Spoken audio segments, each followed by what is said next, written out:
All right, so the format that I think we were going to go through is we have like a little PDF presentation for kind of what the studio is, and we're going to run through that.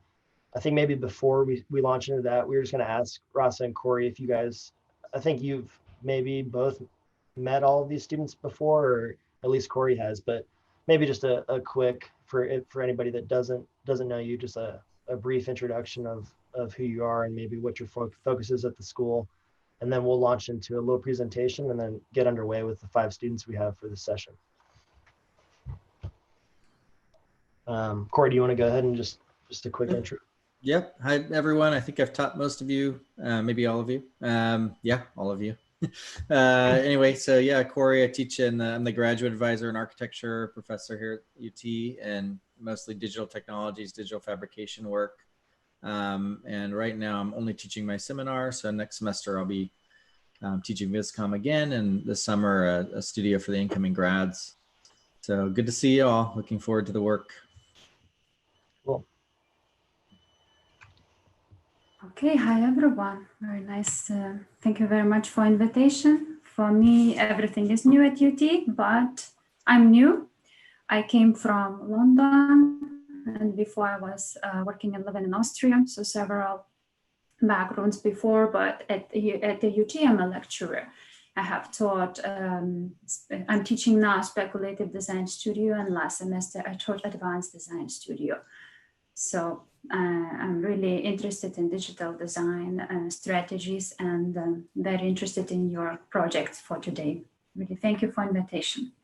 Yeah, great. All right, well, yeah, Suhash and I are going to just run through a kind of a quick overview. And then the kind of format for the session will be, we have 5 students, so we have kind of 15-ish minutes kind of per student, call it 15 to 17. So they're going to each present kind of a slide deck, and then for about 5 to 7 minutes, and then we'll ask for kind of individual critiques for each student for the remainder of their time. And then after the 5 students have all presented, we want to leave, about 15 minutes at the end to maybe talk about the group of students as a whole, and maybe just the studio as a whole, and different ideas you all might have for kind of applying these kind of thoughts and lessons kind of for the rest of their academic careers and professional careers. So we'll start, kind of launch into to the kind of intro presentation. Let me share my screen here. And then maybe the presentation also focuses in what the studio is about. And it's the first time Kevin and I teach this studio, so it'll be good to get y'all's input on what could be done better. Yeah. So this is designed for intermediate speculation. So Ross is teaching a section of this too, so she's familiar with kind of the general structure of the studio. It's meant to be a kind of a highly speculative studio, and we're interested in kind of combining a speculative kind of narrative idea with a computationally driven studio. So Suhash and I were pretty interested in kind of taking a simple or kind of a ubiquitous system like dimensional lumber, kind of used in typical stick framing, and then combining that with kind of more advanced computational techniques of assembly and aggregation in order to rethink the way that you might utilize a ubiquitous material like linear members of lumber.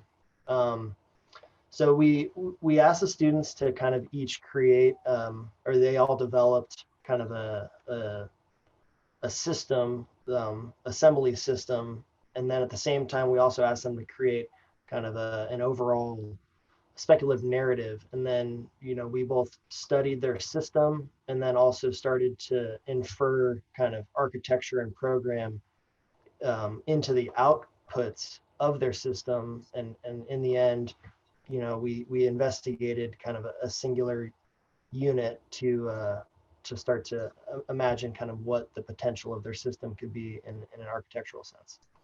So Suhash is going to kind of run through like what the semester looked like for us. So we divided the semester like in 3 parts. So it was assignment 1, physical modeling, assignment 2, context, and assignment 3, the digital assembly. So assignment 1, the physical modeling, and they all three build up to like one project. So they were dependent of each other to build like their final narrative, which was heavily weighted in assignment 3. So the first assignment, assignment 1, students were tasked to develop like a series of physical models to understand how face-to-face connection and attachment rules.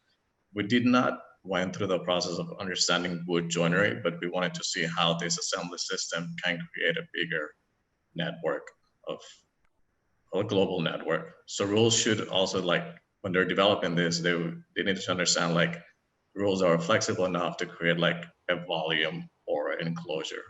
So Kevin, if you go to the next slide, it's kind of the result of assignment 1. Each one were tasked to do like 9 models where they're exploring the rules and how these rules will repeat themselves and create like an enclosure or volume. Okay. Assignment 2 was to create a narrative more based on the near future than the future. Students were tasked to situate a physical, social, and emotional context to their speculation exploration. This is where the story started, the narrative process started for a lot of the students. They were not related like to assignment 1 yet, but assignment 3 was the combination of like assignment 1 and 2. So if we go to assignment 3, the focus here was to create and analyze a catalog with the rules explored in assignment 1. So they went from the manual work to the digital work, applying the same rules learned from assignment 1. At this time, the studio also leveraged the computation ability of the digital work. And also the narrative was introduced and thought about how they could live this system within the narrative and how it can help the narrative. Yeah. Karen, do you have anything else to add to this? Yeah, I think that kind of explains it. I think one distinction or something that we tried to focus on is that maybe assignment 1 was thinking without kind of a program and narrative in mind and really developing a bottom-up system. And then as we transitioned out of analog into digital in assignment 3, we started utilizing tools within the kind of computational methods in order to influence more global controls and start to apply some top-down control as a way to react to the narrative that they created in assignment 2. So we kept wood as like our member that is consistent to the project. So you'll see a lot of the projects having some sort of linear member as a consistent. Yeah, and each project there was kind of a fairly regimented structure as far as developing an assembly and then analyzing the connections and then moving through to a catalog. So by intention, there is a kind of a structure for how they went through the semester. And then so today we've got till noon and we have 5 students. And like I said, we've got about 17 minutes, I think, in reality to get through all the students in order to leave some time at the end and some transition time. So Suhash or I will probably chime in at around 15 minutes just to make sure that we're kind of moving at the right pace. But we're going to start off with Anisha. And yeah, Anisha, if you want to take over control, we can kind of launch right in. Or I don't know if Corey and Rasa have any questions before we get started. We can also discuss anything ahead of time. Good to go? All right. Anisha, do you want to go ahead and take control? Yeah. Great.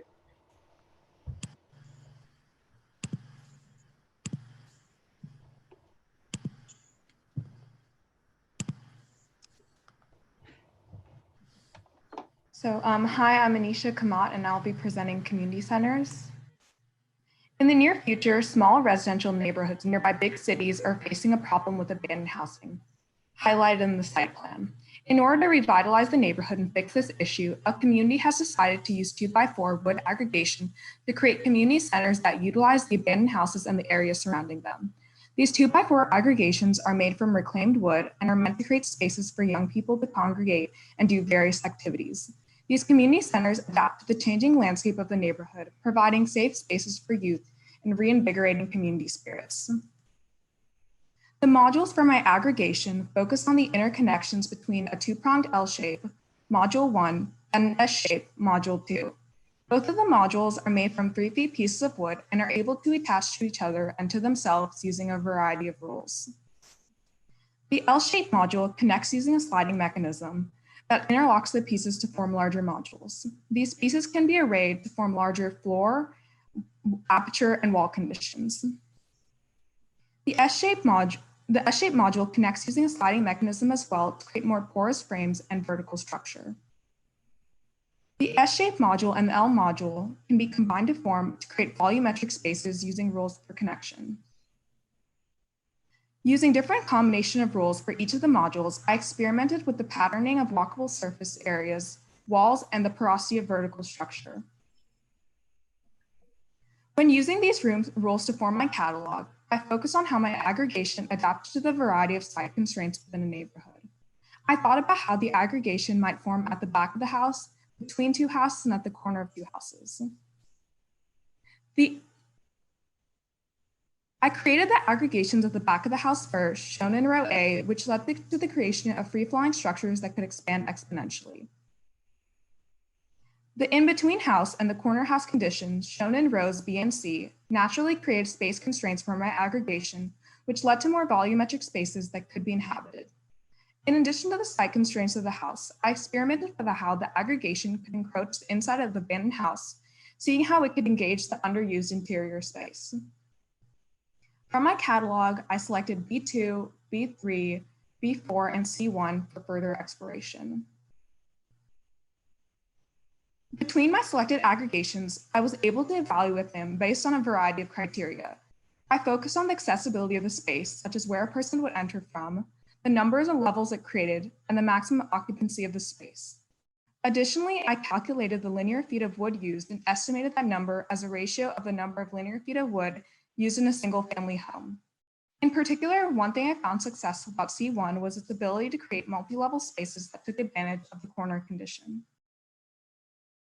In B3, the aggregation was able to create a canopy-like structure that could serve as a gathering space or a vending place for people. In B2, the aggregation formed multi-level floor pads and stairs that could allow for upward circulation between houses.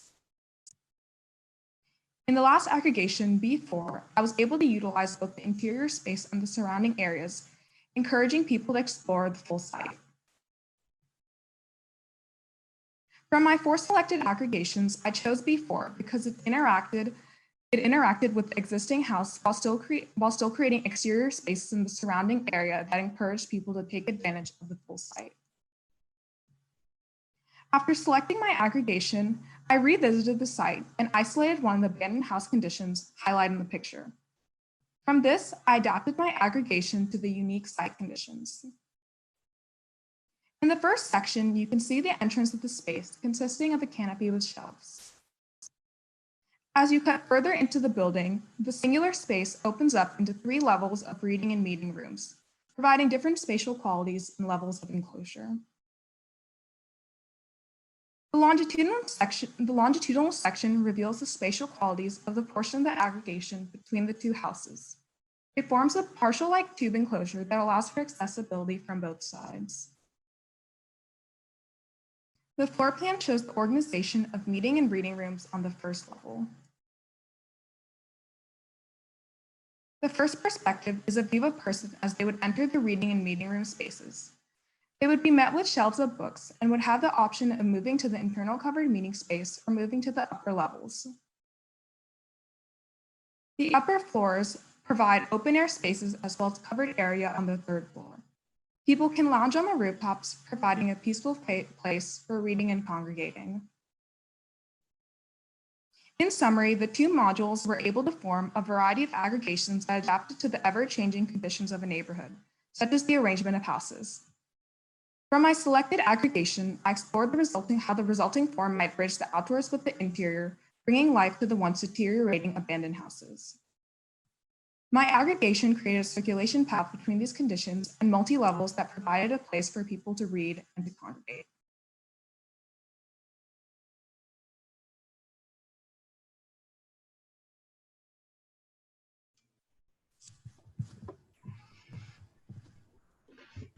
Cool. And then being as this is the kind of first round for this, the PDFs are also available if you all want to be scrolling through there, and if you need to kind of direct Anisha to, hey, can you pull up the catalog?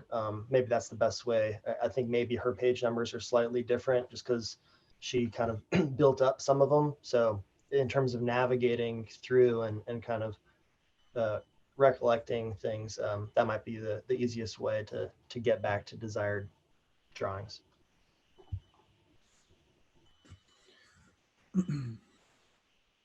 Great. I guess I'll just start here. I think a really beautiful project, Anisha. I think the catalog is really well done. I think you've taken a very simple system and have explored it to its limits in different ways. I think you've tested it successfully. And I think that test really required the introduction of those kind of standard traditional houses.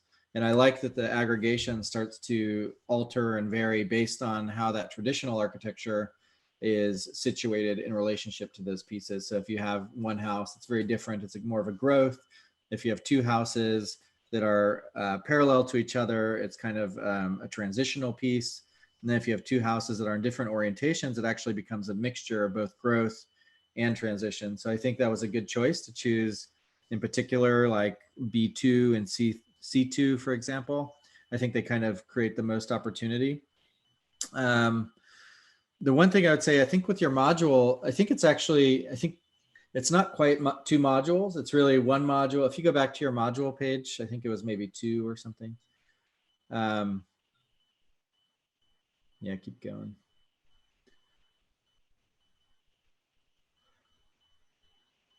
Maybe a few more. Yeah. Actually, you can see it. You can see it right there. That's fine. So in the bottom, bottom left corner down there. Yeah, it's really, well, yeah, maybe keep going. Oh. But it's the two modules. So you have the main L module, and then module 2 still got the first module in it. It just has the addition of 2 additional members. So it's not really module 2, it's really module 1+. And I think it's an interesting idea because then you're doing even more with one module, which I think is really exciting. So it's one module that's duplicating itself, organizing itself in different ways. And then you have this second module additions, like accessories to the module, that allow it to create these different combinations in a way that I think advances the first module. So I would see it less as like 2 totally different modules. One is, I would say if you look at it more as one module with accessories, it might then extend your vocabulary into new territory. So you can tell, like in module 1, can I draw on this, I wonder? Yeah. I'm going to try to do this. Yeah, so like you still have, like there's module 1 right there, still there. And then you have this accessory here and this accessory here, which allow it to then create these other things like shelving units, floor units. And so I think what I might do, or if I were to push you further in this, it would be to take this module 1 and really make that the module and then add additional accessory pieces to it. And then create maybe module 1.A, 1.B, 1.C, and then see how, like, if you add this accessory, which might be like 0.1, and duplicate it multiple times, how that then creates things like floor plates. And the reason I'm saying this is I think if there's one area that maybe it could become stronger, it's in how you start to fully take over the traditional architecture of the project. I really like where it starts to, like, I'm looking right now on my screen on the floor plan, which I think is maybe the 22nd slide. And I really like how it starts to infiltrate those existing traditional spaces and actually take over them. So it actually removes parts of walls within the existing buildings and becomes the wall. I think you could push that even further if you allow this accessory idea to go even further. So you have multiple additional accessory modules, I guess you could call them, that combine with that original module to actually replace parts of the architecture of the traditional building in an even more extreme way. But I really like that kind of threshold. It doesn't just end at the building limits, but it actually starts to invade them and remove and take over part of the program that's existing.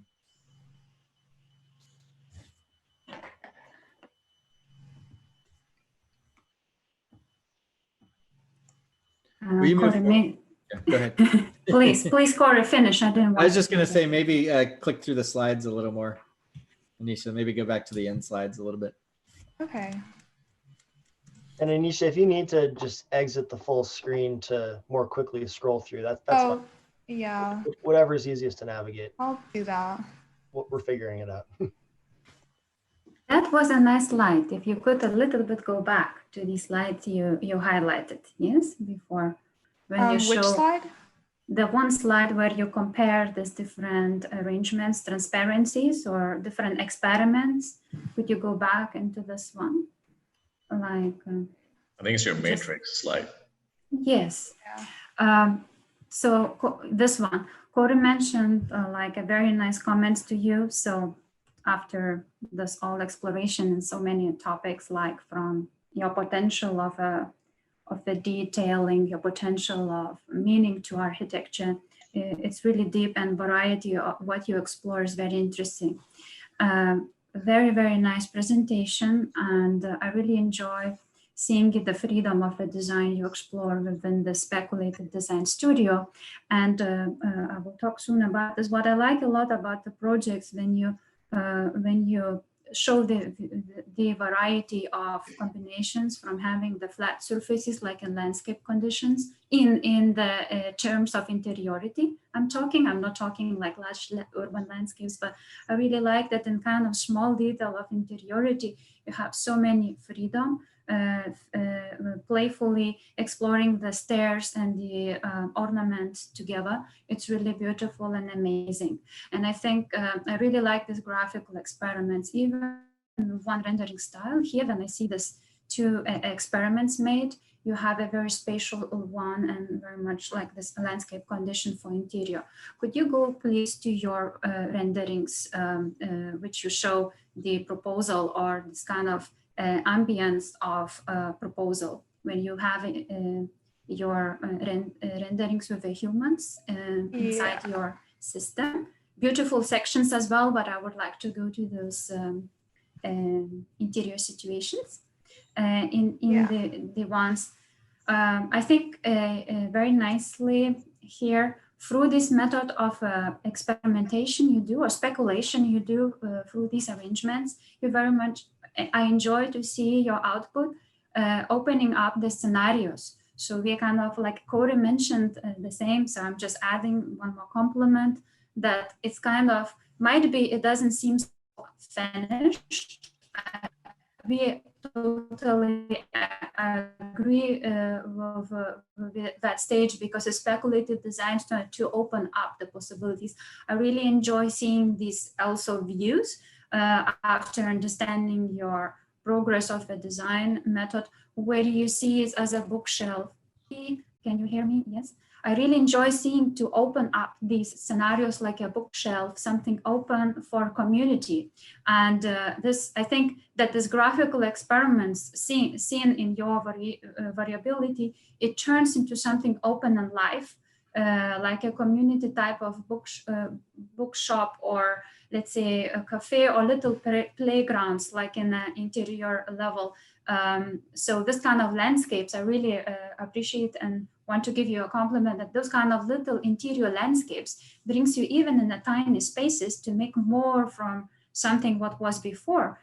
So adds a lot of layers. So I really successfully enjoy your views. Of course, for further future, you would think how that beauty of ornament could become a roof or facade, not separated entities, but like thinking in further steps, but this is not expected as a complete project. The same in my speculative design studio, there are layers they're missing, but it opens up. So I really want to give you a compliment, seeing that you very nicely with scenarios open up your structure and you see potential. And I think for very densification, as I understand, this is for Austin proposal, if I'm right. I forgot now which city was it. It's a visionary. Okay, I understand. It's a visionary founded out, let's say, I understand the content, but what I like about thinking even about densification methods, which is so actual for architecture and cities today. So through this interiority, you can really bring a lot of layers together. So I'm just for a future that your speculation opens up so nice views. And I think it brings you, like for me, like new ideas to think about it. So thank you for presentation. Thank you. Yeah, I think if I just add one more thing, I think, the more I look at it, the more I think you're actually doing a lot of the things I mentioned already, like the kind of adding pieces together that aren't part of that original module, but just kind of creating new surfaces with the same piece just added to that module. So I think if you were to catalog this and kind of reverse engineer it, you'd see that you have actually, 1 plus 30 maybe modules within this project, which I think is great. And it leads me to think about how this project could really grow over time and how it might be interesting to look at it through a different different lens, where you have different instances of it over different times, different developments, different programs. Because I think it does allow quite a bit of adaptability. And I think the one thing that you would start to find is there's kind of two conditions in your project. One, where the joinery is built into the module, you have that kind of gap, which allows for pieces to slip in and sort of connect in a maybe more tectonic way. And then you have pieces that are just aggregated, so just side by side joined. And I think you might look at that situation and figure out maybe how your first module can react, maybe and accommodate more of those side to side pieces, so that you're not required to kind of like clamp them together or create glue or something. If there's a different kind of strategy for how you aggregate those that might be built into that original module, I think that would be really great. Or maybe that is module 2, the kind of binder module that allows that to happen. But I think it's a really great project. Good work. Thank you. Yeah, Anisha, I think Kevin and I, when we were talking about this project at the beginning, we were thinking about like how to create contrast between the traditional way of using lumber and what we wanted to expose. And in this image, it's clearly visible of what's traditional and what's new in a good way. It has a higher contrast. And that's a comment Raza and Corey has made, is how do you take the traditional method and make it a little bit more interesting as an exploration system? Yeah, I think that, like Suhash saying, that was kind of a goal for the studio. And I think Anisha's project, because there was even kind of a metric that was directly relating kind of the amount of lumber that was almost being salvaged from the abandoned houses. And there was like a literal transformation of the same material from the kind of more standard kind of framing system as it kind of devolves into this new kind of more organic. And I think kind of Corey's comment about almost thinking of it through time, how this would, you would basically be shifting the percentage of members that are in the typical frame, and as you dissolve the abandoned house, then kind of your proposal starts to grow, and then over time there's a almost like a slow transformation.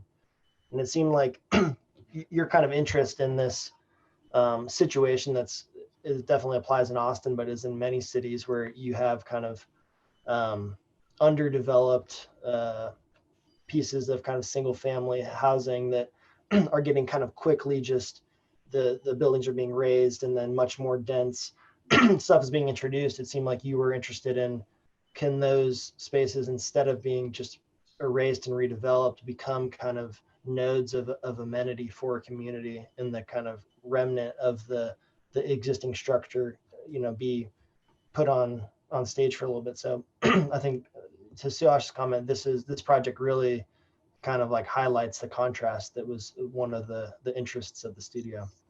Yeah, your choice of like the program to adapt to this space is also very interesting, because it really relates to abandoned houses and low social income, having libraries and stuff like that. I think that's also successful, which program you decided to explore based on the system.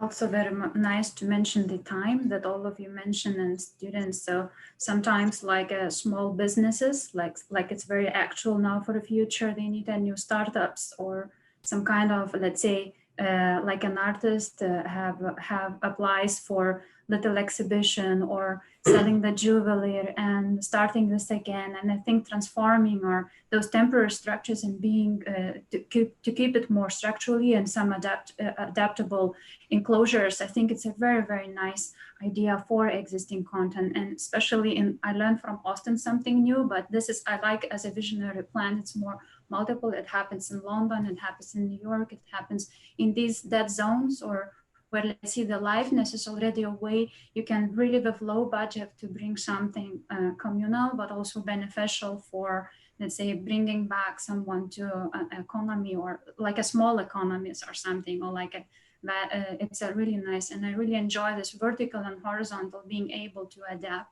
And I think it could be understood. And like in Austin, I saw this very nice idea of transforming the housing into the bar, or like to make it open from something what is enclosed. So these kind of little systems allows us to be adaptable, and amazing project. Thank you. Yeah. One sorry, studio-wide comment through kind of one of Ross's questions that'll just apply for everyone. I think each student in developing their narrative maybe was thinking about a specific site, but then I think as they started to kind of explore that hypothetical kind of situation and context, they maybe even hybridized multiple cities or different kind of economic situations in different geographic locations. So I think most of the settings, there might be an inspiration of an actual physical city or site, but I think they've become a little bit more open-ended and open to interpretation. Speculative. Yeah. More speculative, of course. Each of them started with a place, and I think initially this site for Anisha started out in Dallas and looking at that kind of divide between the Trinity River and downtown and this side. So they're rooted in place, but they kind of evolved as they speculated, just as information for the studio. Alrighty, well, thanks, Anisha. Thank you. I guess we can just kind of move on to Arthur if you want to take over control.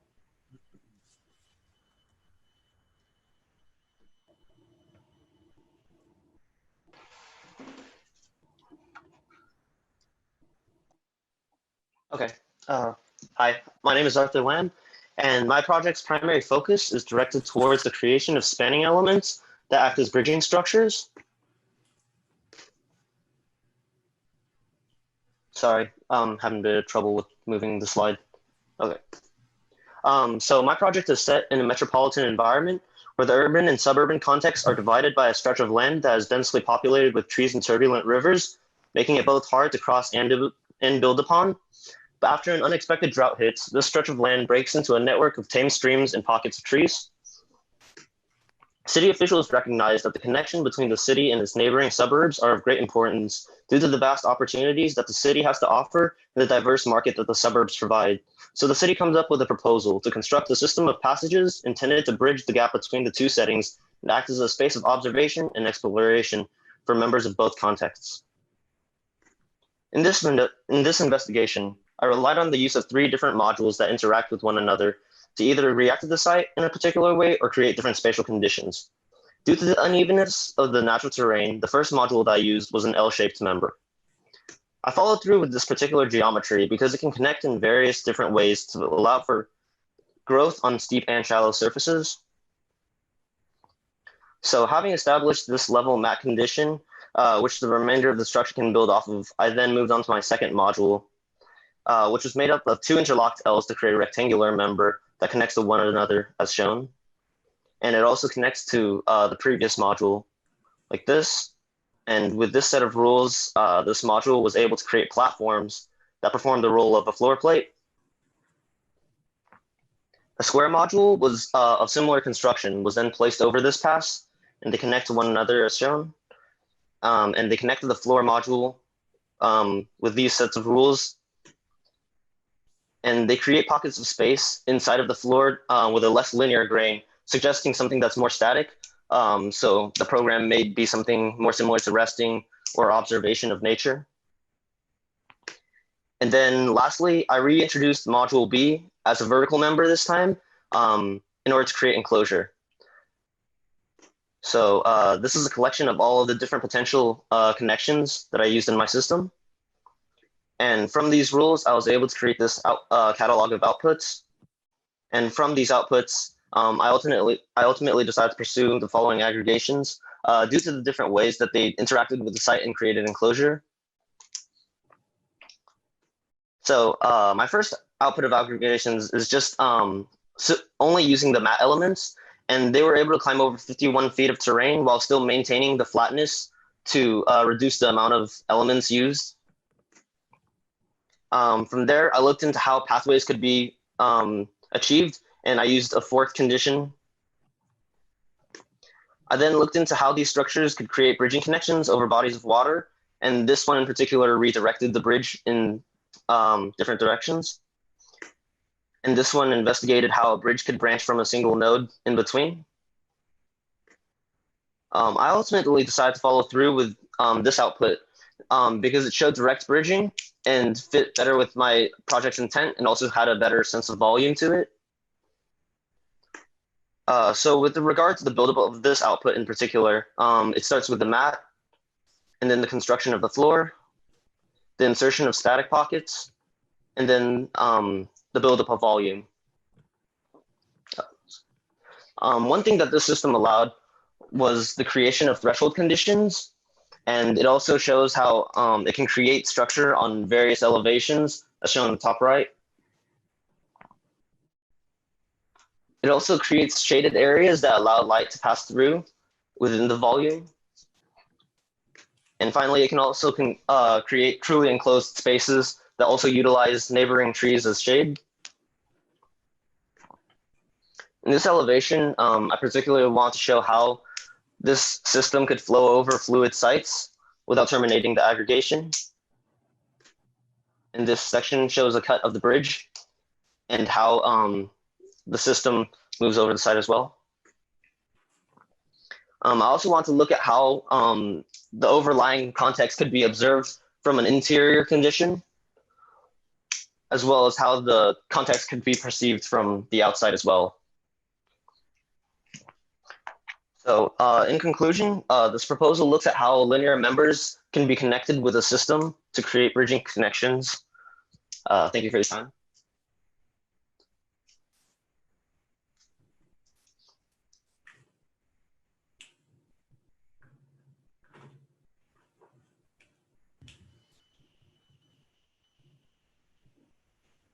And maybe flip through them, go backwards just a little bit. Yeah.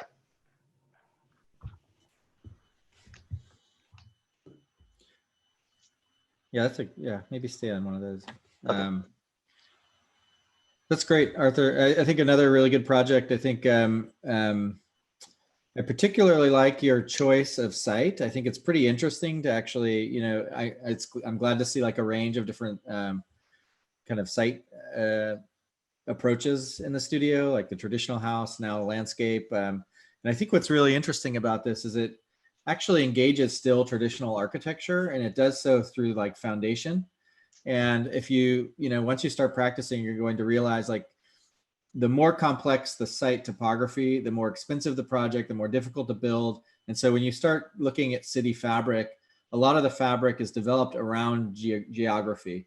And so sites that are hard to build on, highly sloped sites, sites with terrain, are usually the ones that are left empty, and then conventional housing and architecture is built around those sites. So the pockets within a city start to become the geography and the complexity of topography. But you've taken an approach where you said, okay, topography is actually where I want to build. So I do think your project would be easily applied in these kind of vacant lots, these pockets within cities, at any kind of fabric that you find, especially in cities that have some kind of terrain, like in Austin, obviously, where it starts to become more hill country. That's where you start to get more distribution of houses and lower density houses because of the complexity of terrain.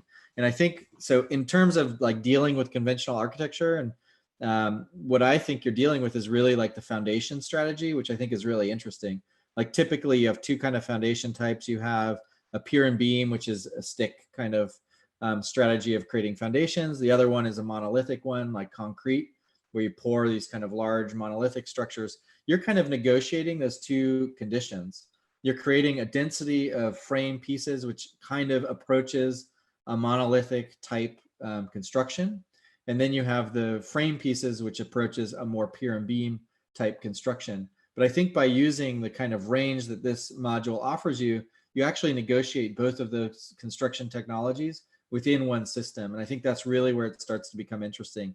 You create a raft, which includes density, starts to become monolithic, aggregates and accumulates where it needs to, but then starts to become more porous as it separates from that ground condition. And that porosity is what allows that kind of transition of form to produce things like bridges, to allow for things like walls to start to be inserted within the system.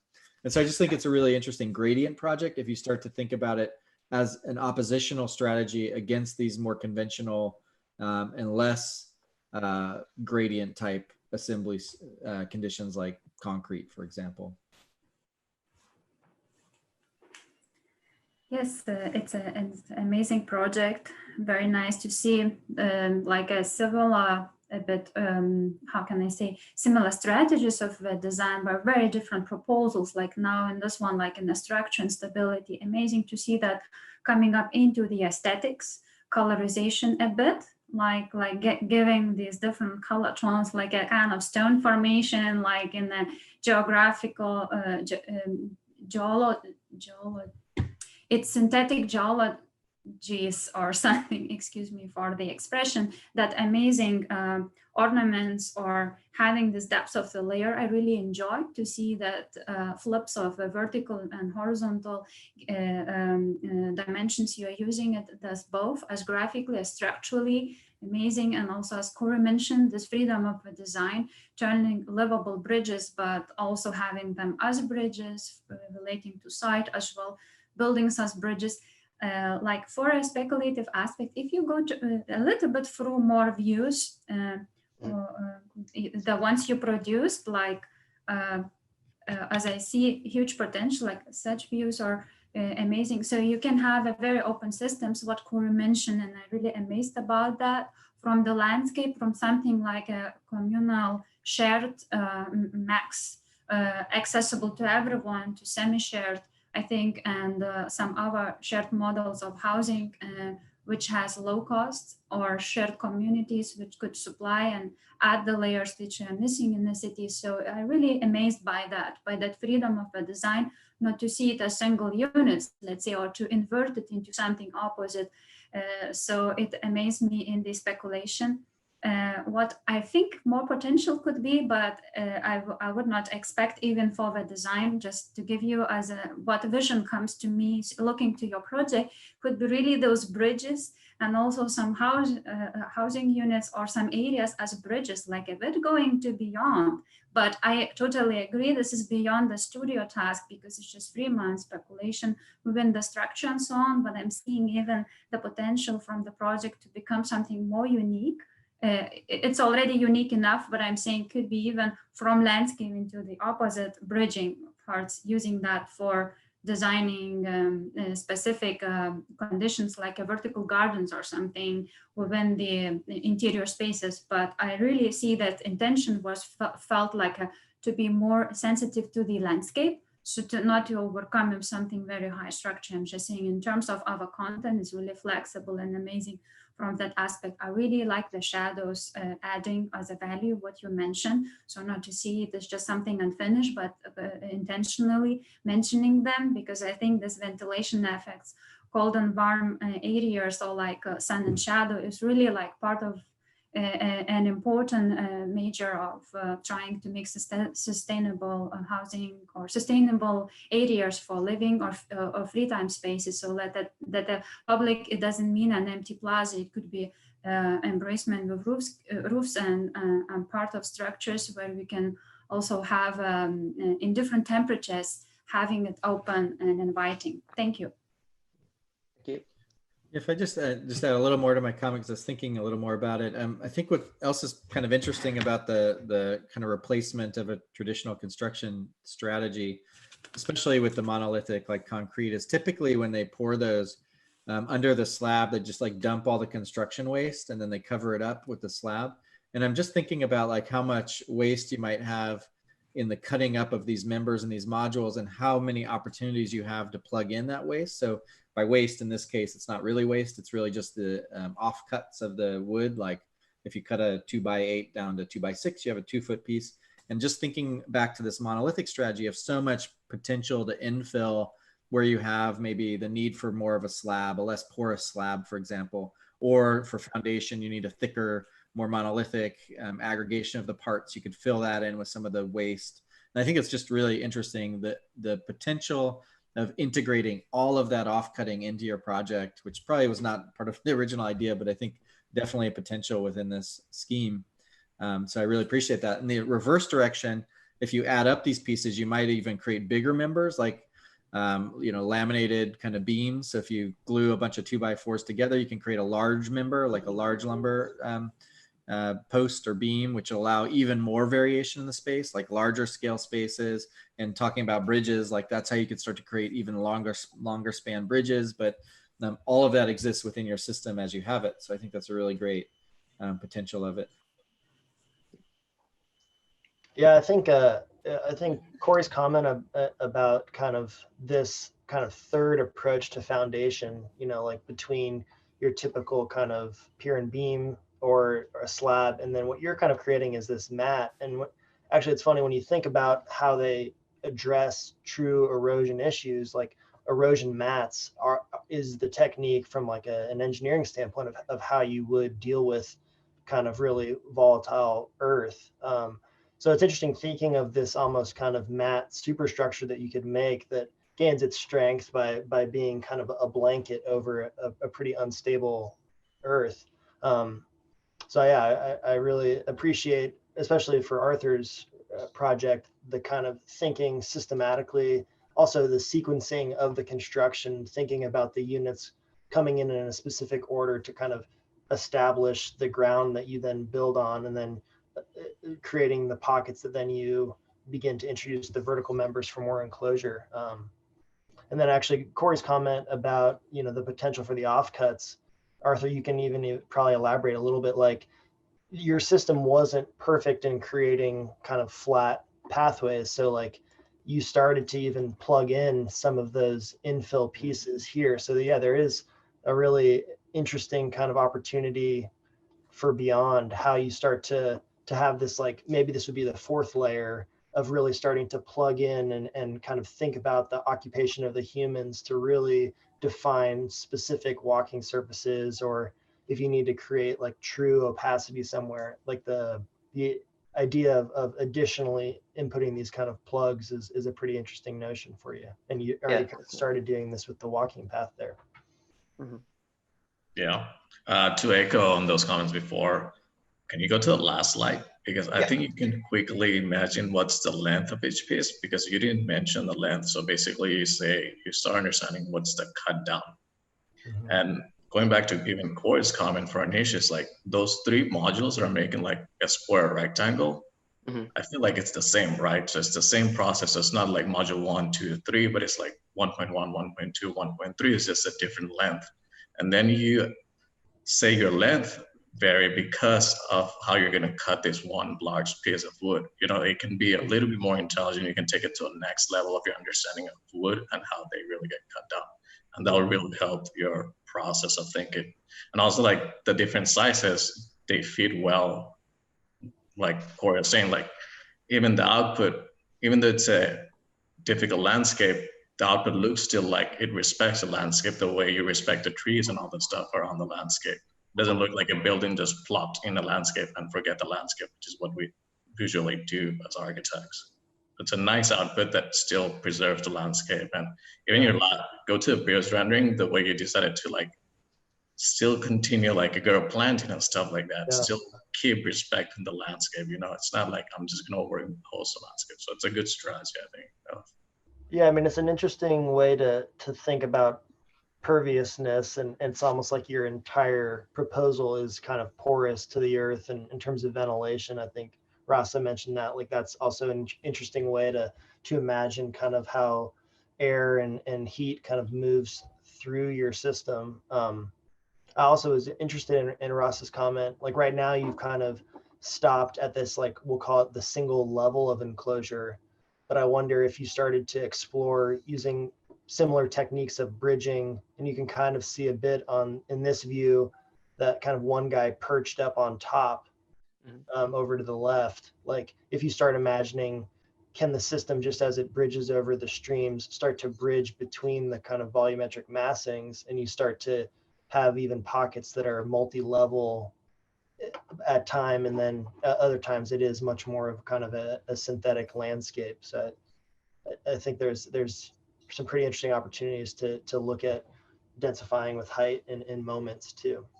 Yeah, it'd be nice to have that bridging be a little more like Rialto with some program, like some defined program, though. Instead of just a bridge, it can be used multiple ways, but it's good. one more maybe little comment, while all of you are commenting little details, like that part mentioning the straight floor.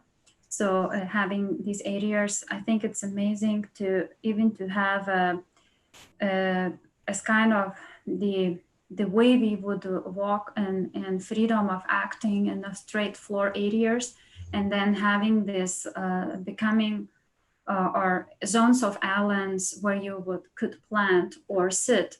I really like that resolution of, let's say, that touch to the ground. So the ground which you created by yourself, I think that I understand that something is beyond possibilities to do it in the speculative design studio, because this is not intention to fulfill specific programs. So you would think about that, I think, from the beginning. But I see that potential in various surfaces in terms of giving us the motion of movements in some shared zones, so that I could have a playground and play basketball or drive a bike. I'm saying these kind of conditions, and even staying and spending time and enjoying that shadow sitting areas, free time, or reading book, and I'm saying, or enjoying the garden and kind of free time zone in inactive stage. So I'm saying just, I really like, I think you have this possibility, and this is just like an extra comment for the open system you work with, to have this kind of different possibilities within the straighteners or soft landscapes, and a bit like stepping up and down, like what is happening. That's amazing. Yeah.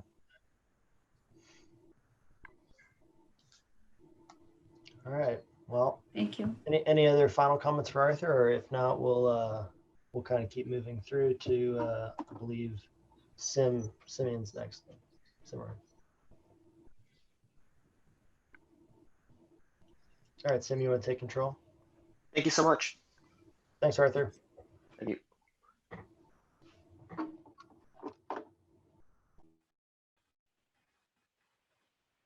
Hello, everyone. My name is Simran Garaya, and my project is called After Hours.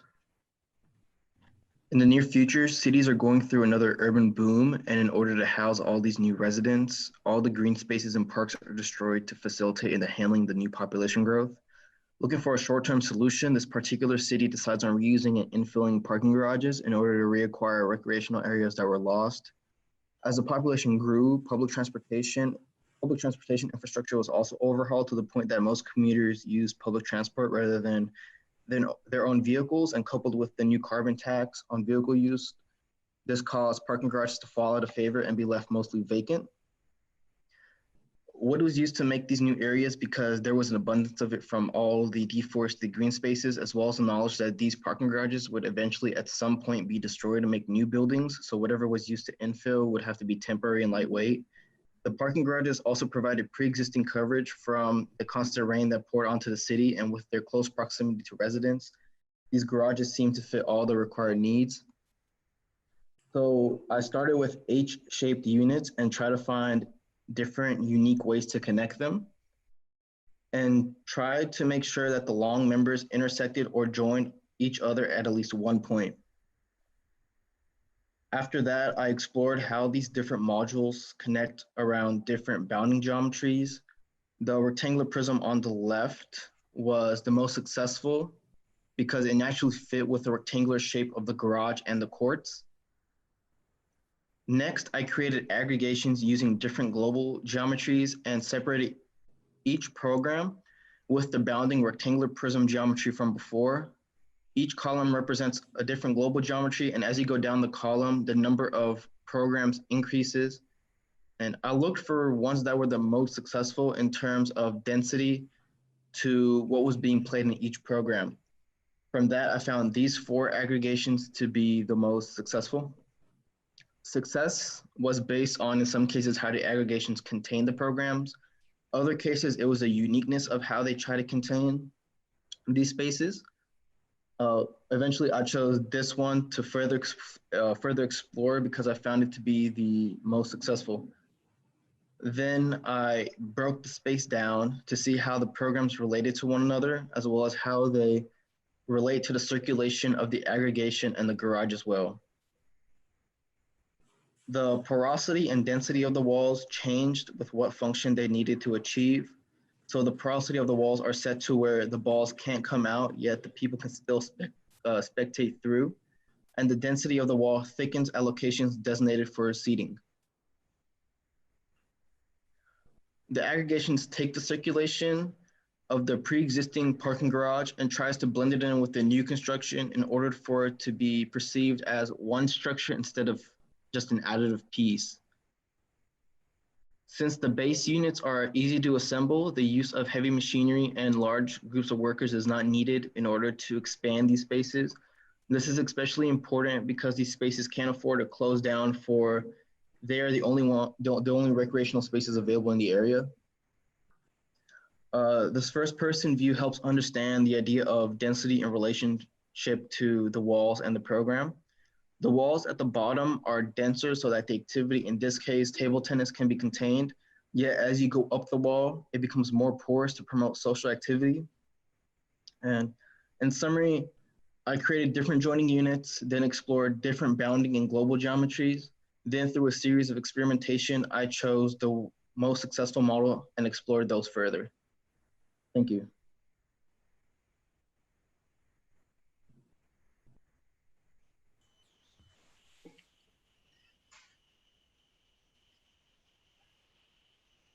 Yeah, Sim, you might just kind of go in reverse order, kind of flick through a little bit. That might be helpful just to see the images again.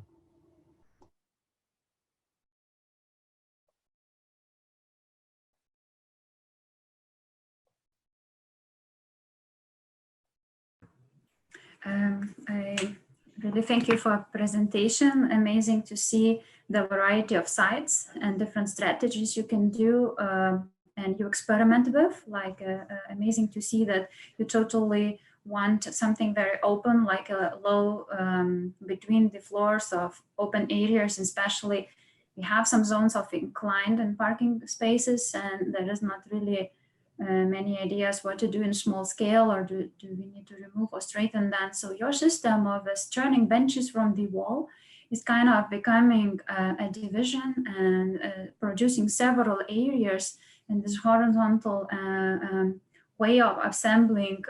Some strategies allows to sit, to stiffen, and I like this aesthetic. It's coming up from your wall systems you produce. And also you don't see them as a walls, but you see it as it could be labyrinthine space, could be divided space, and really I enjoy this, not to see them as a conventional design. So it allows you to even give like a open corridor. It's a wrong word, corridors, but like terms of gathering market areas or giving this different free time activities to flip the existing. So it's beautiful approach to have a smaller scale element and turn it by this approach towards what kind of scenarios it can bring. I highly appreciate your visions to try to give the liveness to the parking garage within your smaller element system and variation with it. Maybe sometimes could be, let's say, the transparency issue.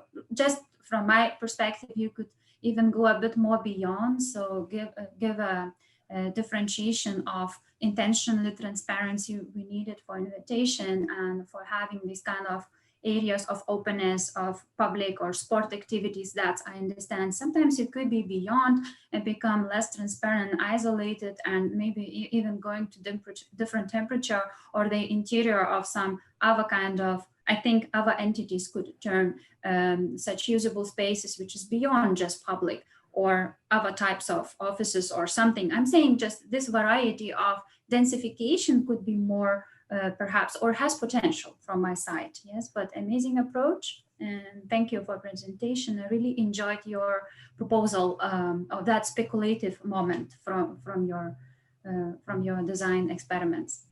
Thank you. Yeah, I think it's an interesting project because I think like the first project that we saw was really about how do you use a system to reconfigure program.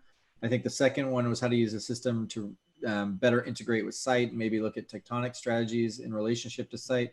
I think yours actually doesn't do either of those. It's more about And Rasa mentioned this idea of aesthetic, the kind of aesthetic she likes. And I think that's your goal in your project seems to be aesthetic, because you've taken program and you've made that a limit that you can't infiltrate. So the basketball court, for example, and these different kind of programs that are very, have their own set of rules that can't be engaged with other systems because they're so internalized and so specific to that function of that program.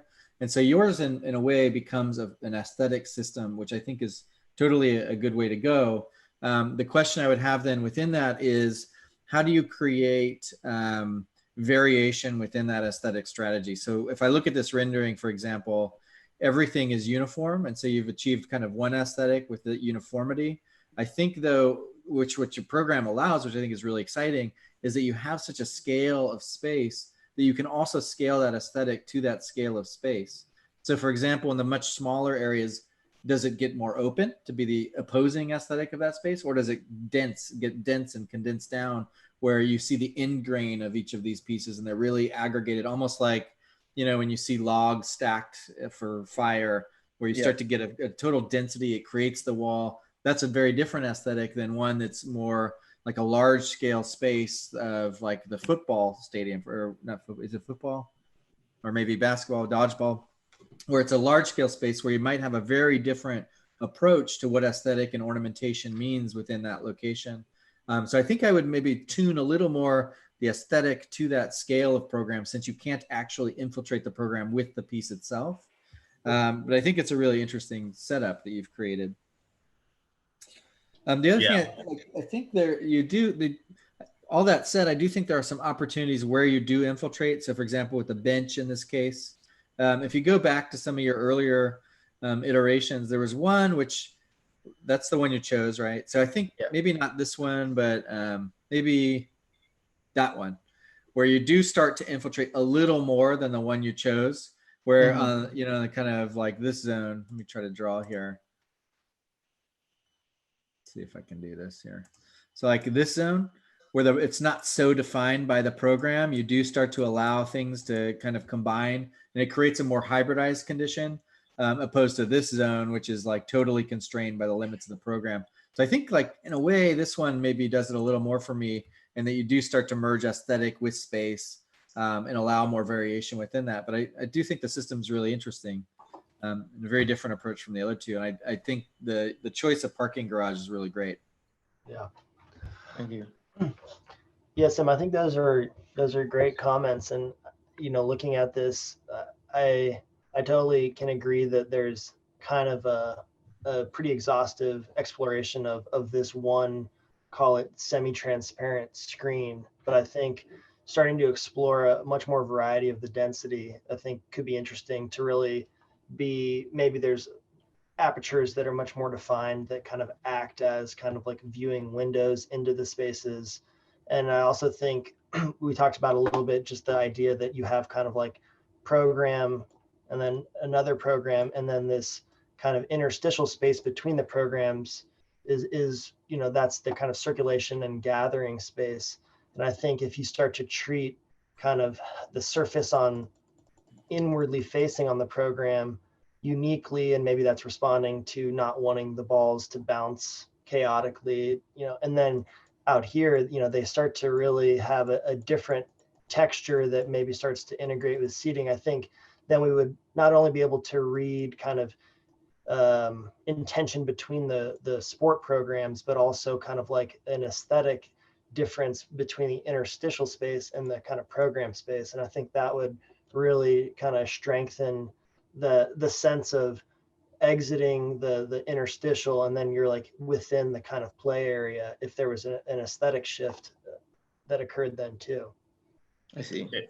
Yeah, I agree. Saying like at the end, now that I'm looking at this, I wonder if you went back and realized, okay, this is my system, this is how it works, but now I have a program, and the program takes a hierarchy on this. So now I study how the program and that system reacts with specific programs, so you can get some variation.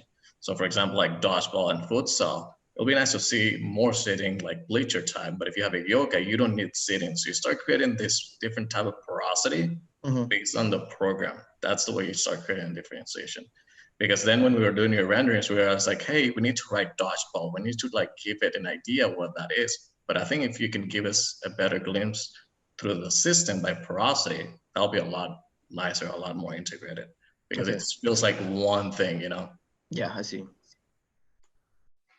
So I'll loop it back to like, okay, this is my system. Let me now really focus on the program and what are the requirements of the program. Okay. Yeah. And almost kind of deploy a second pass of the system within the circulation and kind of lingering space. I think that could also could help, you know, derive that. Okay. Thank you. Yeah, and I think there could be, I mean, you did it in a few locations where you started to build like seating and so forth into the threshold. And I think, you know, even the large programs like dodgeball, futsal, you know, those all have things like audience and stuff. And so you could, like, I think that wall, and I think that might actually drive the aesthetic change a little bit. Like if you start building bleachers into this system, Yep. that's going to be a very different, or like kind of ornamentation of function on that surface than just a wall that you're using in a corridor versus a seat, which is more about the individual. So I think, you know, like adding the human, like we've done in this rendering, but in those larger spaces could really add, it actually adds to the aesthetic. Like the person becomes part of that system and part of the kind of image of that system, and not just something that functions on it. Yeah. Okay. Yeah, Yeah, especially with like sports that have like different type of view, and like if one of the spaces become yoga, you don't have bleachers there. You don't want those type of elements there. Yeah. So that's what started making that differentiation. Yeah, I think the introduction of those elements here would also kind of like start to break down the scale of this as being less of just a singular corridor. And as you start to kind of get masked for bleacher here, then there would become these kind of pockets behind. And I think that would kind of make this space between a little bit more rich, because right now it does feel more like just a space to move through to get to your sport destination. And I think it has a ton of potential to be, you know, as people are waiting for their time slot on the court, like an enjoyable place to sit and watch, and kind of people show up early to go and explore before their, you know, their futsal game starts. Okay. I see what you're saying. Yeah. Yeah. Well, cool. Any questions for us, Sim, or? No. You did? Cool. Great. All righty. Keep moving through. All right, Mariana, you want to take control?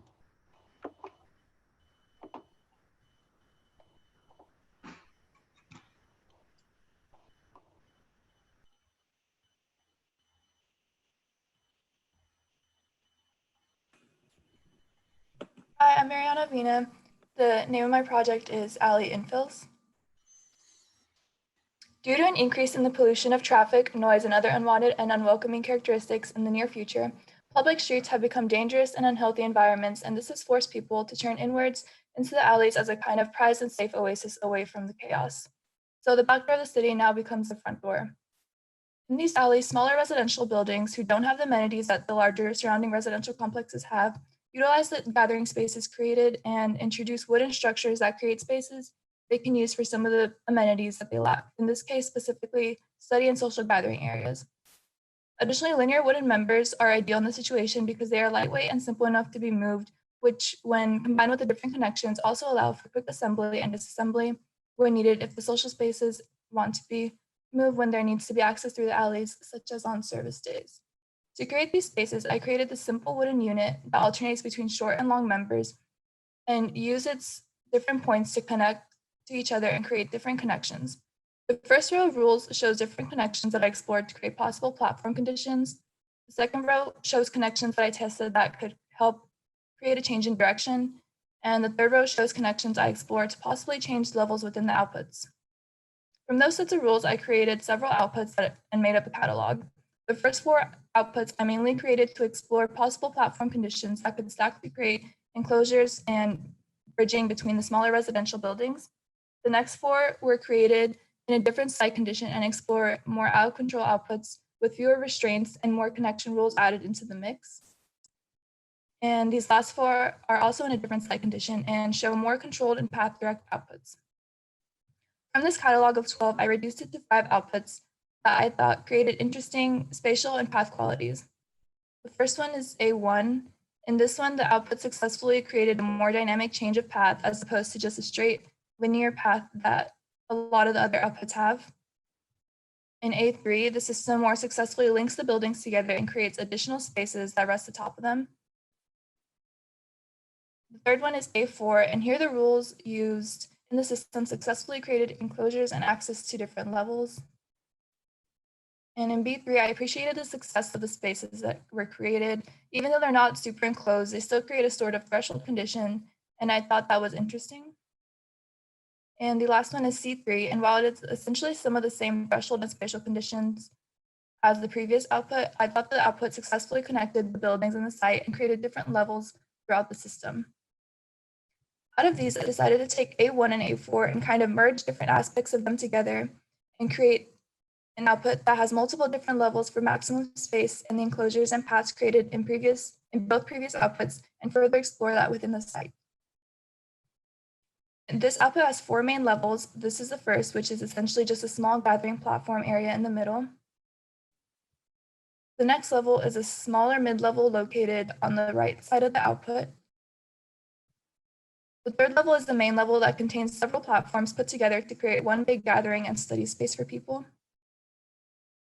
The fourth level is the uppermost level that sits on top of the whole output. Additionally, as you can see, the higher the level gets, the more opportunity there is for branching and connection between buildings. In this section of the output, you can more clearly see the different levels and the connection between those levels. And here you can see the view from the street and get a sense of the threshold condition between the chaotic street and the structure. This view shows the kind of system as a whole and the paths it creates to connect between buildings and the aggregation. And here you see a view going up towards aggregation, showing the different path spaces and qualities that are created and its interaction with the people in the alley. People become attracted to these hidden gems in the alleys as they walk by and want to get away from the street environment and can use the spaces for their seclusion and their views. And this shows the close-up of the populated open space as you're entering it on the main level where people can comfortably sit down and do work, relax, or simply enjoy the view with some friends. Finally, this is a proposed hypothesis of what it would look like if the system were adapted throughout the alleys of the city as a getaway from the chaotic environment of the streets. Thank you.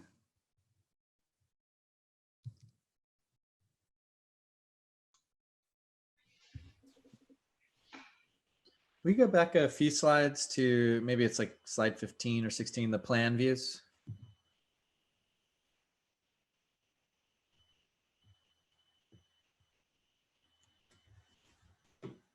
Yeah, that's good. Any of these. I think I really like your system. I think the introduction of an angle within the system, it's the first one we've seen that has done that. And I think it produces a really nice variation and variability, especially against the backdrop of these more conventional, like orthogonal houses. The one thing I would say, like, I think like the system operates very nicely. It reminds me of a kind of cellular automata kind of system where you have like within that, you have a kind of repetition of a sequence, and then occasionally that sequence interferes with itself or creates a condition where it has to, it actually creates like an interference within the system, which, you know, one could argue is like life within the artificial intelligence. But at other times, that system just repeats if there's no limitations or no kind of constraints put on the system.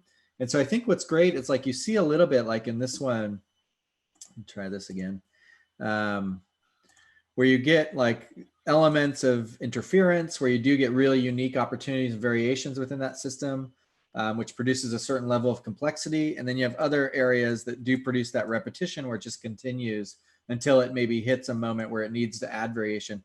What I would recommend is like you really push this actually a little further, where this can start to repeat out and create very large floor plates of just repetition.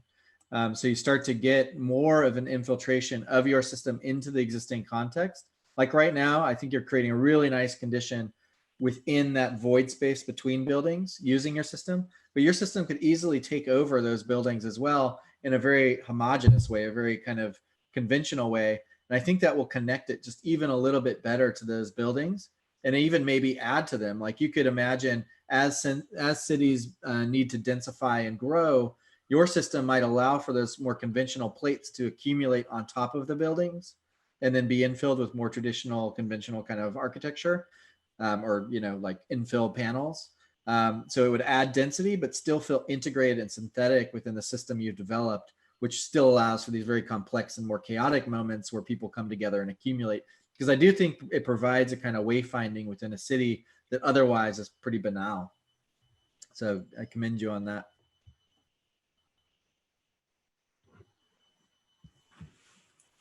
I would like also to give some comments. Could you show me, please, the view with a lot of integration? You show a larger speculative drawing in terms of several conditions in city within your proposal. You have this kind of human perspectives or something like that, yes? In the city, yes, like these, or even next slide. I think when you apply multiple of those, I think I have similar points like Corey. Once I would like to explore a bit my ideas, what your system could do, and what you expose it very nicely. And the other, like my own vision, which you impressed me to think about, like in terms of speculation. So I like a lot, also as well, compliment to everyone and for you for the topic to take some ambition, let's say something to add to these cities. And you especially took the topic like walkways, and perhaps you talk about vertical public areas to lift them up and to layer it from, not to have it just down, and perhaps a bit escape the sound of streets and give a roofscape condition as a new public zones. As well, amazing to have the angle in terms of variation, which allows you to get like a split logics you apply, amazing views and everything, very nice. Could you go a little bit further in some views? I'm talking about, then you showed in one image, multiple applied conditions in the city. Maybe next slide, a bit further, one more. I think it's your last one. Okay, maybe it was my vision. Oh. So, but you show a certain conditions, yes, in the city, like here, excuse me, I forgot. So you're showing like implementations that are, it's really, I think, very nice to see that various types of those compositions of your digital experiments could be adapted in each cross-section or even between the buildings. That's amazing. The only thing a little bit, I think it could be more from your project, that kind of micro systems of assembling them in a very soft, like using the angle and using the vertical and horizontal small, like a millimeter gap distances, while via digital it could be defined. You could add a little bit more beyond the stairs. Stairs are really cool because we could lift it up immediately. So we need that. And I think yours is even could, like Corey mentioned, if there would be larger areas upwards, I could also walk there, and it could be much more not even fragmented public areas, but also like having the soft ramp conditions. This is what I meant. I think it could do your system. That gives me the opportunity when I see your design steps. So having the angle and even ramp and stair, I think it would be very cool for public entities in terms of even like thinking in horizontal areas after the vertical, but you were very smart in taking them. We need to lift people up in terms of above the street or something. So it's very smart to start with the stairs.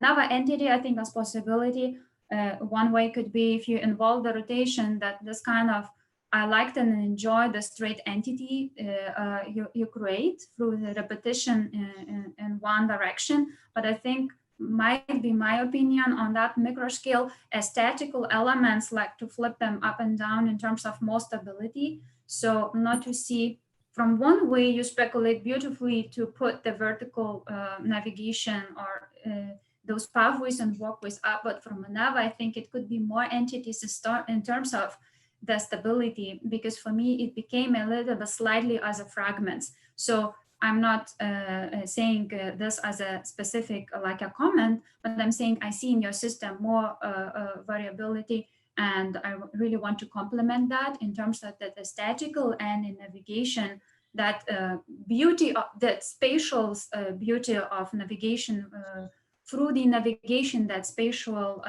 aspects you explore, I really highlight and I like it and really enjoy it, and it would be really inviting me to come there and everyone. So you're really successful. But I think for structural matter, it seems a bit like in a fly moment to layer or double or flip the straight elements as a segments. I think you could create another layer under, or like a room divisions or some enclosed entities, so it would stabilize and gives you another entities. But I totally appreciate that kind of very open area was your major goal, and you express it very nicely from that point. And maybe I understand totally you didn't want it to fill some areas, but I'm saying just from my point of view as a next step, I would be interested in that.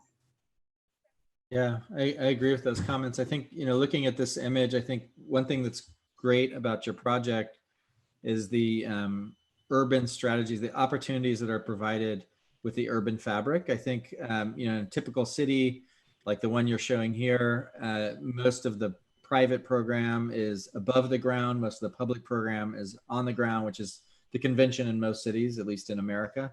And I think what yours could afford is opening those kind of potential overlaps between public and private within the existing fabric that don't already exist. So for example, if you start connecting to this floor up here, suddenly this floor becomes a potential public zone.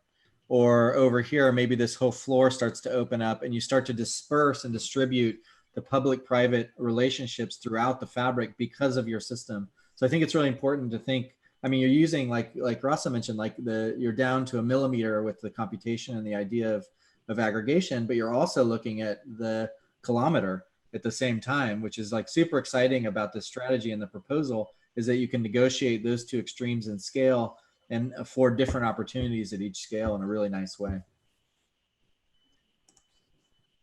Yeah, I think that's a pretty interesting comment. The idea of a kind of a typical approach is removing kind of amenity to privatize, and that these become kind of sectional gateways to bring kind of general public into these like normally unreachable amenity decks that a lot of kind of newer development is looking at. So there is almost kind of there is a social kind of aspect to the proposal as far as like democratizing some of that space, and that not only do these become kind of vertical circulation moments, but I think if you looked into expanding the kind of floor plates that you had, you could really start to expand maybe some of those horizontal planes that exist a lot of times on roof terraces or podiums of adjacent buildings. So that's kind of an interesting concept to bring the public onto private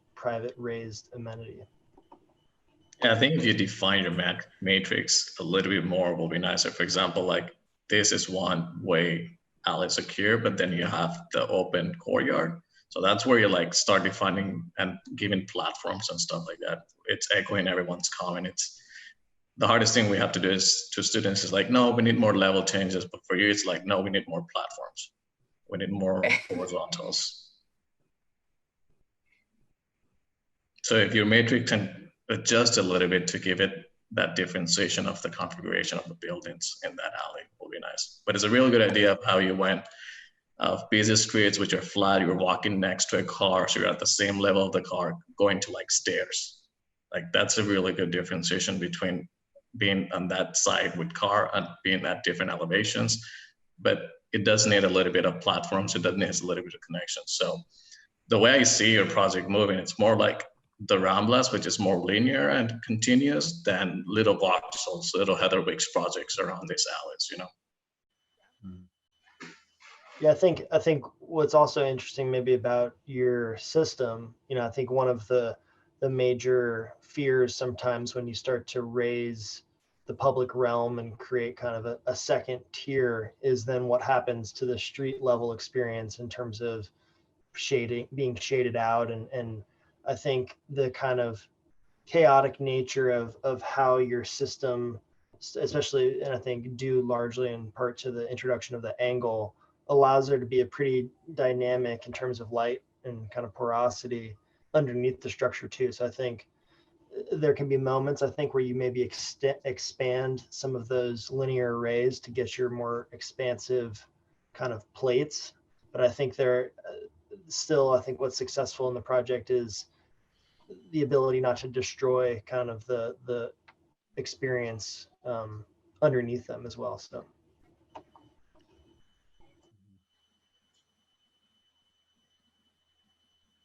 Well, any other final comments, or if not, we're moving pretty quickly, but we can move on to, I think, Riley for our last one for this session. All right. Well, thanks, Mariana.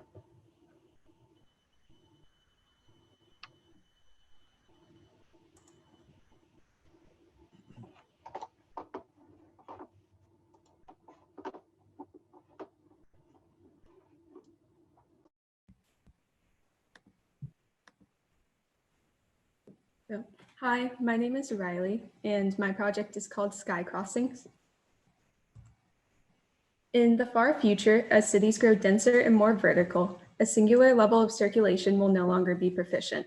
High-rises will begin to group together to create alternative means of circulation, but in the space between buildings.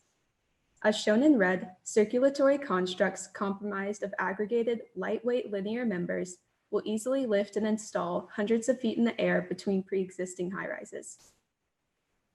To begin the aggregation, 3 linear members that are proportionally related in length will assemble together to create a singular Y-shaped component. This component will then be attached to itself through a series of face-to-face operations shown in this diagram.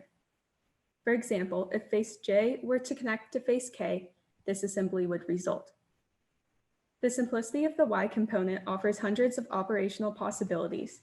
So to refine the designs to create a construct that allows for both walkable surface and area enclosure, I narrowed the selection down to 9 operations as shown in this catalog. The operations repeat on a random basis with no hierarchy to one specific connection. So in order to refine the somewhat chaotic aggregation, I developed a narrowed down catalog of 12 different constructs that use different combinations of the 9 operations, exemplifying the possibilities of the components aggregation. I will expand upon 4 of these constructs to show the broad range of possibilities in developing a circulation system for the sky. This first example shows how certain operations can create a planar walkable surface. Next shows a more airy assembly that is not necessarily walkable, but provides an interesting filtration of light.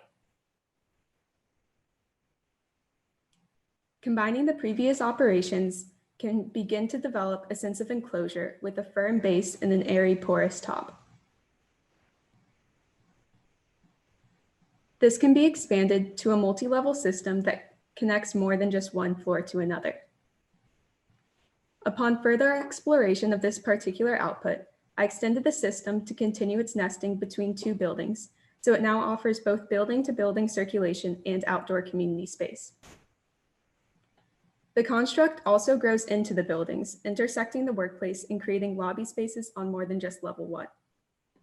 These sections show the diffuse lighting quality the aggregation operations offer, revealing a particularly interesting ambiance for the time of day it receives direct sunlight. The construct serves as more than just an upper-level circulation system. Its semi-porous nature offers a light juxtaposition to dense concrete cities. As people circulate through the space, the importance of views outwards into the sky presents an escape from the growing busyness and stress of the workplace. The dominant presence of light in outward views continues the feeling of being in an elevated space. The atmosphere offers peaceful settings to take a coffee break, hold a small meeting, or just get away from the increasing demands of life. Beyond circulation between buildings, the varying platforms offer additional seating conditions. The stair system on the right can also double as an atrium-like space or general seating area to look out on the rest of the city.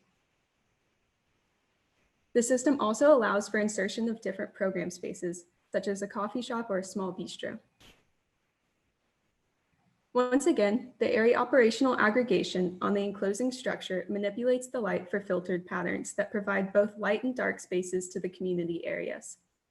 The sky crossings not only allow for more efficient layered circulation for the future of dense high-rise cities, they provide elevated space to move meetings outside, take a phone call, grab a cup of coffee, or enjoy some fresh air on a lunch break.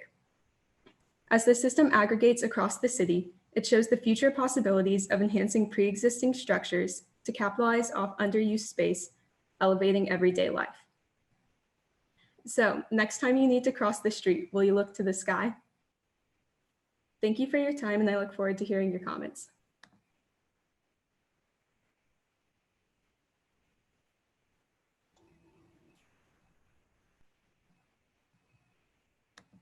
Well, I think that's a really great project, Riley. I really appreciate the animations. I think they really explain very well how the project behaves, especially if something like light filtration and these kind of more dynamic conditions are such a part of the scheme. I think it's a good choice to represent it that way. I think I might push you a little further actually in representation, because I think it's such a well executed scheme. I think there's a really nice level of variation you're achieving through the units. So I'd be a little curious to push you into a more realistic representation of the project. Like what, you know, it is such a dense urban environment that you're integrating your system within. Why not, I think, why not investigate a little bit more like the other kind of material and surface conditions of that environment, as opposed to abstracting it all. Like what if there's graffiti within the system? What if there's a variation of materiality within the system? And how might that start to create a different layer of complexity within it? I think especially like if you go back to some of the renderings where you're in the space, maybe go back if you, yeah, like these kind of things. Like I can just imagine like the urban environment is such a complex collage of different materialities, different kind of sometimes temporary materialities like graffiti or paint, sometimes more permanent materiality like stone or concrete. How might this kind of texture variation and the temporality of that material start to integrate within the system? I think I don't know, it'd be interesting to see how that would then play against more dynamic conditions of light and actual circulation and movement. Because I agree, the program in this case is not so much program, it's really the absence of program and the ability to step away from program. Offices are so controlled to program in those environments that you do need that kind of release of function where you enter a space with no function, no program. And I think what's so great about the scheme is that you provide that kind of space. Like the program is completely absent in many ways. It's all about release from that function and that controlling kind of mechanism. Then again, I do like how it starts to, when it does engage the building, it does kind of engage the looser programs within that space, like lobby, I think you mentioned. So instead of engaging like the office environment, which maybe it could start to engage that, but it's sort of like the transitional engagement of programs that are less constrained, like lobbies or like meeting rooms maybe. But I think that's a really nice moment. This is a good example, this rendering of that threshold. Yes, thank you very much for such a nice presentation.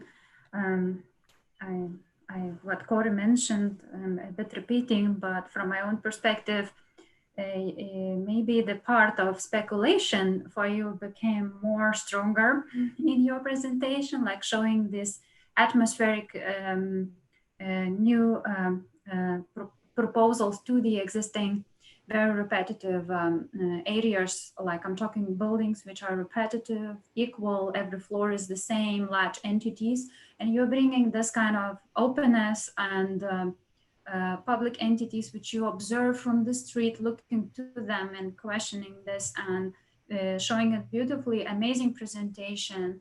Really, I enjoyed to see that. I enjoyed to every aspect of your speculation, and I understood.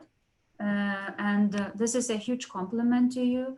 Also, I really appreciate this showing from the interior perspective and from the city perspective, also explaining this in between situations. I think it's visionary city, I agree. Just in terms of if that would be like a hot climate region, that's amazing opportunity that you have a kind of indoor, let's say, open entities, and you can spend time not only outside or something. I know that this was not your intention, or even if it's not a hot climate or cold climate or other kind of climate, that's amazing to have a multi-levels, layering the public entities and being visible and inviting to gather there. And opposite of this extrusion of the ground, that is really big compliment. The only thing that, as additionally, I think, when the sensitive areas, maybe three conditions you structuralize, could be they came a bit later or earlier, there might be, they're a little bit too spontaneous for me applied, I want to say, but might be also because of having so many scenarios, it didn't allow you, and it was not enough time to gather on those points. Like I'm saying, they are equally interesting, and might be like I'm saying, looking to the aesthetics of this variety you create, like those catalogs of 12 different arrangements.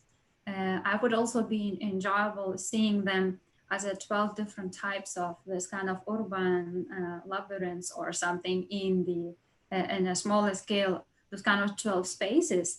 I know it was not the intention. The 12 variants was experimentation to find and speculate and which one I would like to choose and the most productive for me, or gives me more ideas, or explores a various type of aggregations. So I totally very much big compliment, but let's say from the terms of a detail, a bit I'm missing, like in enclosure, like to see this as a corridor, as a bridge. I bet I'm missing, and I think it could do like our strategies of enclosing from being from air, from wind, from let's say rain, like just specifically to your scenario, you're not on the ground. So like I would need a more precision of outer layer, let's say, but I don't like that concept, and it doesn't fit to the studio, and it's not the approach to have an exterior, like a facade, something separate. So I really appreciate, and this is something which should come from your 12 variations and searching a bit and sorting the one, and it gives you that layer, that missing layer, not as a separate entity, but maybe corner condition could work, not just the separate plates. Like, so I just gave you, from my perspective, these are opportunities. It could be done from your project a bit better, or gives me more like an idea what could be improved. But thank you very much for this beautiful scenario and speculation for cities. That's amazing. You know, one thing I'd add that I think is pretty interesting, like if we're thinking about speculation, I think one thing that's really important about that is to, once you've created the project, once you've instantiated it in a certain condition, a certain context, is to speculate on what it does then beyond what your previous idea for it was. So I think, you know, clearly you want to create this condition outside of the structured environment of the building that allows kind of free form activities to converge. But then I think you can speculate, okay, you've attached, let's say office A, let's pretend that's Gap headquarters, and then office B, which is like JP Morgan. And, you know, who has created this structure? Is it Gap or JP Morgan? Or is it both of them together? Is this like a new future speculation on what a merger means in the future? Now that we have this kind of, especially post-pandemic, like what this environment's going to be, how do businesses work together to support each other, even though those businesses might be totally different enterprises with very different functions in our society? How do you start to connect those through these kind of architectural interventions? Or is it something more like a virus where Gap, you know, bought the space outside of their building and they can build wherever they want to build, and they're knocking on the door of these other businesses saying, we're outside ready to incorporate you within our environment? And is it something more hostile like that? But I think like, you know, it's very early in your career, but speculating on these kind of what emerges from your system, what kind of opportunities emerge from your system, or even kind of deviants emerge from it in relation to these contexts you place them in, is a really important question as an architect as you move forward in your career, because you're going to create scenarios that do have a huge impact on the urban fabric and on society. So it's good to speculate about what that might be. Yeah. Yeah, I think the comments, Riley, are all really helpful, and I think this is kind of something that we've talked about in the studio a lot. That, you know, to resist the hesitation that after the project is done at the review, that it really is done. And I think Corey's initial comments about, I know Suhash and I intentionally pushed you to keep materiality abstract, and I think as a spatial study that was a helpful tool, but it would be, and I know you got kind of excited looking at representation and the animations, like the next step would be to like take this and start to apply materiality, start to explore even speculative materials, like is there a composite translucent member that also starts to layer in kind of just like you're speculating on light quality with the kind of apertures created. I think there's a whole range of kind of fun explorations that you can use this as a bit of a testing field throughout your career to keep trying representational techniques and then keep evolving the project. I think on the second comment about speculating what the kind of reverberations of this as kind of a proposal would have, like I would be curious, like going to your section drawings, if you zoom out and almost imagine the kind of stacking diagram of like what the buildings kind of in terms of the private public, like where the lobby currently exists on the ground floor, and start to think about, okay, what happens when I insert a new public kind of exterior space? You're almost creating an elevated entry plaza. And then that is going to, like you started to even speculate that now it's going to create kind of mid-tower lobby spaces, and then start to even like think about, okay, then how does that work as far as your entry experience? Like, is it truly a lobby up here because you'd already be hitting a lobby at the ground? So I think it's really interesting to start to push your speculation as far as how it influences the adjacent kind of architecture that in your proposal is so directly relinked, because you're kind of nesting into it. And then even in this view, imagining like where the conditioned enclosure starts and stops, does this kind of intersection of your proposal become kind of a carved out void within the side of the tower? And I think there's just a whole range of really interesting explorations to kind of continue evolving without kind of like, you know, starting over to a new project. There's just more questions, which is I think a great outcome for a fairly exhaustive project that you've well represented today. Yeah, I think if you take like what we're seeing right now, the current image, and after you have like deployed this system and you realize some members come together, like kind of speculate what becomes beam, and that can take a different color. So we can read like structure versus non-structure elements. Like that'll be the first layer of information you start giving us. And you can keep it abstract. So I can see like a different red color for what becomes structure when these units are close together. So they act more like beams. So that'll be more interesting to look at, like a differentiation between what's structure, because that's the one question everybody will ask: how do you elevate this? This is a huge structural issue, you know. And I know we don't have the time to analyze this from a structural perspective, but it'll be nice to have some idea of like, I think the structure can be incorporated here with these members being together, you know.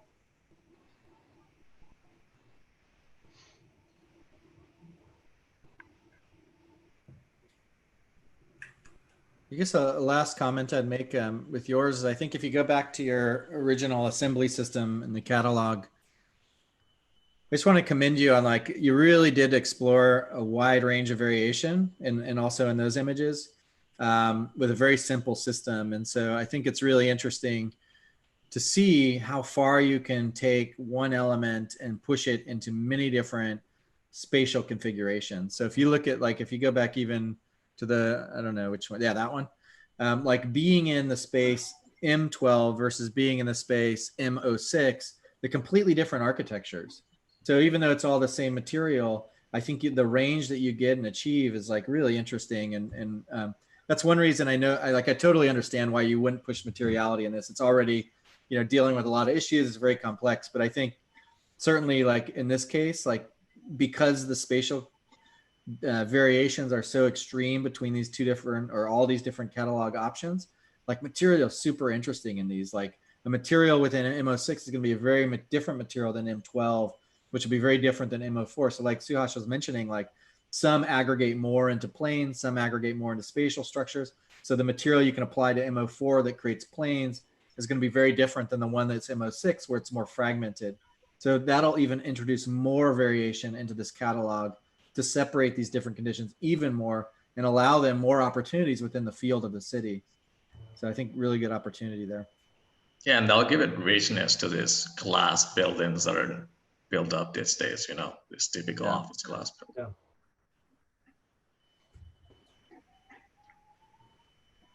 Great job. Yeah. Thank you. All right. Well, thanks. Thank you. Thanks. So yeah, I think we have a little bit of time now. I can take back over, and I think we were curious on is maybe just kind of opening it up to a discussion about the kind of group of, oops, let's start from the beginning.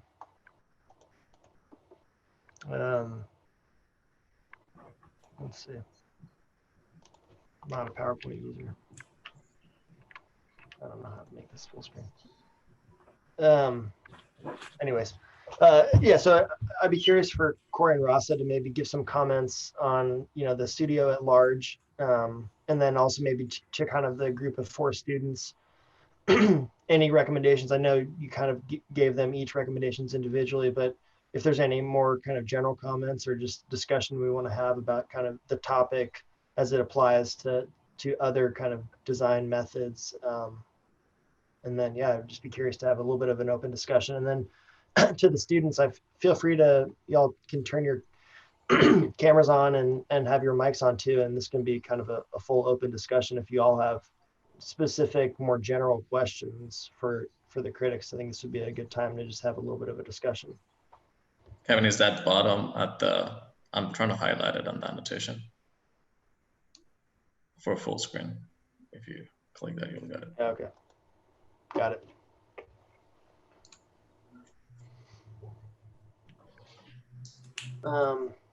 Sure. So I don't know. Yeah, I mean, I guess we can. You guys have also been talking quite a bit. So Suhash and I can also just talk a little bit. So the collection that we have up here, you know, the first 5 are what we saw, and I think, hopefully, I think as you saw kind of in 5 projects, I think what was pretty interesting as an outcome for us was just the variety that everyone working within more or less the same base units of kind of typical dimensional lumbers. And then they created their own kind of sub-assemblies to create modules, but there's a pretty wide variety of ways that these aggregations can go dependent on kind of global controls related to sites and different ways to react to program. So Suhash and I were pretty impressed with how varied the projects could go within this like pretty strict methodology. Yeah, I And think that's this is what- something. Go ahead. What Corey mentioned last time is like how you create one module and the repetition of that can output complete different things. Yeah, I think that's what struck me the most. I think the variation, and because you didn't get into materiality, so still having that level of variation without material, without these other influences is pretty remarkable. And you can see like each scheme definitely has, I mean, not a partie, but a kind of diagram of what the scheme is about. And all of them are very different, which is really exciting. I think this like just in terms of a studio within the sequence of undergrad, it's a really nice studio after operative. I think it builds a lot on the ideas that we explored and introduced last semester, but in a very particular way, in a very directed way, which I think is really great because as you go in your career, you do kind of learn generalized principles and then start to apply them to more specific scenarios. And I think this is a good example of operative studio being a generalizable idea, then filtering down a much more specialized and specific use of that kind of logic and that kind of thinking. The one thing I think that's also really important to point out, and like people get writer's block within architecture because they try to over justify every sort of move they make, everything they do, every detail they create. And it's a very modernist problem, I think, where you like everything has to be accounted for, everything has to be driven by that kind of the one decision. And I think what this allows for is to still have a concept, still have a partee, but allow a looseness within the structuring of that and the application of it, where you don't have to account for every single member.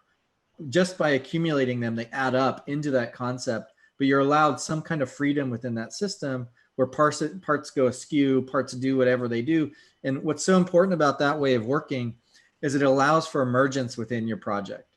If you don't have that, if you don't allow for opportunities to arise through the process, through the operations, you'll be totally constricted to that modernist scheme or to whatever that original vision you have is. And it's very difficult to break then out of that project. I think this allows for flexibility, allows for that opportunity, and allows you to take lines of trajectory that you otherwise wouldn't have within yourself. You've introduced something that allows you to go beyond yourself, which I think just carry that forward as you move through the next few studios, and always allow your process to drive these new potentials within it. But very good work across the board. I also would like to say some comments as well. As Corey mentioned, I really enjoyed all presentations. And I think that from one perspective, from one side, as I said, this discrete and choosing specific timber structural element as simple as possible, which has completely like an object, no idea at the beginning. There is something completely outsider coming and giving you these several steps in a speculative studio. You really beautifully, amazing, interestingly, each of you had very individual, your own vision. So I was really excited about that, to see this content not being exact, but giving you the part of experimentation.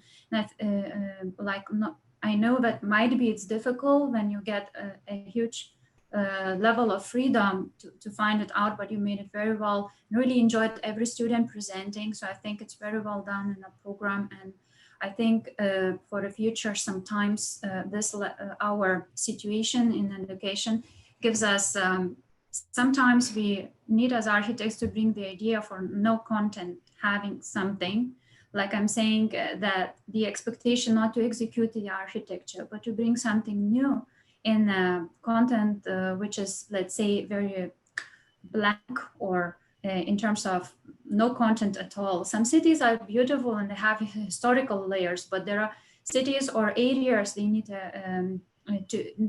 our visions to invent the reactivation strategies or something. And that's what I saw, this enjoyable, each of you being flexible. So I think have great talents in different ways, and that was for me a discovery, a nice discovery in all your presentations. I really highlight that. I know that each project could go in different ways. So from having something very simple and non-defined, and having a huge freedom of a content, I really enjoyed in the studio, and each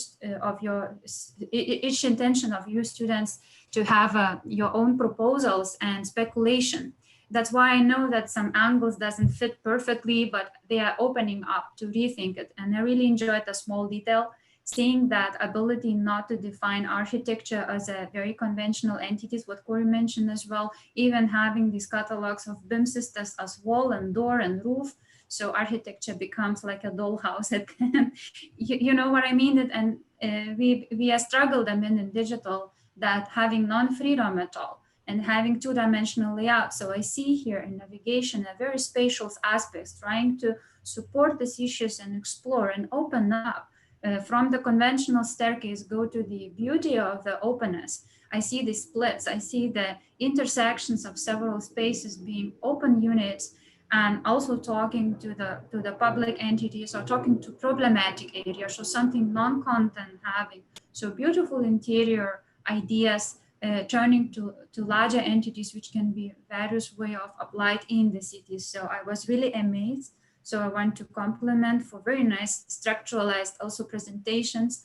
And I want to compliment for this various speculations I found it. And within the digital, sometimes it's something automated. So you have to give our sense, you gave very nice sensibility, intelligence what it could be, towards what it could turn. And I totally agree, if you don't show that much materiality, maybe you go on a speculative aspects and scenarios, when having this resolution and looking for some effects like a light and openness and a strategy to visualize these urban interior-exterior scenarios, and sometimes much more concentrating on the structural part and saying that you would like to elaborate it, not to have restricted, but to see the graphics, the all ornamentation of statical issues, but also the freedom with it. So I congratulate for your freedom and speculation, and I think I hope it gives you new ideas for further steps in the future in architecture, this speculative design studio. Yeah, I appreciate all the comments, and I hope you all are, like, encouraged by any advice as far as where to take the projects in the future. I think, the challenge that we always run into, I think, with kind of this type of design or more, I guess, less typical forms of architecture is sometimes representation techniques are just, we're not set up for sometimes orthogonal views. I think I would encourage all of you to continue to explore. And I think, we saw in Riley's at the end there how helpful an animation was to understand circulation in the space, because sometimes a plan or a section just doesn't quite capture, the complexity of some of these spaces. So I think that could be for everybody kind of a next step. You have the digital models. It's just kind of, starting to explore techniques of getting within the spaces. And then also just, I do want to commend the students on, given the situation, the flexibility. I know we structured the whole studio formatted for you guys creating these kind of large prints, and there was a pretty big pivot mid-semester for you all to transition into a fully digital presentation. And I think everybody adapted well to that format, and I think it ended up complementing the projects really well. But I do want to commend you all on the kind of flexibility of transitioning, so abruptly. Hey, Suhash, you're on mute, I think. I'll even encourage you guys, even though you don't get a point to make the changes, portfolio, write a statement at the end, these are things I could work on, because it's good to self-criticize yourself and see these are the comments I got in the jury, and it'll benefit the project if I did this further. You don't need to go back and revisit everything if you don't want to, but at least write a statement, say, these are things I need to look at further. Yep. I think you'll all find in your careers over time, you will revisit projects, as your portfolio continues to evolve kind of with you. So it's helpful to track advice. And I think as you all get more advanced in techniques of representation too, revisiting these will definitely be something you return to. And kudos to the studio also, a lot of the systems, this is very complex to develop, and being able to do this many amount of models, a catalog and all this, it's a lot of work. And there was, it wasn't a focus of the discussion today, because we were talking more about the outcomes of the workflow, but I know, there was some pretty intensive kind of computational work that you all had no experience with. So I also commend you, and I think that's definitely a tool that, is just in your repertoire now to continue to expand on. But, this was an ambitious project that I'm pretty proud of the outcomes that you guys have today. Well, if there's any other further comments, or I guess if not, we can just end for now. I want to thank Corey and Rasa for all their comments. And do the students have any other comments before we end? No. We do have a very shy studio. Yeah. I have to say that. The mute function makes them extra shy. But they've adapted to emojis, so they give emoji thumbs ups a lot. All right. Great work, everyone. Yeah, well, thanks, guys. Thank you. Thanks, Corey. Thanks, Reza. Yeah, thanks, Corey. Thank you.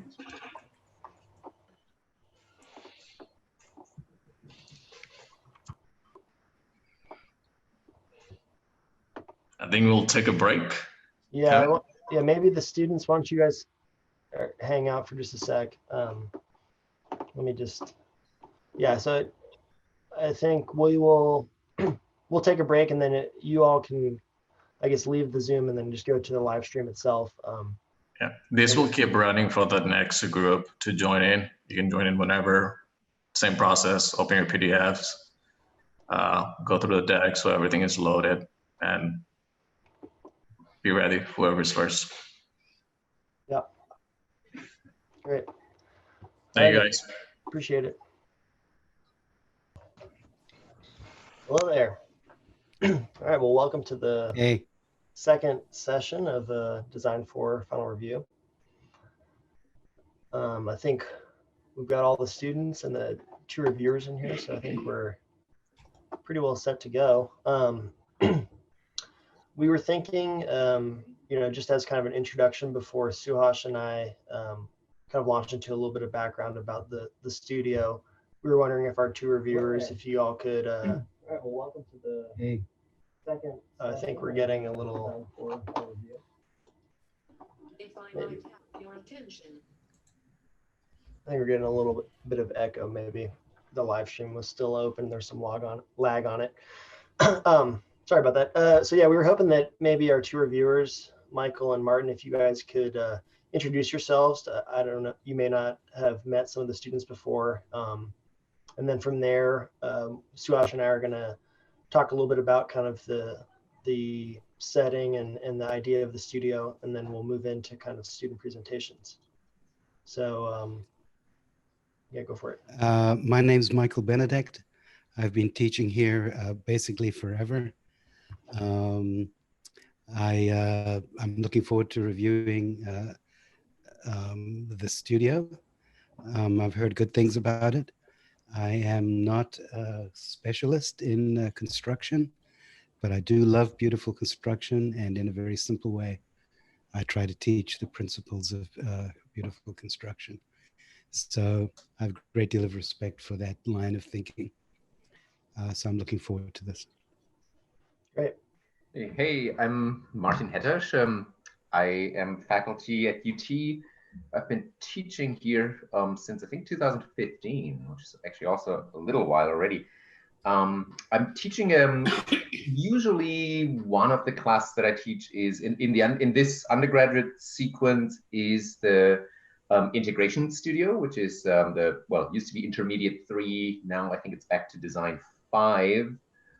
And so, you know, I have some interest in construction tectonics, but I also don't really have an interest in that as a self-serving goal, but I always kind of like see it as at a service of larger ideas.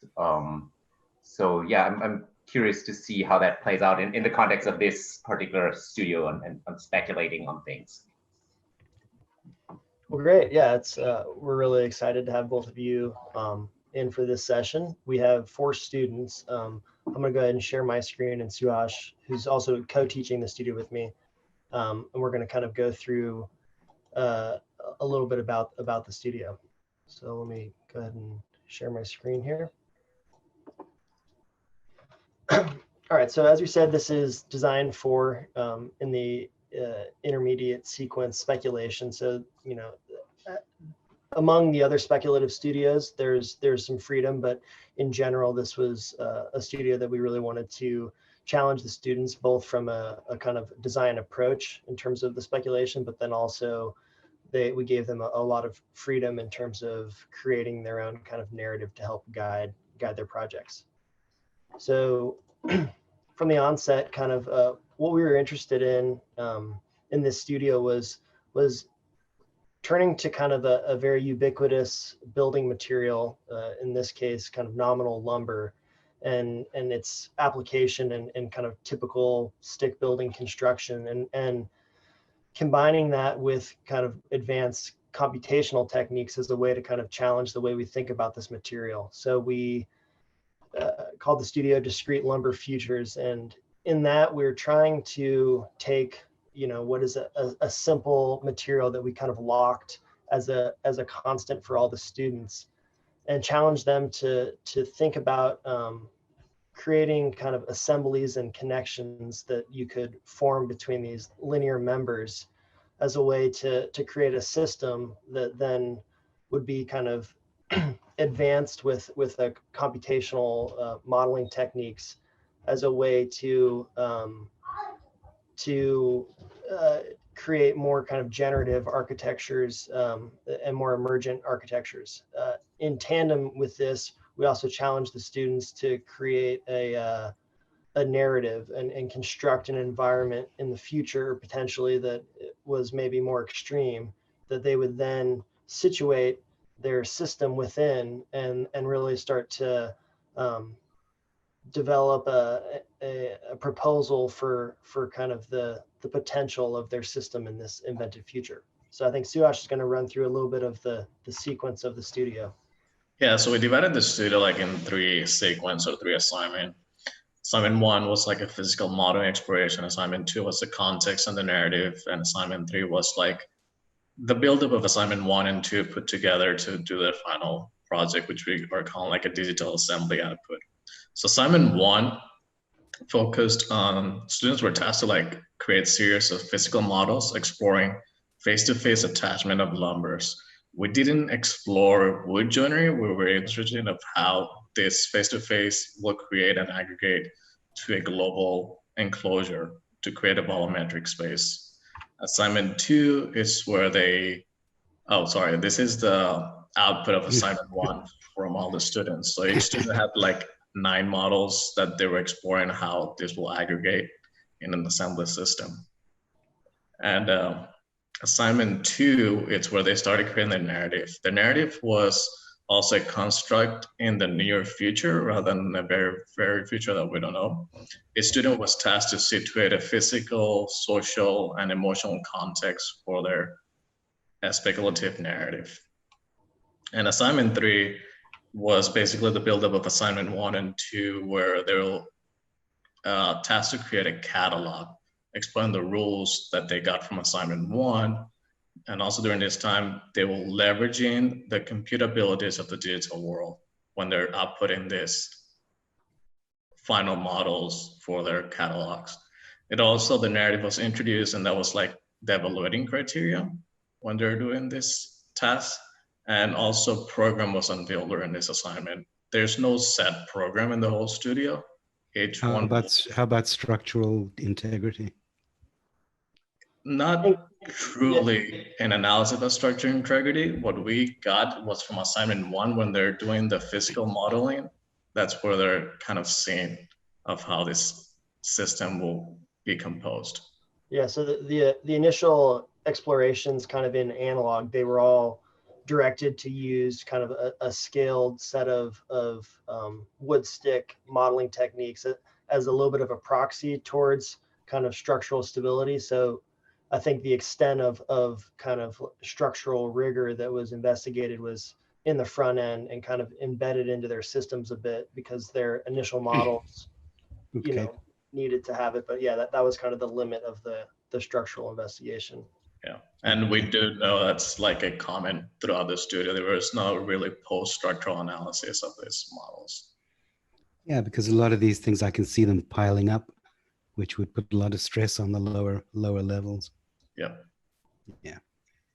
And then I think a comment even to that, I think as the studio evolved, some of the students may even talk less about the members necessarily even staying lumber, that they may be kind of moving more speculative, that these members could be an unknown material in the future of some sort of composite material. So I think some of them went a little more abstract, and some of them did stay kind of more regimented, that the idea was that they were kind of lumber. And how important is thinking about, you know, that wood is never straight and that it warps and that it dries. I mean, you know, all the sort of craftsman. In other words, is it really wood, or is it wood-like? Or it could, for example, it could be, you know, a laminated LDL type of material. Yeah. This stuff is straight. This stuff doesn't weather. It's only nominally wood, right? Yes, I think the latter. I think as you'll see, you know, like as this was brought into the digital realm, there was definitely kind of an assumption of very regular non-warping materials. So the reality of true wood gets challenged by that. So I agree. I think it probably. So that's goes not even worth raising as a challenge because it's just not even in the premise. Yeah, they certainly didn't consider it. I do think moving forward, I think kind of going back and looking if there is a desire to keep it kind of within a wood system, really having that reinform the system at an early stage to understand what are strong joints, what are not strong connections, edge. Yeah, you would go like doubling the wood so that they can cancel each other out in some way. Yeah. And especially because most of these are exposed to the weather conditions. So yeah, there will be shrinkage and stuff happening to wood. Yep. Oh yeah. All right. Well, it seems to me, sorry, like I don't want to interrupt, but it seems to me that the industrial production of this, whatever material that may be, is actually kind of one of the factors. Like the idea that like mass quantity at some stage can be transformed into quality if you just throw enough at it. Yeah. Would that be fair? Yeah, I think that might be what kind of led into the idea of it being nominal lumber, is the existing kind of infrastructure and pipeline that creates that kind of regular set of units. But I think thinking of it, maybe how can you aggregate and combine sub-assemblies of mass-produced kind of standardized units such that it kind of unifies, and there's an assumption it amounts to something more. Yeah, exactly. Yeah, I caught your very first slide, Kevin. Yeah. Just go back to it, the pile of lumber. Yeah. I was looking at the top left and wondering what the chances are that those 3 boards came from the same tree. Yeah. They're sliced perfectly. Yeah. But I think this is actually a good slide to return to based on some of your comments. I mean, just depending on how this was milled, the cupping that would occur, you can see just even before it's hit the site, the variety and lack of edges and corners. So it is kind of a perfect material for sure. So and I'm in just assignment 1, they kind of explore because they're doing steel wood sticks. So they know a little bit of the friction that it creates. So they're like, hey, my thing is standing without a glue. They get a little bit of those attributes of the wood, but. All right, it'll be cool to see how much of this stuff enters their logic. Yeah.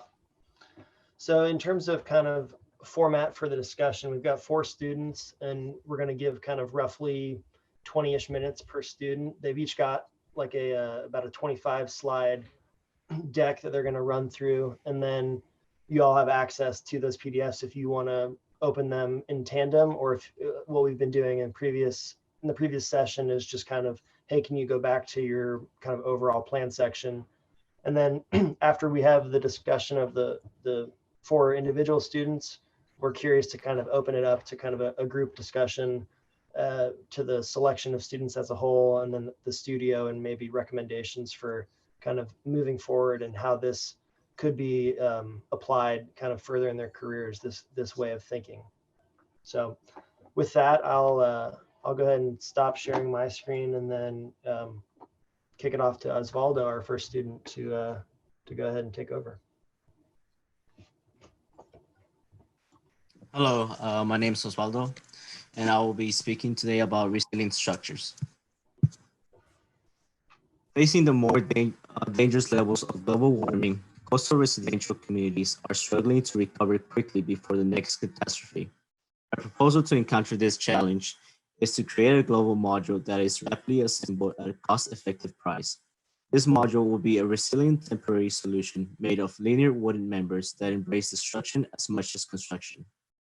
This will eliminate the cost of new material and the hiring of contractors, as it could be built with recycled leftover debris.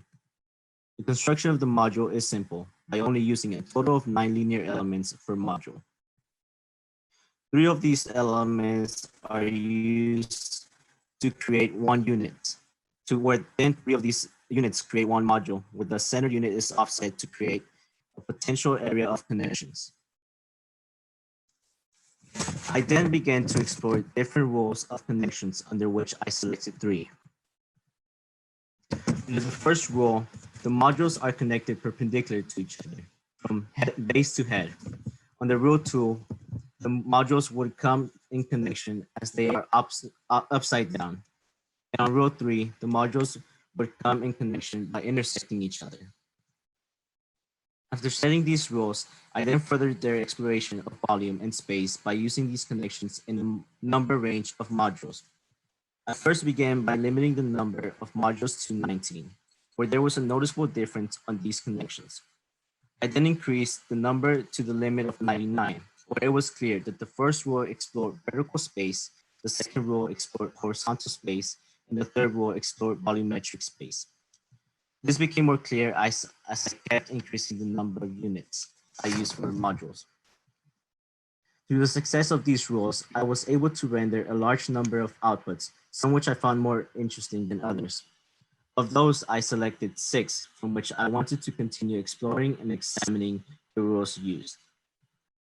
For the first output, I explored the use of space as it could be secluded by the modules while only using rule 2 and 3. The second output explored more the use of volume and the minimum amount of modules through rules 1 and 2. The third output began to create a space of circulation as I used all rules. The fourth output created an interesting overhang which allowed for an underpass to be created as I used all rules again. The fifth output furthered this exploration and created an expansion to the pass output. And the sixth output gave a clear visualization for the use of vertical circulation. The exploration of these outputs allowed for global programs to be created, such as the following: a local community health center, where people could come to seek medical equipment and other necessary goods. Through top view perspective, you can observe the circulation of people in storage of equipment in packages, how they are arranged and organized. This perspective image demonstrates the use of the walkway to create different levels and provide shade and protection for those under. And this other perspective takes us into the interior of this program, where the relationship of people, drones, and the program can be seen. While it is used by the people in the drones differently, they don't often come into contact as people remain on the ground and the drones land on the flat surface of the second level. And waiting for the next disaster, the module will continue to be assembled and disassembled to be used for other public purposes, such as to create a playground or small shops. In summary, through a simple module that follows a series of connections, rules, outputs can be rendered to create a structure that can be assembled and disassembled for different needs of the community. Thank you.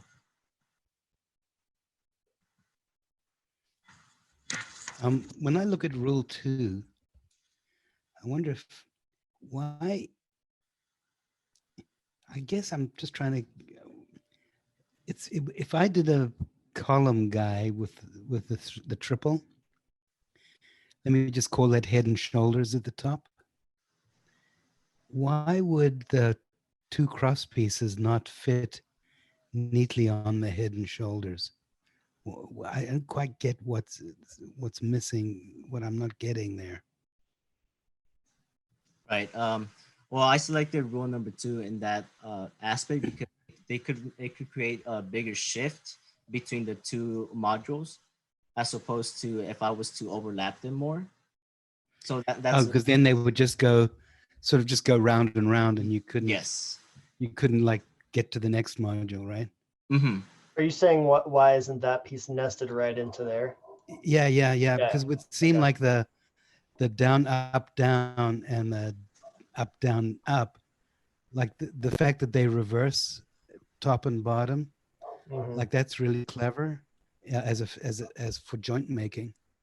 But I was just wondering why. Yeah, that's all right. It's not a big deal. But it lets you go sideways. It lets you. Yeah, it opens a new dimension that you can extend to. So it doesn't become like those aperture where it's only an aperture by itself. It opens that right, third and dimension. you just have to keep cramming them against each other. Correct, and it becomes flat. So So I take it it's going to be a property of all the structures we see that they're not weather sealed in any way. Yeah. Okay. Yeah. That's wonderful that he put it on the beach, because it's just the sort of thing you'd expect to see on the beach. You know, you sometimes see structures made of flotsam and posts, disused posts of old houses and stuff. I'm curious about the moment when you went from your set of rules to sort of like increasing the numbers of units, and then, you know, at some stage it seems like so that there was a kind of logic that was within the agglomeration of units, and at some stage, like once you pass a certain threshold of numbers, there was actually a larger / architectural scale starting to emerge, in which you could almost sort of like put typological filters over some of the units, like, you know, and I think those ones that you selected and highlighted were then interesting. Like, I think it was the next slide where you sort of like started to highlight the ones that you were interested in, like where your selection process came in. Yeah, these ones. And I mean, it's kind of interesting because I feel, to me, this is really the moment that I am the most intrigued by, because they're sort of like from the same unit, they're actually very discrete sort of like DNAs emerging that produce a giraffe, that produce like a pig, that produce different animals, right? Like, and like, it's like Lego. A little bit like Lego, but it seems, yeah, it like Lego with sort of like the restraint of sort of like saying like there's only one thing that we can sort of like this, we can only connect it that way. And so I'm just curious, like when you went into your design into the sort of final project or final rendering, it seems that it becomes sort of like a mashup of some of these types again. And why was that a conscious decision, or was that something where you just like were just like, this just doesn't go any further? I'm just curious, like where you hit, like if you hit a wall, or whether that was just like, you know, because I'm just really, I would be really curious to learn more about like number 2 is fascinating, right? Like where could I go with that? Could I go vertical? Things like that, or, you know, number 14. What if this became the Berlin Free University mat building? I mean, it just sort of like expanded into a whole, because I think inherent in those are very different spatial possibilities. Yes, that was a conscious decision I made. There was a limited amount of rules that I wanted to use. I didn't want to use too many, where it will just become more complicated and create lose control of the system. So for that reason, I decided to stop to a certain amount of rules, and it began to see a bit more repetitive in certain spaces and certain locations. And that's where I kind of began exploring using different spaces and in different formations as I began the new rendering of each system. And from there, I began to see the opportunity of maybe sticking these 2 different systems together, these 2 different outputs together that could create a bigger global module. Yeah, but I think what, if I'm understanding you right, Martin, it seems like you went from the basic like 5-member clusters. I don't know if I'm using your language, and then you went to, what did you go? There were 10, 20, 30. What were the numbers? Just go back to where you started pulling them together. Yeah, 99. Yeah. But I can't help thinking that one could take unit numbers less than 19 and re-describe those as the units. So that becomes the repeating element, and go 1 through 19 again, then freeze, then that becomes in other words, a certain kind of fractality would occur, because I think that's more like nature. It seems to me that what you did was you said, look, I can add numbers and I get variety, and I can just keep doing it. Like, am I missing the hierarchical structure, or did you not try for that? No, I did try it, but the problem came whenever these rules were to be used together. There was certain times where the connections were used, I would lose control of them. And again, just try to limit myself to a certain space and to create these areas of occupation and volumes as well. Well, just a side comment, which is not about the hierarchies that maybe could have been here, but I do feel like I'm happier looking at these things, not thinking of them as being 4'6" elements. Yeah. You know, like at the very least, I would love to think of them as 8-foot elements. Okay. So that, right, so that you can actually move into any space. I worry that the 4'6" scaling, which, you know, might be more manageable in certain ways, will tend to turn anything you make into a play school, a playground thing. Like, but I think you did evolve that number to become something that you didn't talk about, like in the last rendering where the drone platform. So like rule 2 he started speculating that this became a platform for the drone to land, and what happened below was the storage of those medicines or those equipments. So you had some reasons why you had that number, but I do agree it's not a number we typically see in architecture because of clearance. In the scale. Yeah. Right. To me, I mean, it feels like here on this slide, there is really, you are the most in control of kind of what those rules produce. And I think and this is like one of the things that's always interesting about these projects that sort of start from the replication of a, you know, sort of like almost digital kind of logic, parametric, sort of A plus A. And there's always a moment when you as a designer like make certain calls, right? Like some people, I mean, and whether you sort of admit it or not, but you're making certain calls eventually. And I feel, to me, I almost wish you had sort of speculated on that like a little bit more aggressively, because to me, like when I see these types of assemblies that I'm seeing here, they almost add up. You know, there's the linear one at the center, there's the kind of like wall at the top.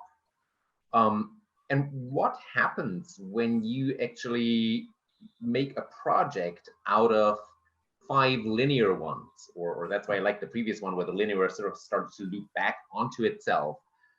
Or could the linear one sort of grow into the wall in some ways? Because I think then in the combination of these almost sort of like elements, for like a better word, like the sort of clusters that form sort of discrete architectural element, would actually be able to produce space at several scales, like the scale of the kind of like unit agglomeration, like the cluster, but also the space of, I don't want to call it the building, but the space of the whole, let's say. And I think there's some real opportunity there to actually create strong spaces where I'm not entirely convinced yet that your final outcome to me seems a little bit, I mean, it does a lot of things and you're able to describe what it does, but it just feels a little bit random still. So like maybe there's that step where it's like, what happens if I have like a project that consists of like a parallel rows of these worms? What happens then if I sort of like bisect them with 5 walls or something? You know, I feel like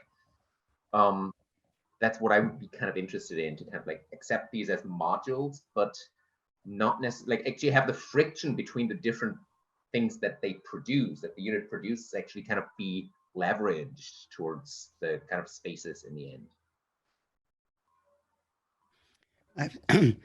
I think those are wonderful comments. I think that again, this might have been not in the cards, so to speak, of this semester, but I would have loved to see a second kind of element put in there, also modular, also repeating, which would be a diagonal, either a diagonal tension element or a diagonal compression element. Because I think as soon as you allow another thing like diagonals, the capacity of this structure to span, because it'll implicitly make trusses,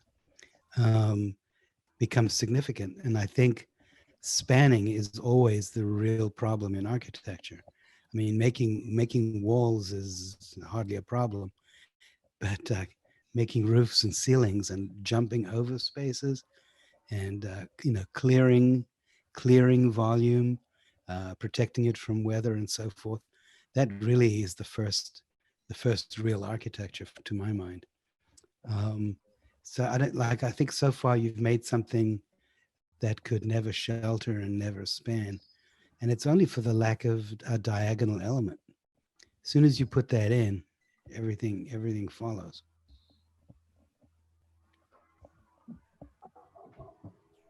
Yeah, I mean, I think that's an interesting comment because you're pretty close to having a fairly structural shape. I mean, right now it isn't, because there's kind of a weakness, a lot of pressure put on that. But I think if you started, it would just be interesting to start to kind of like replace those through your project and see what that also does in terms of like forming spaces, or I mean, it would change kind of the porosity of all these wall elements. So I mean, that could be an interesting kind of direction to start to challenge a little bit, because I think there's some of your connections, are pretty close to being fairly kind of robust in terms of the way that these kind of nest into each other. Yeah, but they'd all need two bolts at least if you're going to get moment out of them, right? They're not moment connections. In fact, it's unclear how you would connect these physically. Do you have any ideas about that?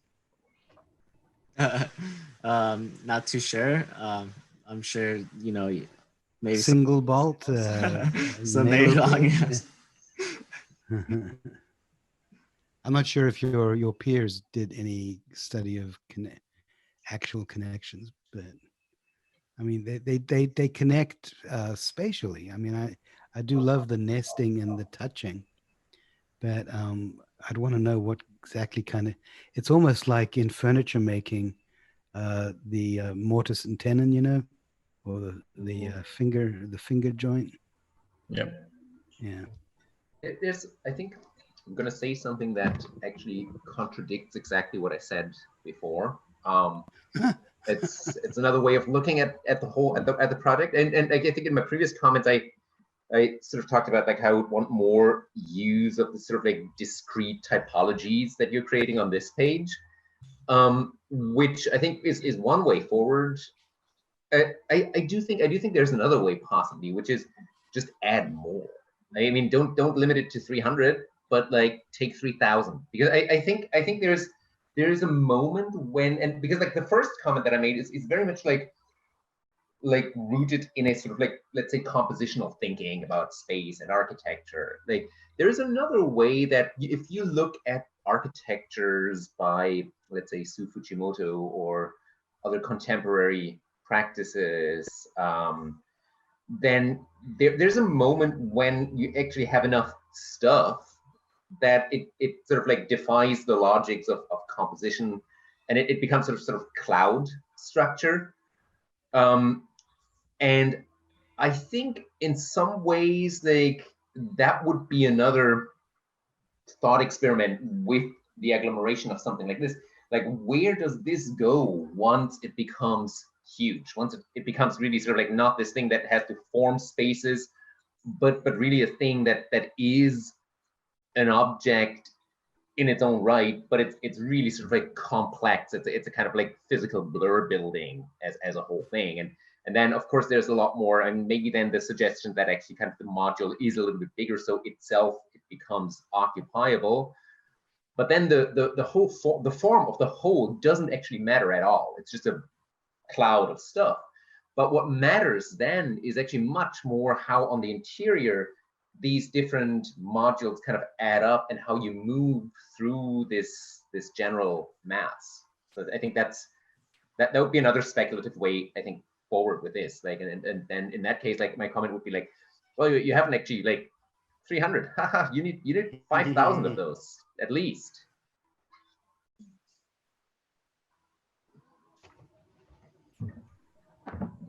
Yeah, I agree with that comment, and even I'll add up to the last comment about the dimension. Like you look at 4.6, but then you're always like outside the structure, just view the structure from the outside. Like I want to walk in between this wood thing and feel the shadows and stuff. So that's why where the dimension becomes important, you know, not just go through like a threshold.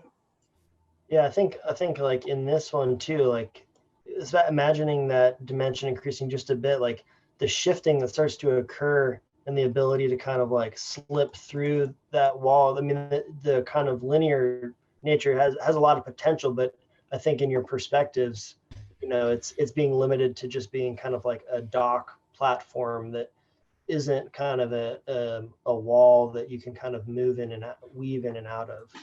So I think the scale thing is a pretty important question. Well, any other final comments to Osvaldo?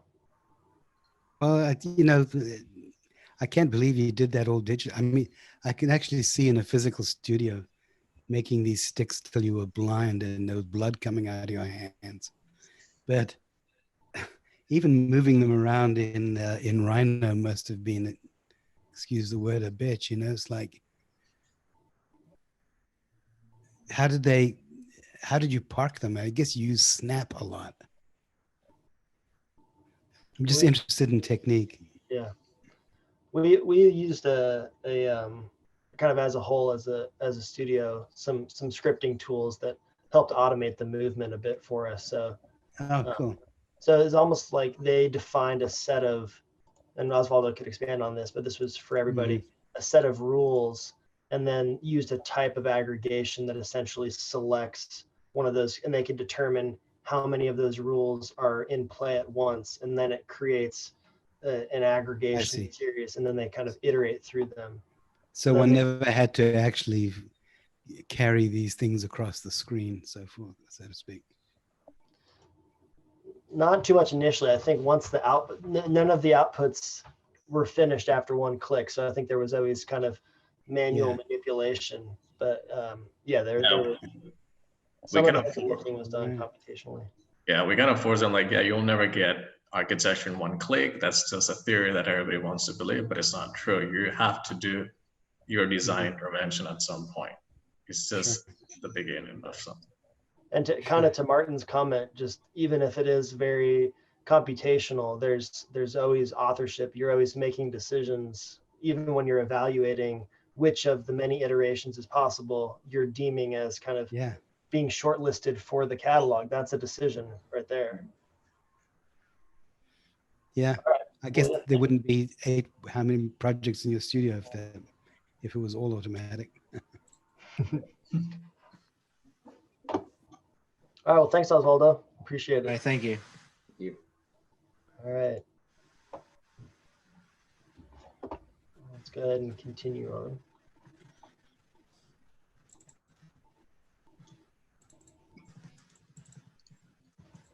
I think the next person is Jacob. You can take over. Yep.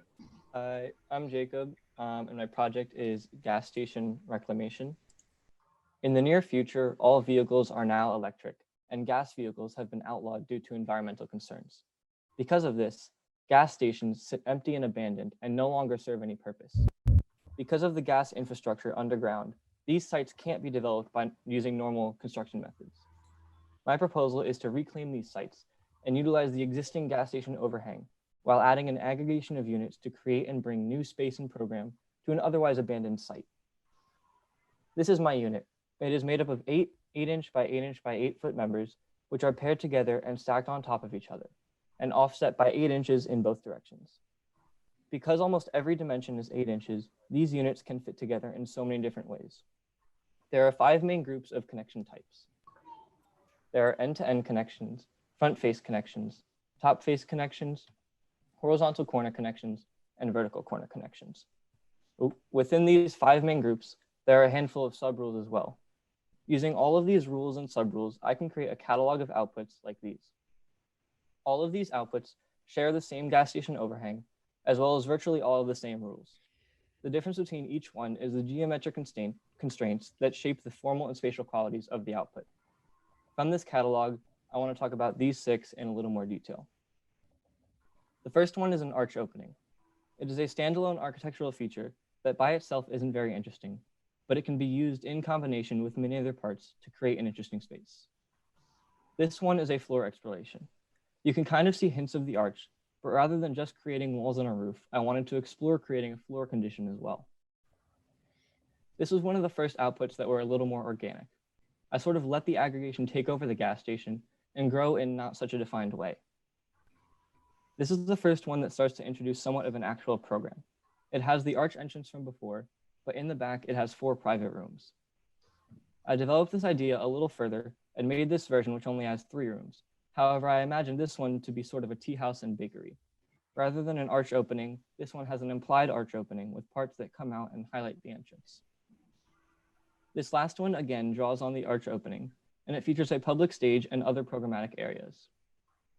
Out of these 6, I wanted to further explore the public stage because of the spatial and circulation qualities it has.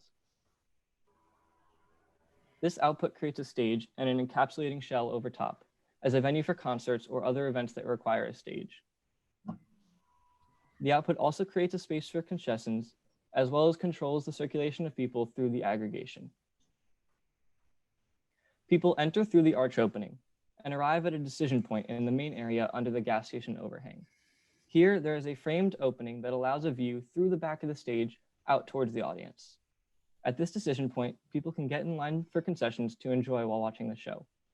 People could then continue down this walkway around the stage, which leads them out to the audience area. Once people are in the audience, if they want more concessions, they can come over to this secondary concessions area rather than having to walk all the way back around. In section, you can see the general procession of people from left to right.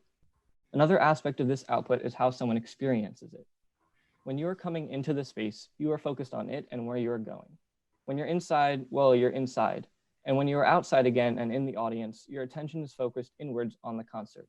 So no matter where in the experience you are, the city that is right around you seems to melt away. This is the view when walking through the entrance arch. And from here, you get the framed view of the back of the stage that I talked about earlier, giving you a kind of inverted glimpse of what is to come. This is the view of the concessions area. And you can also see the secondary concessions area, which is accessible from outside. This is the view as someone walks down the processional walkway around the stage and out towards the audience area. This is the view that someone in the audience would experience during a concert, and it is the main experience of this aggregation. Thank you. Man, bravo, I'd say. I think Frank Lloyd Wright is clapping his hands. And maybe Scarpa. I think you did one thing that I think is smart in that you chose an existing condition that you're up against, a sort of like that roof of the gas station that's very discrete. And so I think that enabled you to start to talk about a little bit kind of different attitudes, like, you know, that this sort of arch, the gateway under that roof. I think there was like I think actually kind of like there were moments in your different iterations that I found almost more interesting than the whole. Like, it always seems like there's like too much stuff then that got added on, but there was like one moment, I think, when you almost just built a wall around that kind of hovering roof. And that was another kind of very discrete and sort of specific interaction in that interaction. So I almost feel like go back. Can't remember where exactly it was. Maybe it was to the overall catalog there. This one. Go. Yep. Yep. No, one further. Your portal. I think this one is interesting because it also kind of like forms the donut around it, right? So there's clear, you can occupy this donut either on top. Hang on, can I annotate here? Yes, I can. actually. So I can occupy it here, or I can occupy it here, and I'm either under or on top. I'm under or on top. So it sort of creates a kind of like section like that around a pre-existing condition. And I find those moments very, very interesting because they're very specific. They allow you to actually, they give you some pushback on the kind of like rules. I think it's almost a little bit unfortunate that there is so much stuff then kind of like being piled on top of these in the final iterations that they become sort of, in my opinion, watered down a little bit. So I think a little bit more restraint there would actually have been helpful. The other question that I had was, it seems there's a fairly evenly distributed use of vertical and horizontal elements. Why is that? And that makes it, that's what prompted Michael Benedict to sort of like refer to Frank Lloyd Wright, and kind of like those stepping kind of central pieces, I guess. What is that? Like, was there ever a project that only had horizontal elements or only had vertical elements? Yeah, so in this, for example, this one was mostly horizontal, and this one was mostly vertical. But really, I wasn't so concerned about how the unit itself created those moments. I was more focused on the geometry that created the overall formal and experiential like feeling of each output. And so the verticality and horizontality of each output kind of came from the overall experience that someone would be in that project, if that makes any sense. You know, the sort of the artifact, we're going to see this in all projects, but the use of the isometric,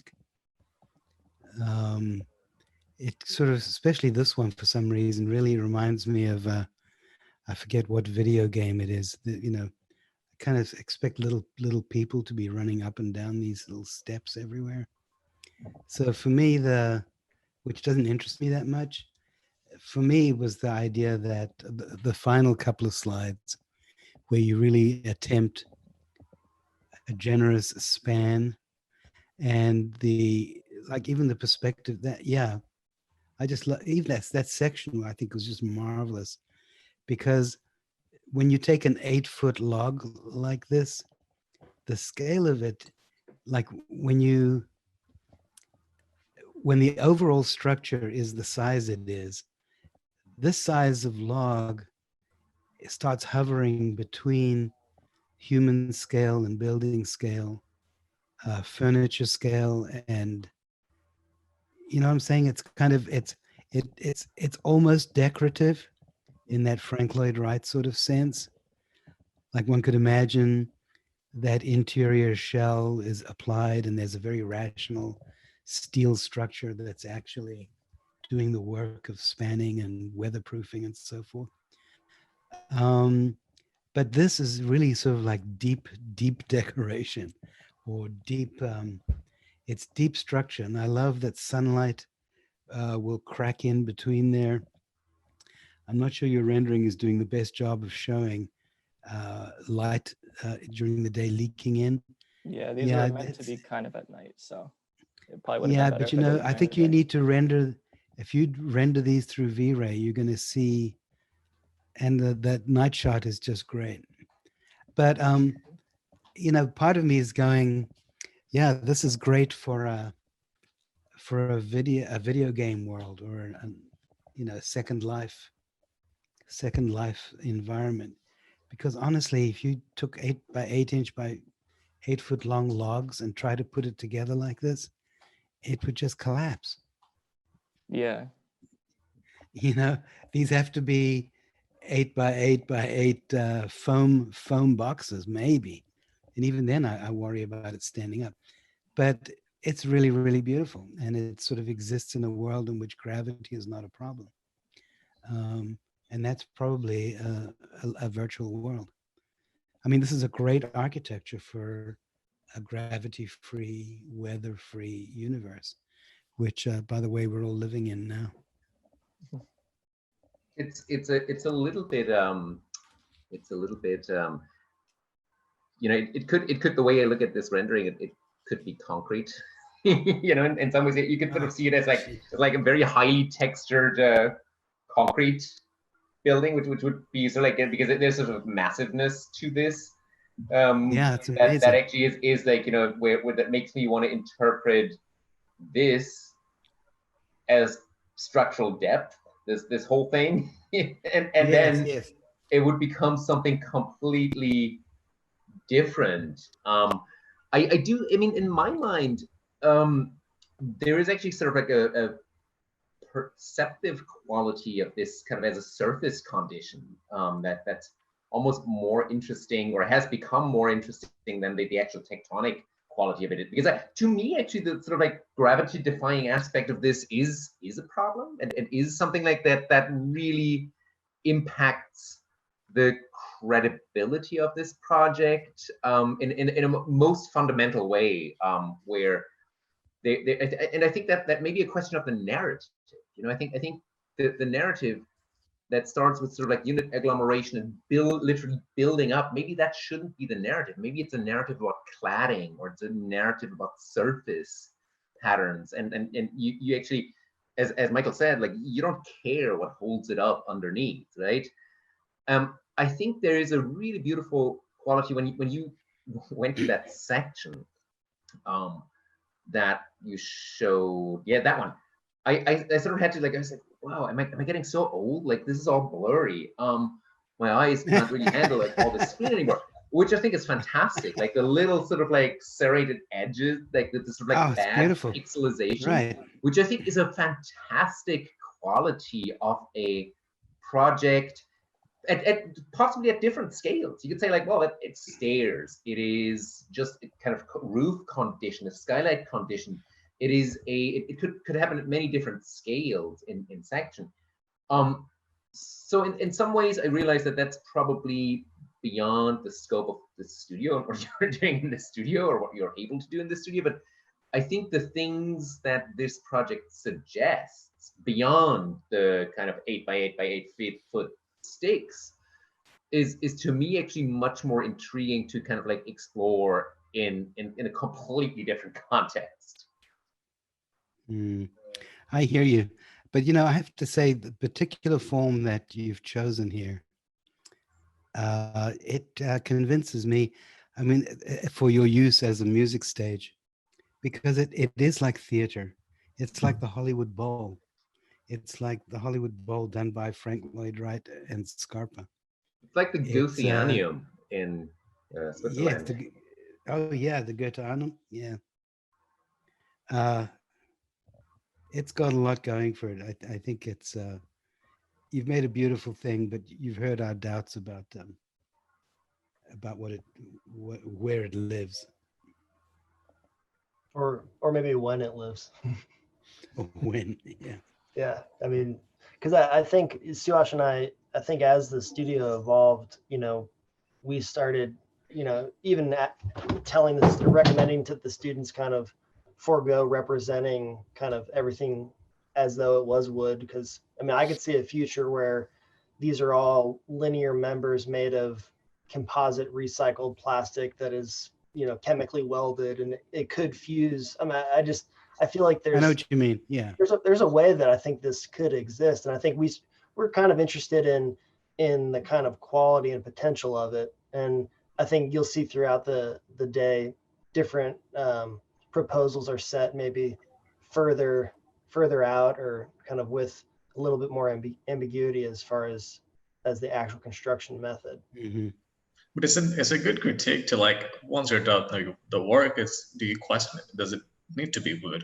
Do I need to be wood at the end? Or you refine your statement at the end and say, you know what, this doesn't have to be wood. Yeah. It doesn't blend with the wood attributes. Yeah. It could be concrete, it could be a composite element. Yeah. That's kind of what I was thinking about, especially in these last few days. Just like, I feel like it would be too heavy with wood. And so I was kind of thinking about BRK Engel's Serpentine Pavilion, like that kind of plastic material. Yeah. But I don't know. Yeah. Like that. But you definitely owe yourself some better rendering, Yeah. especially of the interiors. Yeah, because we see the light right here, and this is what I agree with Michael. Like, I want to see that light filter in the interior. You know, even though it's a night shot, like I want to see Yeah. Mm-hmm. because Jacob, it's showing up in this section. Can you go to your first slide where you show the kind of 5 connections?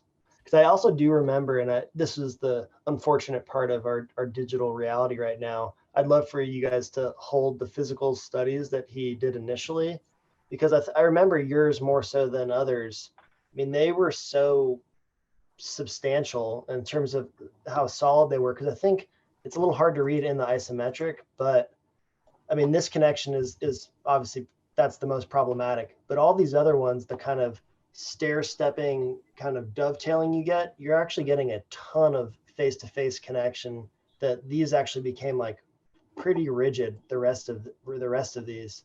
The end grain kind of face one, I think is pretty problematic. But The weird one is the stepping one is not on this page. Yeah. Am I right? Yeah. Yeah. It's not. And that's the one that does the most aesthetic work for you. Yeah.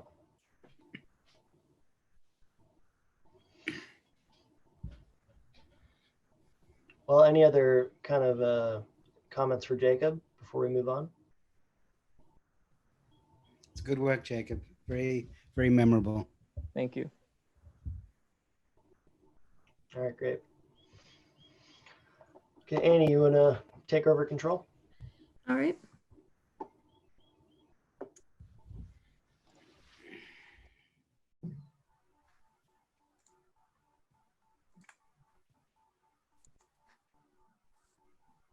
Okay, so hi, my name is Annie.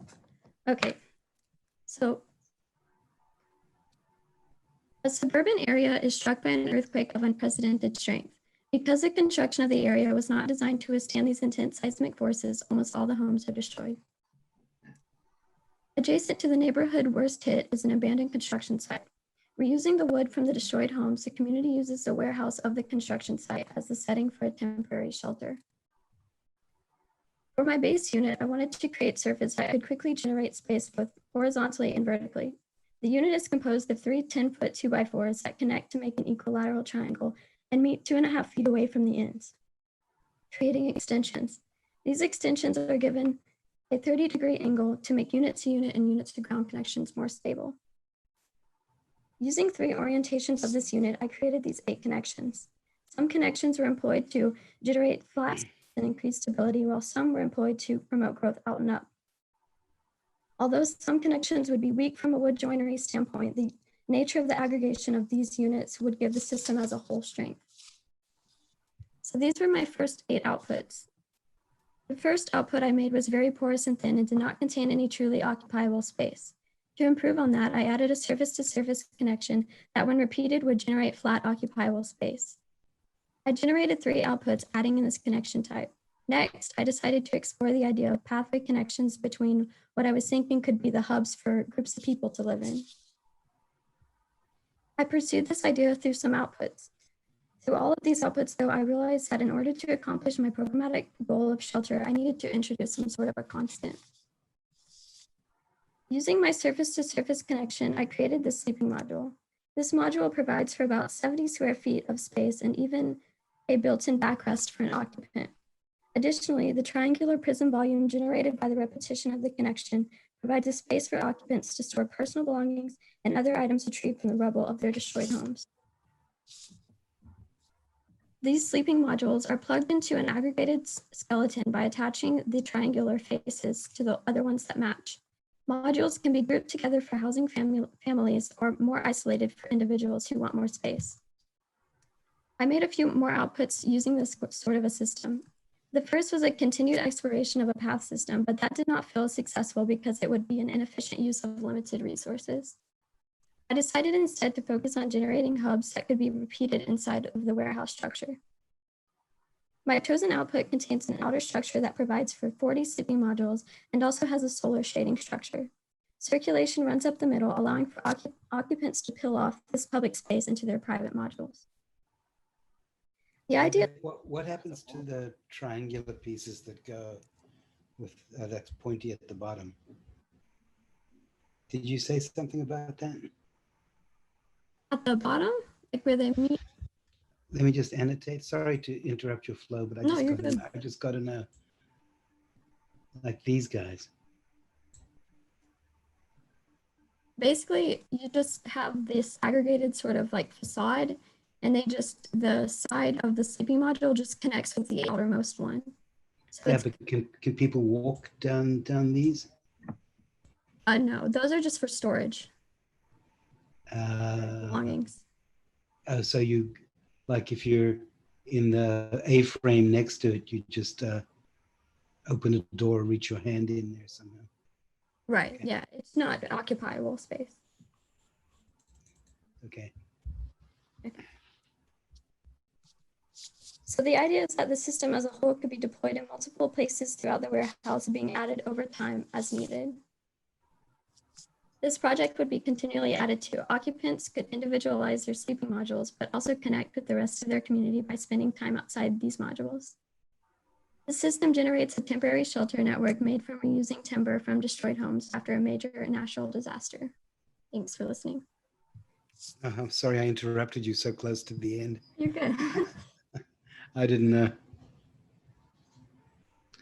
So can I, just looking at the top left diagram here, I'm seeing a surface, but that surface is not made by 1 million frames, is it? It's made by about 44 of those triangular units just stacked face-to-face vertical, or horizontal, I guess. Oh my God. Yeah, it's a lot of wood. Yeah, but your models show a much more open, like, your models don't seem, this model just to the right of it, doesn't seem to be built of the thing you've shown to the left of it. Like the one to the right seems more like scaffolding with a secondary surface making system. Right, so I have sort of this outer skeleton and then I just plug this module into it. So a lot of it is kind of open, but then you have the module put onto that system. So it is that I think. Yeah. Okay. Go. I guess that was one of my questions too. Your secondary module, what you call, I think, the sleeping module. That is essentially that's in addition. So you'd have the stick frames, the kind of triangles, kind of build up a structure, and then that other module would form enclosure. Is that correct? Yeah, that's right. But what's it made of? It's not made of the same thing, is it? It's just supposed to be the timber 2x4s. Those are 2x4s. Or the unit connections. Why? Yeah, but why the bigger frames are not 2x4s, are they? They are. They're just the original connections, and then this one is just a separate module. Why does it have to be a module? Your sleeping module. Why can't it just be? Why can't you just say the structure is based on a module and then the cladding is just cladding, and wherever you need to sort of like clad something, you just nail a piece of board on a particle board onto it or something. Plywood, yeah. Right. I just did that to kind of make it easier to understand, but I just wanted to provide consistency because if you're making shelter for people, you don't want to give some people less room than others. But I think I understand it. It's sort of like a programmatic reasoning. I'm just, I think, I think first of all, I think a lot of what you did is, for lack of a better word, extremely beautiful. I know that's not a sort of scientific category, but I think it's a starting point for me to actually sort of start to appreciate it. Like, because I think there's sort of like an inherent like logic in it that is both seems structurally somewhat believable, at least sort of more so than the last one. I think you have triangles, you have like, there's, depending on your connections, you could see these modules kind of adding up even to kind of like truss-like pieces. And I think that's actually very smart. And at the same time, you're hinting at the potential for these of these surfaces that you're adding to kind of enclose spaces and like form differentiation within that superstructure of the linear elements. And while I get the sort of programmatic argument of limiting those and making them kind of extremely egalitarian, I wonder if let's say like you didn't have a program, or a program was sort of like secondary or even tertiary, what the outcome could be if you just said like, okay, the structure is taken care of. That's what all my sticks are doing.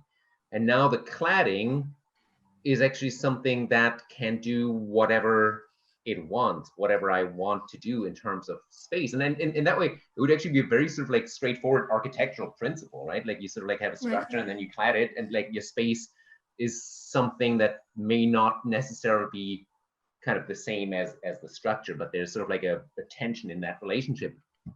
Right. Okay. Cool. So I think that potential in your project really intrigues me. Okay, so like having some sort of less systemized response to a program. I think what they're getting at is, instead of using the kind of array to create surface, just allow your piece, the triangles, to exist like that, and then assume that there's another, almost like a sheet good, that starts to clad to create surface. So you're not utilizing stacking the unit, and then maybe treat the entire system as kind of a three-dimensional space frame that then you start to insert surface to kind of describe program, as opposed to this kind of like maybe inefficient way of generating surface through kind of aggregating the singular unit. Okay. Yeah, that's interesting. Which would arguably, sorry, go ahead. The other thing is, did I hear that you say that these 2x4s come from the wrecked houses? Yes, that was to reuse some of the timber from the destroyed homes. So, you know, most of those use 8-foot long members to make regular walls. And it's very beautiful that you chose 10-foot long members to make an 8-foot triangle, roughly.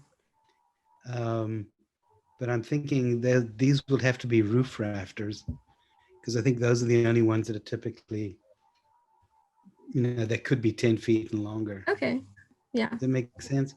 So Yeah, you then have 2x8 refuse, and you'd have probably 2x6s, but maybe more 2x4s that came out of the roofs. It's a fascinating idea to say we have, 100 destroyed houses. What could we do with the lumber from them other than rebuild the houses? Well, I think the idea of the warehouse, though, to me seems counterproductive, because in some ways, like if you have the warehouse, I mean, why would you put this inside a warehouse, right? If you have the warehouse, you don't need the stakes. So I would just, in some ways, like it looks nice, like how it fills up this sort of like compartments, but I think as a narrative, it makes little sense in some ways. I mean, I think it's a question of how you frame it. I think it's really a question of how you frame it. Like this looks like an exhibition space or a sort of like installation, but in some ways, like with the narrative that you're putting out here, I would probably get rid of the warehouse, because if you have that, yeah. Suhash, I think you're on mute. Suhash, you're on mute. I think it kind of also works in a way, because it's like bunker beds in a warehouse, right? Instead of sleeping one, now you can sleep 4 on that same amount of footprint. Right. So it becomes something that you could look at. But yeah, I agree. But I do agree, like all the comments before, where it's like, why do you need so many wood? Can we just get away with the board? So it's nice to do a post evaluation of your output. Like, oh yeah, you know what? I don't need that much wood. I don't need that many sticks. I can just do a board and that does the same quality. Yeah. I mean, it's a pretty interesting idea, like to think of a very regular, almost a three-dimensional truss cube that is very regular, and then you start to inscribe different size kind of cladded or enclosed compartments where you start to create boundary within this kind of very uniform three-dimensional grid. I think there's a pretty interesting project there where you can start to say, okay, in a scenario where I need a bunch of just discrete small bed units, there's a lot of these little enclosures, but maybe I need one that's more of kind of a grand hall, and then you start to clad a bigger internal volume. So you could see the system adapt to different programmatic kind of combinations. Which is right now your warehouse is also the skeleton only. So you're basically just building the skeleton for this and then cladding it. Yeah, yeah, that makes sense. It would be blue plastic.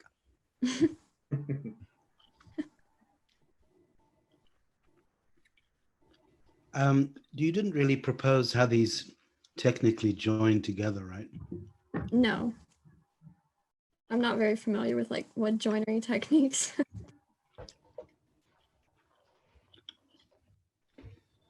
Yeah, I mean, because the promise of making a triangle with this sort of pinwheeling extension, I've seen it in the other two projects as well, is that your unit is more like a molecule which has grips on it, and that those like hands, hands that reach out, and that those are what hold on to the next one. So you don't make modules that are like boxes or billiard balls that have to have a third device to hold them together, but that somehow these are naturally gripping of each other. Right. I would love to have seen a more close-up view of how they join. Did we miss that? Did you have that? I do have a connection slide that kind of start to show that right there.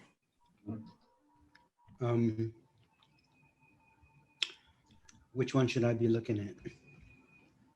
A6 to A5 kind of use the extensions as connection pieces. That's at the bottom. Oh. And those are in 3D, right? Right. So then, but how do they, those arms that stick out, do they not like catch a hold of another one? Like none of these connections, all these connections are in the Z dimension, if that makes sense. I'm talking about connections that would make a surface or a sheet out of these things. Yeah, I had some that were like flat connections, like, but Yeah. you were just trying to make sort of like these wall systems or stairs, something that was accomplishing a function. I feel sure that if I came up with this great module, I really do think it's a clever one. I would be looking for ways that the next one just sort of laps over it, right? So that the exact lengths of the legs are such that when you put another one next to it, you just drive two bolts through the leg piece, and then suddenly it's holding real tight to the next one. Yeah. So and that way you can combine them and add up to form a truss or something. You don't even have to sort of like put the two ends together necessarily, but you right, because those bolts will do the trick, right? Yeah, that'd be more efficient in terms of the sleeping module too. I think I do think in your case actually that this question of the connection is really important and interesting to consider, because I think it would completely expand or for that matter limit what you can do with these modules. So that scale, I feel like that scale is almost a little bit absent, where in some ways okay, you're showing the single module and then you're showing the whole, but I feel like there's sort of like an intermediate scale where like there's sort of like a little study of like how you join 5 modules, like this 5 module scale and on what they produce. And I think that could be, that should be or could be pretty rigorous, because I think there's actually kind of like you're close to making actually a sort of structural argument that may just work with a little more effort into that. Right. And so I think that to me would be worth exploring. Annabeth, you did a lot of this at home. Did you ever get some bolts, build these things? I actually did build a module. I built like a tiny little study. It's pretty strong. Well, and that's probably with, you just did a glue joint there, but I also think it'd be interesting to take this and then look and decide, is that kind of like a half lap joint, or is there a way that you can use some more joinery techniques and that the end of all these are actually like all half laps that that can nest into others. Like I do think zooming into that joint could be a pretty interesting study in itself. Do you think a mortise and tenon, that kind of a joint, would work for forming the triangle? I don't. Yeah, it would, but you know, those are tricky. You have to be a real good with a chisel, etc. Especially coming in thinking, yeah, when I'm thinking of this as an emergency, you know, quick build system. Right. Yeah. Especially coming in at a non-perpendicular angle for a mortise and tenon would be pretty challenging. Yeah. You'd probably have better luck with like a floating tenon. That'd be a little bit easier to give to like a novice. Everyone's just plugging holes, and you've got a bunch of floating dominoes. But honestly, it'll fit better with your narrative, because you're saying the people that are part of the earthquake, they're the one building this module. So you need to find an easiest system for a regular person to build it up. Right. We're just opening up can after can of worms. Yeah, I feel it's interesting. I wonder. I mean, to me, I wonder how much, whether at some stage in this project you wouldn't hit a wall in trying to maintain both the social narrative of the project and exploring the sort of like architectural potential of this module. Like, to me, like, they're already now, they seem kind of like forced. Yeah, I did. Yeah. So in some ways, like, I would be fine if you abandoned. I mean, you could abandon either, but then I think if you abandoned the architectural sort of narrative of the joinery, then you'd probably end up with something much simpler and more efficient in some ways. But if you're interested in this module, like, I don't think, or it may be helpful to actually kind of like temporarily sort of like suspend like program and just be like, where does that lead? And like it may become very expensive and very inefficient. But then, like, who knows where it will go from there? Like, it may lend itself to a different program, or you may actually come across something that then makes it super efficient again. Right.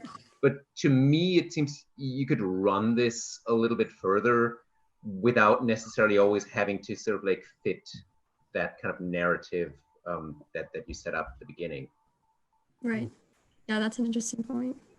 Because a lot of my decisions were fueled by the narrative. I mean, the beauty of starting with a triangle as a module is that you only need a pin joint, right? Anything rectangular, you need 2 bolts and nailing plates and stuff. But this promises that you could snap it together, you know, with a single pin.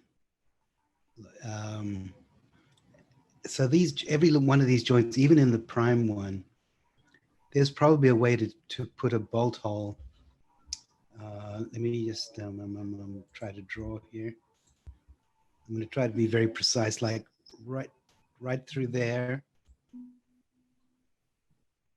You know, at actually slightly more of an angle.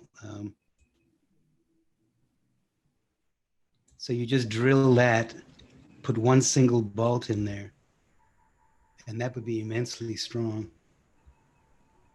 Okay. Yeah. Cool. And you could set up a jig, and you could have people do that over and over and over and over again. Mm-hmm. Yeah. There's a lot of possibilities here, Annabelle. Annabeth, I should say. But it would take about 100 hours to figure them out. Yeah. But then you'd be rich. You'd be rich and famous if you figured it out. All righty, well, thanks, Annie. Thank and then you. in Vegas, we'll have Christopher take over, and he'll be our last project for this session.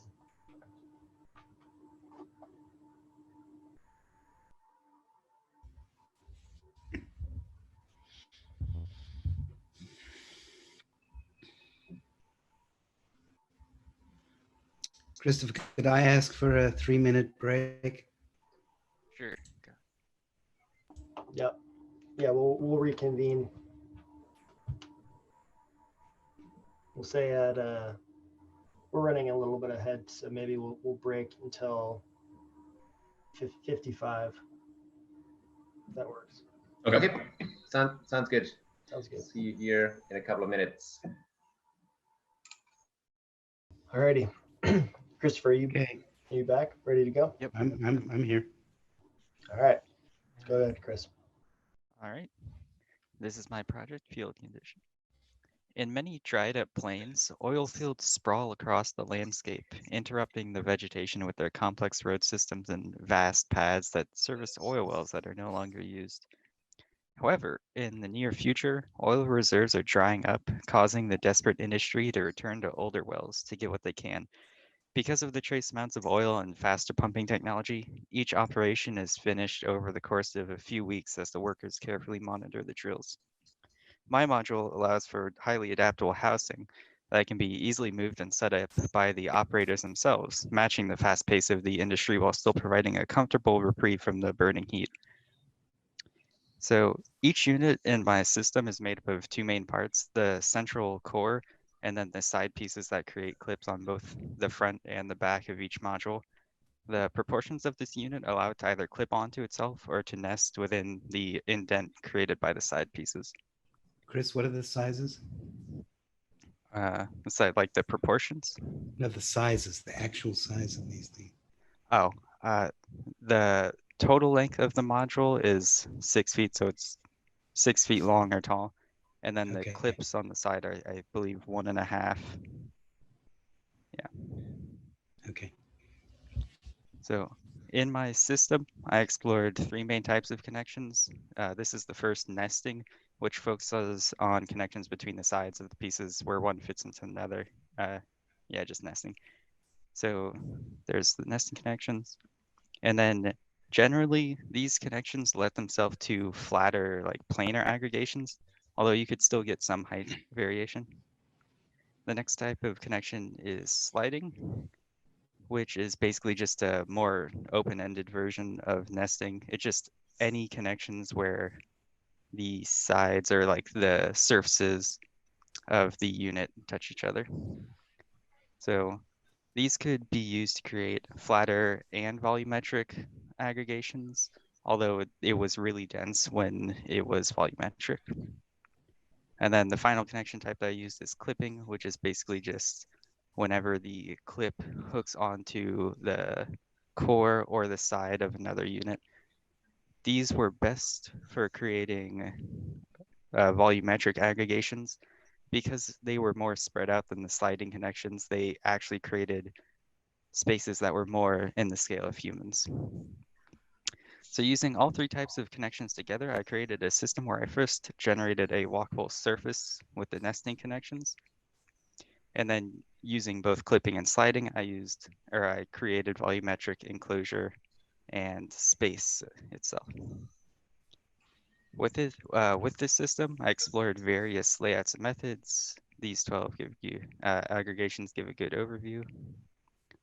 At first, I simply used bounds to restrict the size of the floor and then define the spaces up from its form with clipping connections. This first exploration showed that simply building up from a generated floor could become very dense and blocky. Continuing to use this method, I generated this. This explores the creation of more open spaces since the last one was tight. This is the same method still and explores how I can create more open spaces and give large amounts of porosity. Later on, I altered the method slightly, manually defining both the walkable areas and the volumetric enclosure. And then I also introduced sliding connections into the volumetric parts. This aggregation was my first attempt at creating livable spaces at a smaller scale. And then this aggregation was similar, but it created a unique condition at the sort of the top right side of it, where the walkable area transitioned seamlessly into the volumetric walls, sort of blurring the lines between the floor and the enclosure. And then when I noticed this condition, I made a quick second aggregation using purely sliding connections to really emphasize the seamless transition. This aggregation was just a quick exploration of creating spaces at a smaller scale, focusing on a moment. On the other hand, this aggregation was created at a much larger scale. This aggregation explored a more varied walkable area. I created a slight incline throughout its length. This one, up to this point, I had mostly been using organic shapes to define the bounds. This one just uses orthogonal bounds instead. This aggregation focused specifically on a hallway condition. And then this is a same goal, but I tried to create an angled hallway instead. And then finally, this aggregation explores creation of a stairway and a second floor. It sort of combines the hallway conditions as well as the transition between cover and floor in the earlier aggregation. So there's all of them again. And then after learning from the structures created by the module and its connection, I chose elements from a few of my explorations and generated a new aggregation. So this is the structure that I ultimately arrived at and chose to pursue. It is 2 living areas that could fit bedding and other furniture, as well as more communal areas created by its circulation. By packing my units onto the bed of like a standard semi-truck, it would take about 1.5 trucks to create this housing for around 6 or 8 people. Here's the first floor. The entrance, courtyard, and first floor room all blend into one space, although it's still differentiated by the height of the platform. Here's a floor plan of the second floor. It's mostly closed off from the rest of the structure, but it still has some interaction with the lower levels through the sort of balcony-like condition on the right. Here's some sections. They just show the spaces relative to each other. This view shows the whole structure from its entrance from the open side. This view is just the second floor. This view shows the circulation of the building. So from the entrance, someone can choose to either ascend to the more private level or continue on into the more public and open space on the first floor. Here's just a rotating view of the structure to really see it from all angles. Oh, that's really cool. All right. And then with this final view, you can see how the deep shade of the structure is truly able to offer reprieve from the dusty heat that envelops the bustling oil fields. So there you go. Here's just a quick recap slide showing the aggregations that developed into my final structure, as well as some sections to show the spaces. Thanks for your time.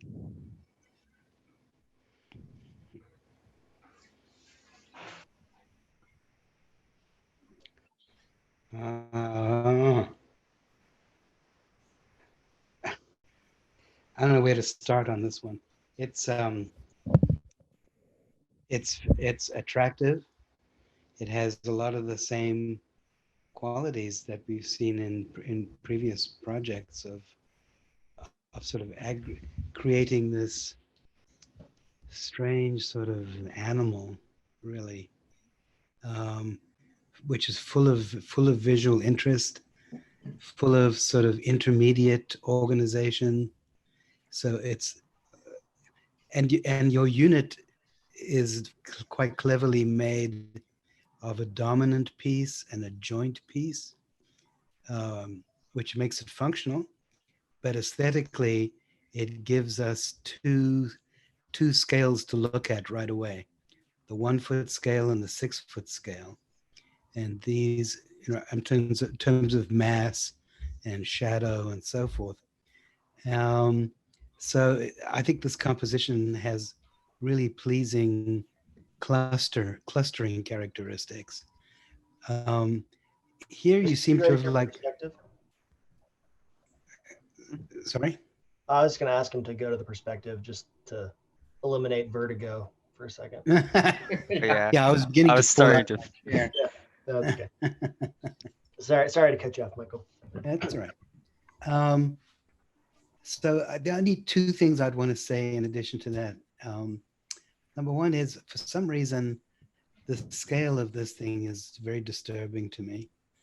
I would be happier to think that instead of 6 feet long, that these units are maybe 60 feet long, or maybe like, I'd like to think that every block and bar is about a 10 feet by 10 feet by 60 feet or by 100 feet. In other words, this to me looks like a city, a very futuristic city or a space station of some kind. To sort of just have them be lumberyard sized bits of wood that you could walk around on, it seems to me to be a hugely strange kind of overkill. Mm-hmm. Like it just seems like a futuristic urban plan, if you want my, like a solari, like an arcology, or do you know what I mean, guys? I mean, haven't we seen something like this before? Yeah. Just try to Photoshop the background out of this perspective and put some sort of space in there. And then put tiny, or actually it can be anywhere, but it's just on another planet maybe, but with tiny people. I just love the environment that this makes as a kind of a like a honeybee nest, like a wasp colony of some kind. Yeah. Chris, could you go to your catalog for a second? Sure. I think there's one of your explorations is like a smaller scale. Yeah, I kind of wish we could toggle off the figures for a second and then like look at some of just the moments of some of these, imagining if it was scaled up. Yeah. To what you were talking about. That could be really, I mean, that could be just a really interesting exploration. Chris, just save your model and then size all your scaled figures down for a second. just as a kind of, how does the same space operate when you slide this around? I could see it out of a science fiction movie. What a great place it would be amazing. Yeah. It would probably have, I mean, if you want to scenario it, a second kind of structure. It would probably have suspension bridges that go from place to place in a sort of an infrastructural layer of ducts and cables and bridges and what have you.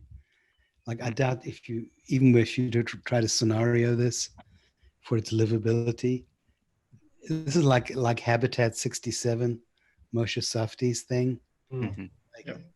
I think you would need another kind of language, which is the language of infrastructure and so forth.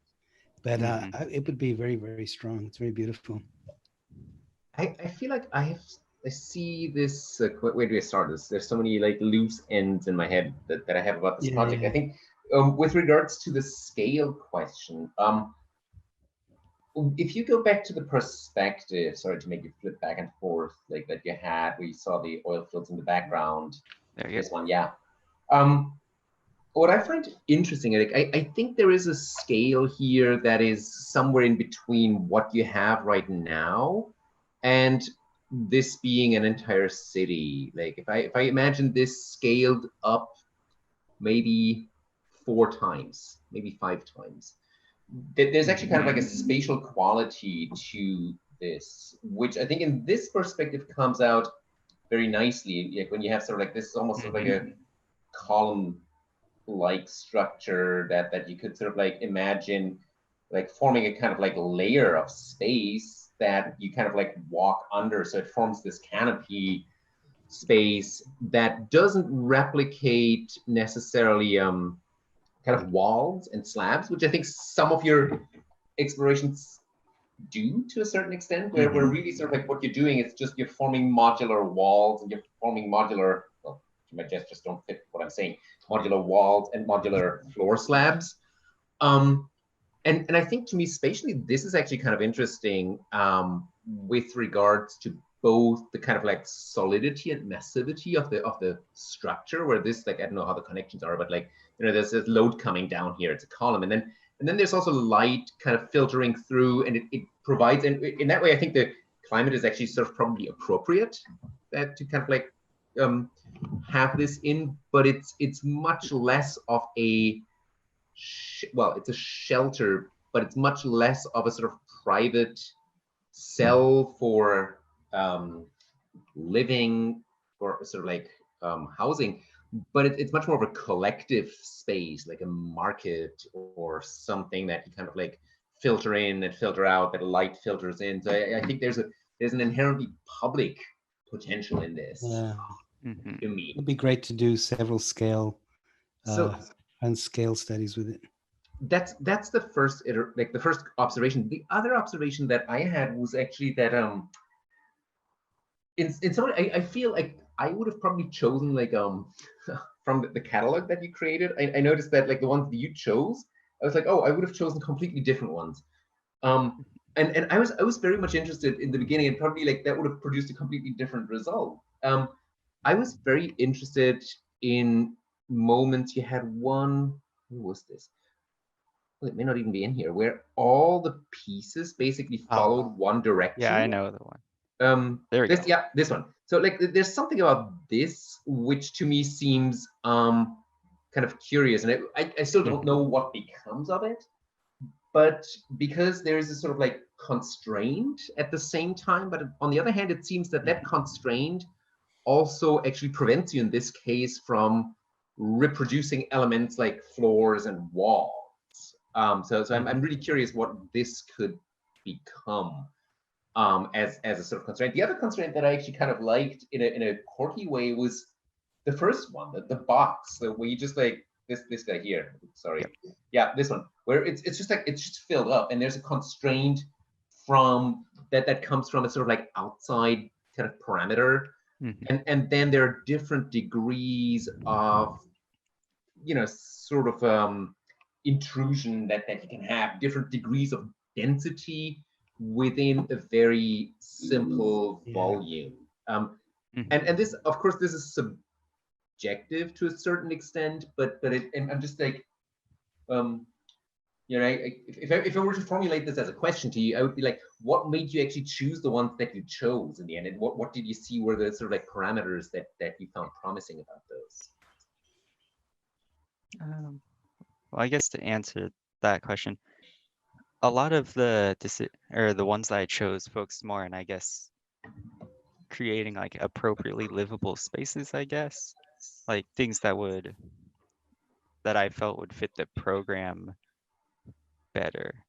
Otherwise, like an aggregation like this one, I actually quite like this one, just the way it creates all the loops and the shades, but it's not as effective for creating sort of room-like spaces or enclosed spaces that you could sleep in.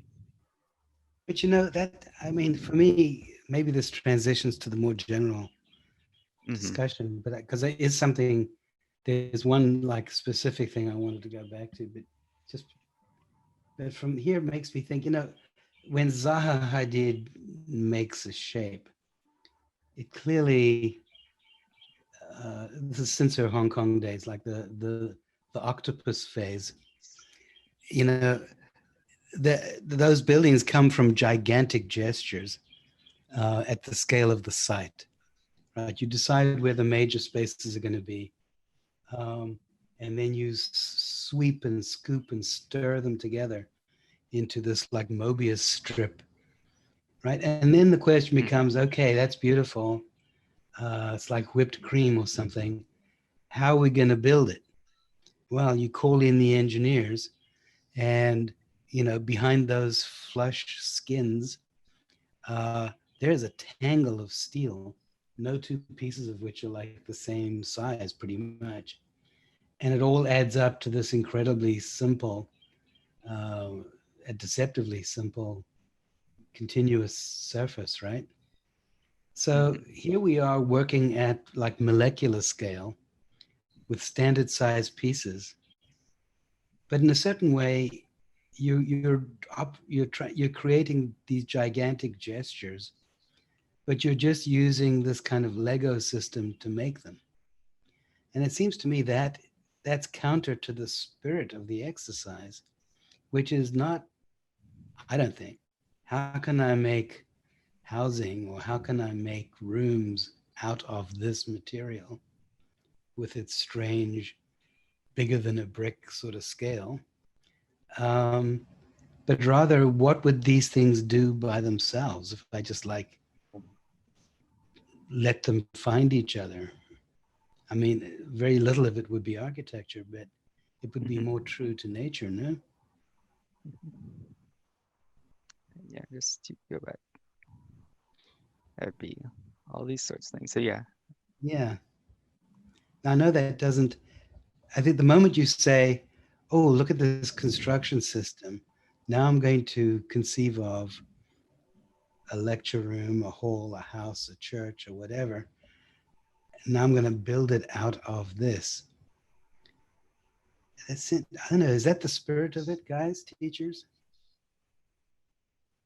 I mean, I think part of this thinking was a bit of a reaction from the kind of maybe faux-ness of the continuous and kind of the fact that there is the surface and then the reality of a bunch of custom pieces cladding onto a very regular kind of typical structural skeleton. So part of this was kind of creating a singular unit and trying to create not a continuous and organic shape, but a similar level of complexity, but without, you know, two systems that then are kind of a bit of a guise on top of each other. But as I'm looking at Christopher's, I mean, I do think that that's an interesting kind of thing that we set out for in the studio. But again, there's, you know, it's like we're trying to propose a very almost like stupid logical system in order to create complexity. But then we also are waving our hand saying, but yeah, it actually isn't waterproof and doesn't have these things. I think as soon as we try to layer in those systems, we're going to be back to the continuous building that has more regular construction techniques in order to actually make it function. I mean, I was thinking what a great discovery, you know, Buckminster Fuller's geodesic dome was, right? Because here was basically sticks with joints, so carefully dimensioned that if you stuck A to B in the right order, you would get a sphere. And most amazingly, actually, he discovered that principle before it was actually discovered that that precise structure is the third stable form of carbon atoms, with beyond coal and graphite. I mean, I think that's actually kind of really amazing that he sort of like in some ways on his own discovered sort of principle that exists. So let me just get one more small point off my chest, and it's right here on this slide. I looked at this sort of element and I thought it's strangely two-dimensional. Like, I wonder if I wouldn't have tried, it's kind of like a wrench, right? Mm-hmm. So yeah. we have the wrench flat on one side, but then turn it 90 degrees on the other. So it always affected a 90-degree turn. Does that make sense? Yeah. I did. Whenever we went through the physical modeling stage in the beginning, that is actually like one unit that I tried, but without like aggregating it at a mass scale, it sort of just seemed hard to. No, it is hard. Useful structures, but yeah. Yeah, this one I think is easier to manage mentally. For sure. And the other thing I might have tried was eliminating one of the sides of the wrench so that it's just a straight piece and one jaw, and then on the other side one, because I think you would get the same. I'm not sure what the doubling on either side is getting you. Yeah, I think in the beginning, asymmetrical element will be more interesting than a symmetrical one. That's true. What about having the two jaws versus the one jaw, so to speak? Well, I guess I just went with that because I wanted it to be sort of symmetrical in every direction to allow for, I guess, like the most amount of utility or adaptability, I guess. Because like in this way, you can create connections on connections. You're not necessarily losing any part of the unit once you attach it. Because there's always another one right next to it. Yeah, no, I get that. That's good. I mean, this is so close to basically how nature has built the most complex molecules, you know. It's just little smaller molecules that will only fit together a certain way. and they grip each other and grip each other and twist and turn and grip each other. And that's what we're made of, man. We're made of things that look a little bit like this. These And two look like protein molecules.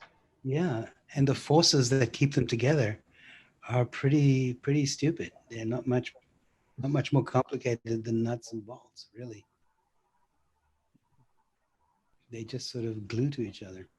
Yeah, I mean that is kind of an interesting metaphor for the approach that a lot of these are taking from a structural standpoint, is just too many connections is how it, you know, like there's not efficiency. It's just at some point, if you have so many connections in such a mass, like you're just depending on the kind of the knot. It's just a big knot of connections. Right. And you know, the whole coronavirus thing is like you could take any one of these 4 blobs on the right and just say that's our coronavirus.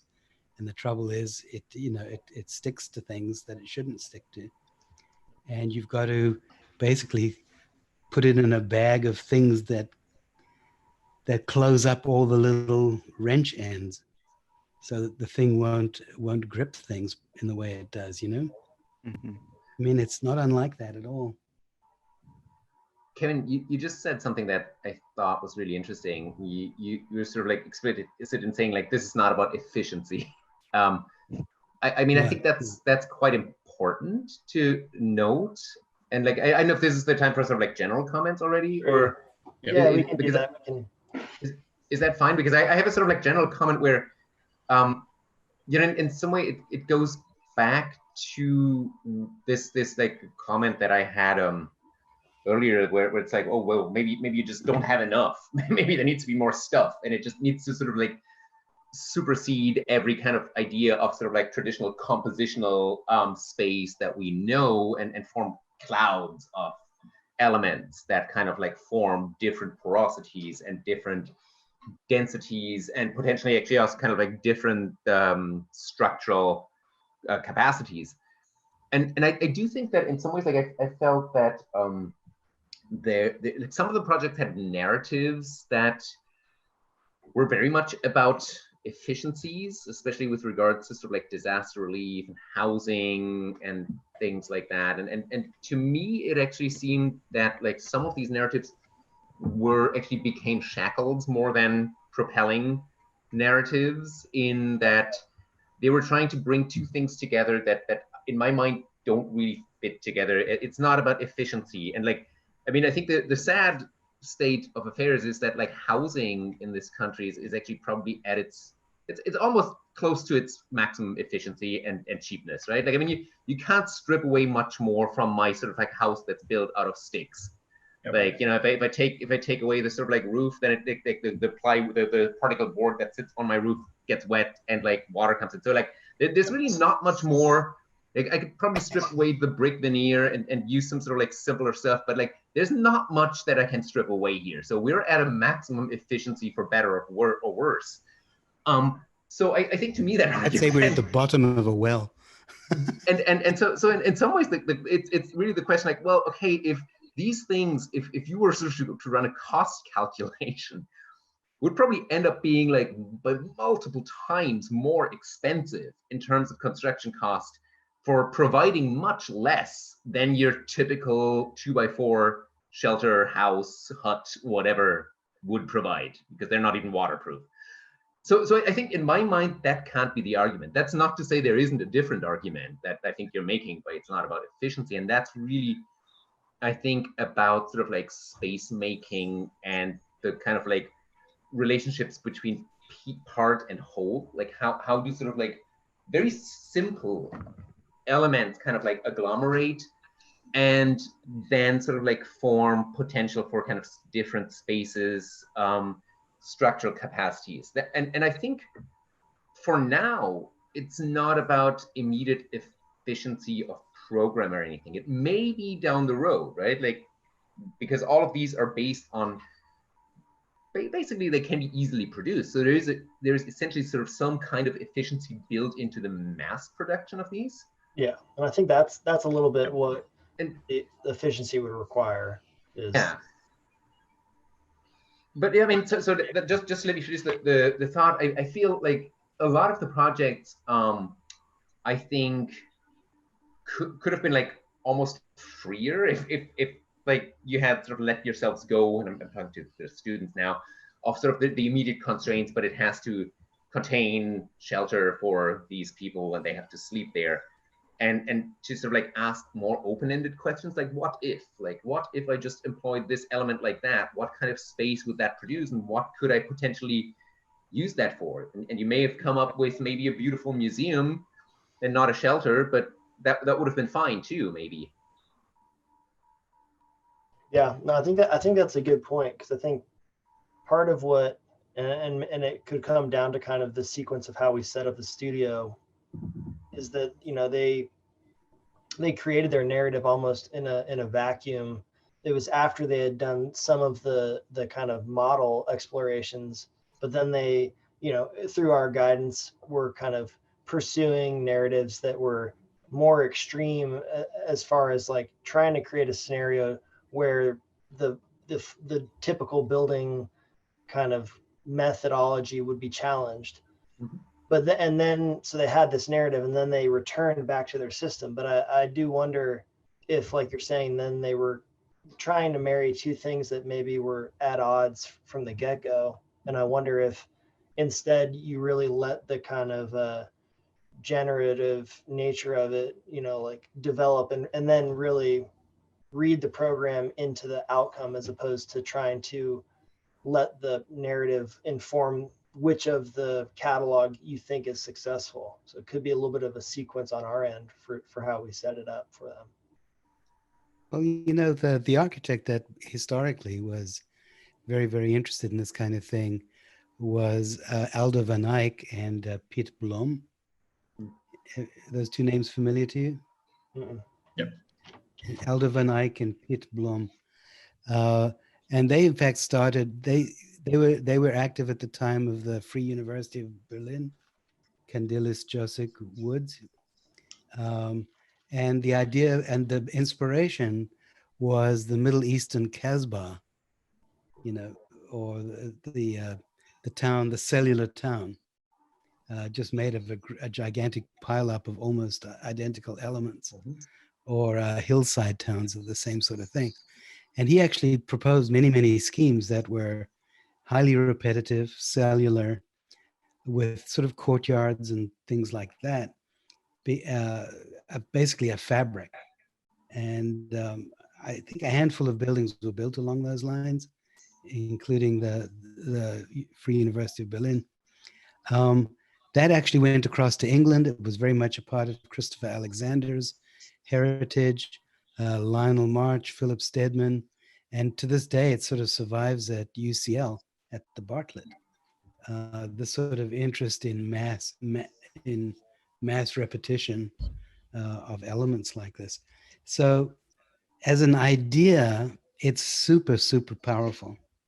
But I think it's very rarely directly applicable to architecture, especially if it's the same element. I mean, if you say, look, you can make things out of bricks, bricks is too small to be interesting, right? So the fact that these are bigger than bricks, but smaller than houses or smaller than rooms, is the thing that you're sort of exploring.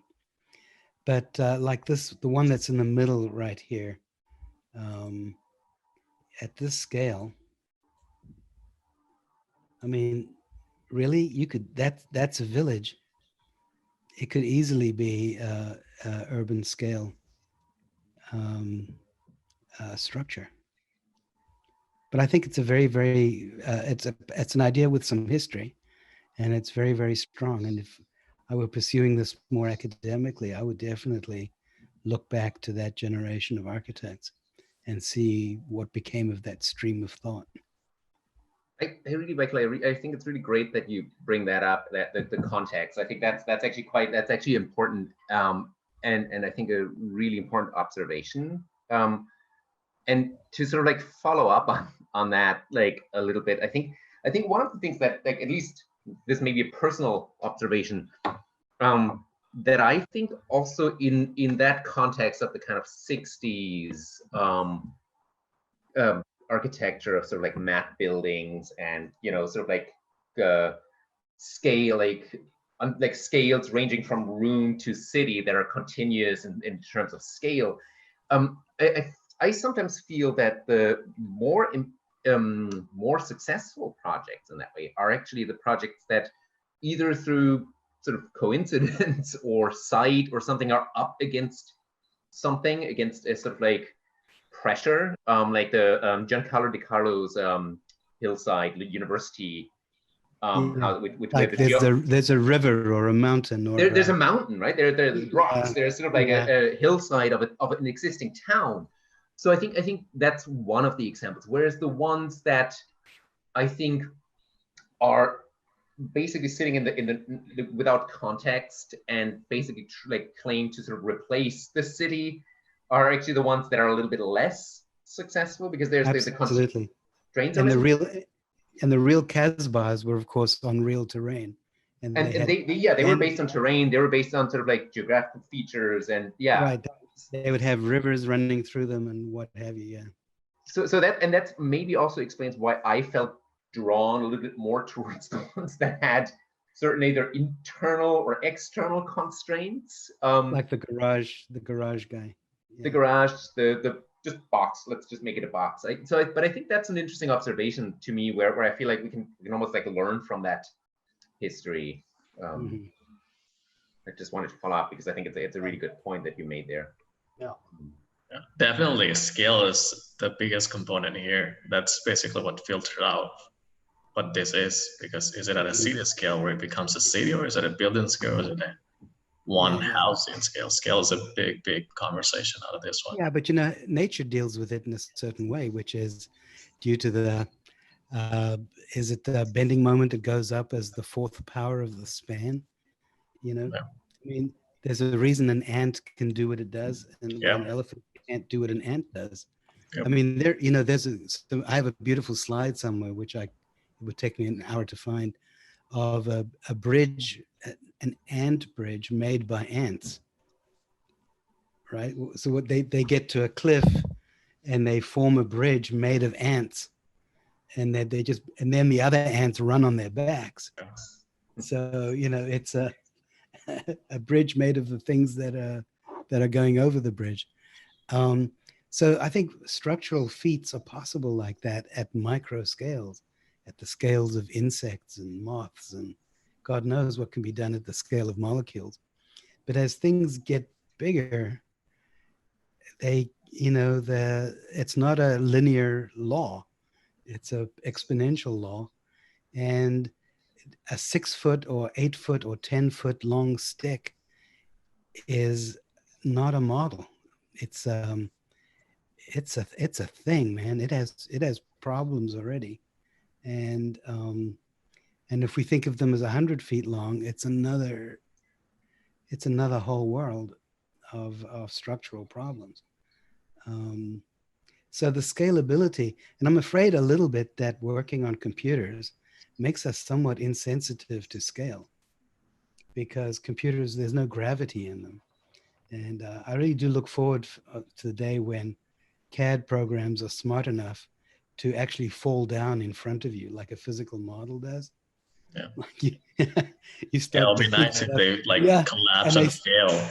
Yeah, they start bending and breaking. Well, although wood glue makes fantastic moment connections, no? Yes. And so you'd have to specify all the connections and strengths as you went. And, you could turn on the wind and you could increase gravity and so forth. I do wonder, just in professional experience, different projects I've worked on that are very non-typical geometries. When I do work with structural engineers, they usually don't have the computing power to run their normal kind of tests on those geometries. So I'm curious about the notion that it isn't a linear relationship. Like, part of me thinks that if you were able to actually accurately simulate and model what 10,000 connections do when they accumulate, like, I wonder if it doesn't scale up. I mean, my experience with engineers, they would say we don't have the scope to actually test that the way you're saying it works. So I'm curious, as computing gets better, there is some software already out there that you can do some physics modeling and put on gravity. So I'd love to take some of these and go for turn the wind on. I think you'd be the first. Like I know that Dongdaemun in Korea by Zaha, this just gigantic bulbous silver thing. None of that skin is structural. Like all of it is held from the back, essentially with a grid of steel trusses. Yeah, it's all a magic trick. It's an illusion. Yeah, it's all illusion. And of course, all of Gary's buildings, all the wavy stuff on Gary's buildings is, held from behind, stiff as can be. Yeah. I don't know what it is about architects who we love to like raid different scales. We love to take whole landscapes and crush them into buildings. We love to take little insects and expand them to the size of buildings. We like taking things like glasses cases and fruit bowls and all the rest and just making them buildings, like as though the world was like infinitely scalable. And I don't know, maybe I'm getting conservative in my old age. I think buildings are a certain size and they should belong there somehow. We should occupy our scale in the universe. Yeah, that's a good question. Computers do make that inclination to invade the realities of scale much easier. For sure. You just keep scrolling that wheel and it'll take you. Yeah, it'll just go down, man. Yeah, no problem. It is problematic, definitely. But I'm also curious whether that isn't, I mean, the sort of like misreading of scales that comes along through sort of like a new technology. If that couldn't also be something that, that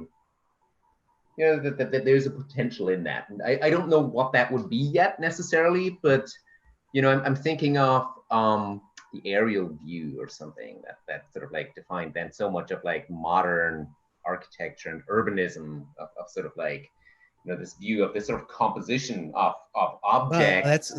That's Le Corbusier in the airplane, man. That's Corbusier in the airplane. And in some ways, you could also have in some ways that was a way that like let abstract composition enter the realm of architecture, because you could actually see the whole thing from above, right? In some ways. And so I just wonder if and like there was probably arguments that like, well, we should think about the building as something that gets built up from the ground as we were like from our perspective. So I'm just curious. I wouldn't sort of preclude that misinterpretation of scales couldn't become productive. I don't know how yet exactly, honestly, and I think that it's still we're living in the experiments, man. We are exactly. Yeah. Well, some of us are. I mean, most of us live in normal buildings made by 2x4s. Made by 2x4s. The other day there was a frog in our backyard, maybe the size of an egg, of a large egg. That was such a beautiful creature, this frog. Held him in my hands, and it was so beyond ugly and so beautiful. And I just thought, what building is as beautiful as this frog, And would my building have to be a frog to be this beautiful? and the thought of a 1,000-foot long frog, I thought, wow, man, that's what's in the magazines. Exactly. This is what we're trying to do. I think the idea is to understand why is it beautiful. Yeah. Oh man. That's a long question, probably. Yeah. We have to answer that by the next session. What's that? Well, good. That's no longer our job then. That's good. You have to read my book to find the answer. Right. Well, always trying to get a plug-in for my book. Well, we are a little bit over, so I mean, with that, I think thank you to our jury for all the input, and I appreciate y'all's feedback. And I don't know, any other questions? No, that was fun. It was end the statement. Yeah. I'm sorry if I ranted a bit, but I enjoyed myself. It was fun. No, very, very interesting. I mean, very great to sort of see, and like I think very very interesting and important discussions, I think, that sort of come out of these. And look, you guys, I think you guys were asked to do a speculative studio. Yeah. And you did exactly that. Yeah. I mean, if you were trying to do this is not anything other than as advertised. It wasn't supposed to help kids create comprehensive, sensible designs, blah, blah, blah. You explored something that's a very deep aspect of architecture, having to do with structure and assembly. And I think you did a great job of it. And I think also something that asks questions rather than gives answers I think that is an absolutely good outcome for this. Yeah. You know, I think that's also directed at the students. You know, I think don't expect everything always to having to be resolved completely at the end of studio. I think you're sort of tapping into really important questions that have not been resolved, neither by you nor by anyone else in the world necessarily. Yeah. That's what the good architect practice is. It's never finished. It's just a continuous question. Yeah. And I think there are some valuable lessons learned here that can be applied, maybe not as rigidly as far as the process and into other studios. You know, just some of the questions y'all brought up about assemblies and connections and ways to approach. You know, this was a very kind of specific blend and kind of regimented process, but I do think that there's ways that they can take ideas of this and then implement this as they move on in their academic careers. You know, components of this fit pretty well into other design approaches. Yeah, I'm sure of it. All righty. Well, appreciate it. Guys. And, thanks a lot. Yeah, thank you. All right. See you soon. Thank you, guys. Thank you. All righty. Yeah, I think we have everyone. Welcome to our reviewers to the final session we have today. Great. All right. So welcome everybody to Design for Speculations final review. This is the last session for us.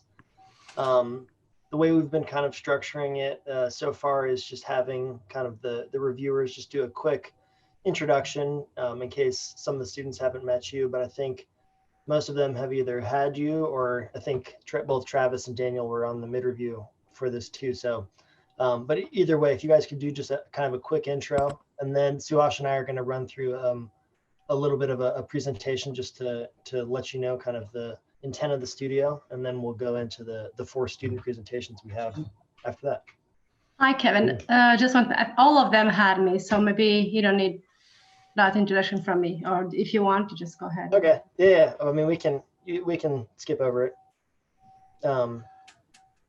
Travis, I see you have a nice goldsmith wall behind you almost. I mean, I'm trying to recreate as much normal as I can. I think, Daniel, you and I may have been on a review before. I don't know, Anna, if we have been, but I am a UTSOA landscape grad. I do sort of garden, landscape, horticultural design here in Austin. I was part of sort of the early review for this studio, so I saw some of their first sketches. So I'm very intrigued to see where they have taken their ideas, particularly given this bizarre future dystopian experience we are all sharing at the moment, to see if any of that has informed the direction they've decided to take. Yeah. All right. Daniel? Yeah, maybe also for the larger audience on YouTube. Oh yeah, that's right. So actually, it's as unfortunate everything is, I think it's also quite exciting to see what positive side effects it has. No? So some way. So who doesn't know me, I came in new to UT, so I'm now an assistant professor for architecture computation. Very much interested in the work, what you will show today. Before I taught at the Bartlett in London, where I think we were on similar tracks, interested in part thinking and how you can accelerate through computation actually building industry, real estate relationships, and can actually, yeah, make an impact. So looking forward to see this today. Great. All right, so we have a small presentation that we'll give just to kind of explain the studio. Let me go ahead and share my screen.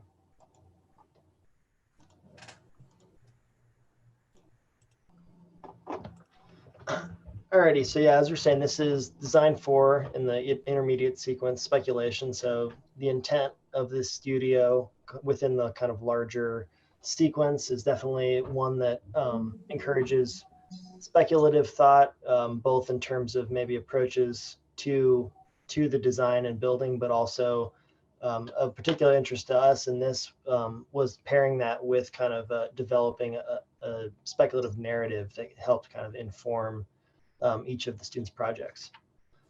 So Suhash and I kind of initially, and it's evolved kind of over the course of the studio, but we're interested in kind of the idea of taking the name of the studio is kind of Discrete Lumber Futures, and so there's an idea about looking at kind of the more standard ubiquitous building material of linear lumber, and then rethinking kind of the way that it might be assembled. And so kind of combining that standard building material with kind of more novel computational tools to start to look at how we can just see other potentials in this material when you start to look at it as kind of a mass, either assembled or aggregated system.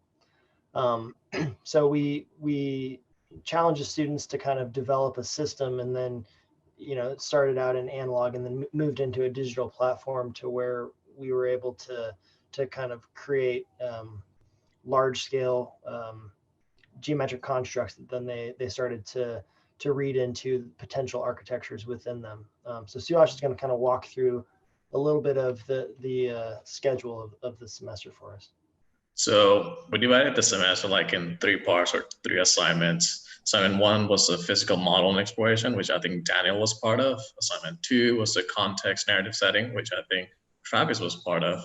And assignment 3 was just basically put in assignment 2 and 1, learning from it and kind of combine and make it a bigger exploration. So for assignment 1, we went to the physical model, understand how like create.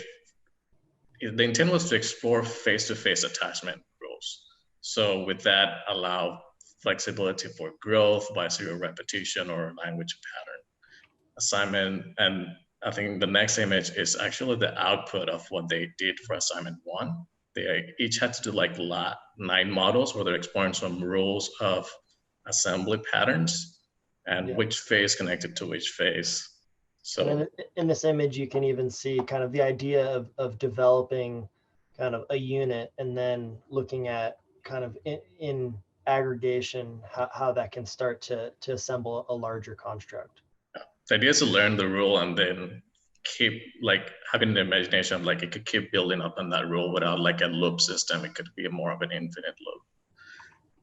For assignment 2 is when they were starting to look at their narrative, like allow a near future setting for the narrative, but talk about the social, the cultural, and the time lapse that will have within their narrative with the drawn expression. And assignment 3 was focus on whatever was learned from assignment 1, bring it to a digital world, use the computability of the digital world to explore new emerging models. And then from that, they also develop like some sort of programming based on porosity and other aspects of their outputs model. So programming came something at the very end as a natural insert. They had it in mind. It was kind of embedded for some of them not. It was not. But at the beginning, it was very bottom-up approach with the way we looked at it. But with assignment 3, with the program, it started gaining that top-down approach because of the requirement of a program. Suhash, I meant to ask this when I was there for the narratives, but for the generating of the unit itself, the restrictions on how that unit could be assembled, it seems like it was obviously, it had to be a 90-degree intersection between members. That wasn't a requirement. I think just the initial requirement was that it was kind of based in kind of typical nominal lumber dimensions. Some have over time kind of evolved to thinking of not necessarily restricted to just lumber, that this might be a future material where the material is unknown, and it kind of got simplified to just a linear member. But I think given that most of them started with kind of initially starting with a kind of a rectangular base, a lot of kind of orthogonality was embedded, at least initially, but there wasn't a requirement of okay. that. And then was there look at it.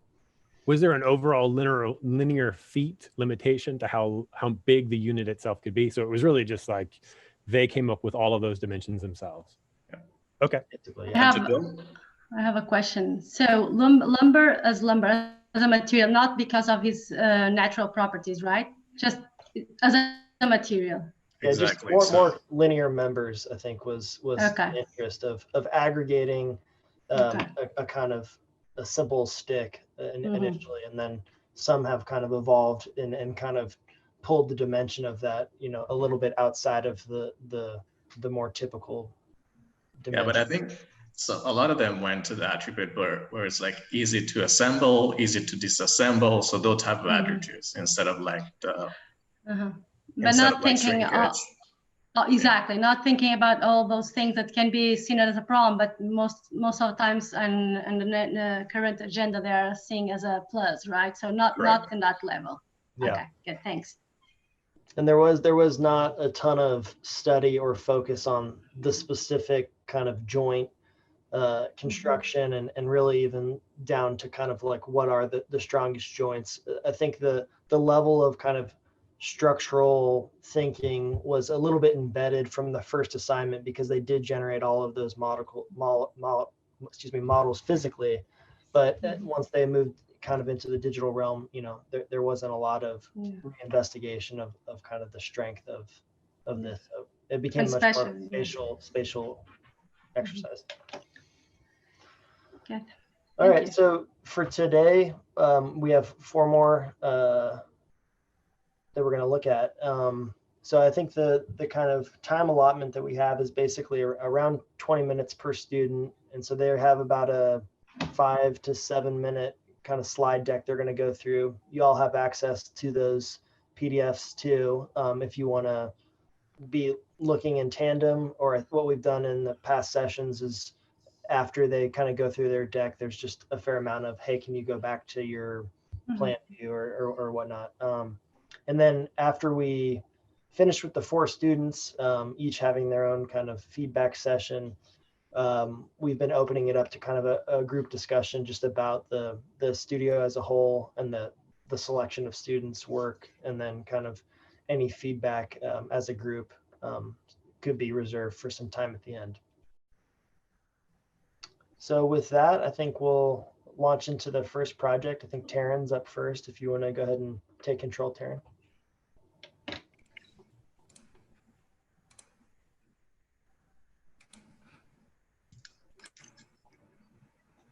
Okay. Hello, my name is Taryn Sujimoto, and my project is expansion. As the population continues to grow, cities continue to become taller and more dense, so people are forced to live in high-rise apartments. Over time, they need to expand their apartments as their lives change without having to completely uproot their lives out of the city. Air rights laws have relaxed, so people can implement a new building technique using lightweight wood members to expand and cantilever off their balconies. The unit is 4 8-foot long, 4 by 6-inch wood members that are stacked into 2 staggered crosses. Since the expansions are to be cantilevering off of the buildings, I chose the most stable connections out of many. Each roll slides along the faces and interlocks into place once fully stable. Each connection has some variation with different connection points along each of the connecting faces. The first row creates basic platforms that move in either direction, and the second row introduces change in direction, step conditions, as well as verticals. And the third row introduces different and unique porosities. I first started my exploration with corner models that latched into the apartment as well as the side of the walls. I first started with every possible parameter of connection points of every rule and had very large bounding volumes. This created some interesting spaces, but became too dense. So I reduced the rules to 1 to 2 connection points and reduced the amount of units required for construction. I also changed the size of the bounding volumes to create a more porous and less dense expansion. And then I reduced my selection to 3 that I wanted to study a little bit more. And then I tested out how the aggregation latched onto the faces of the buildings. I left the connections at 1 to 2 points, but changed the bounding volumes to see how it affected the number of rooms as well as porosity and form. Then I tested how the stairs would work and reduced the number of rules for a more effective stair. And then selected 3 out of those. A1 is very large and has several rooms. I think it creates some interesting density and apertures, but because it is so dense and uses so many units, it would be too heavy to cantilever, and it also lacks the support at the bottom.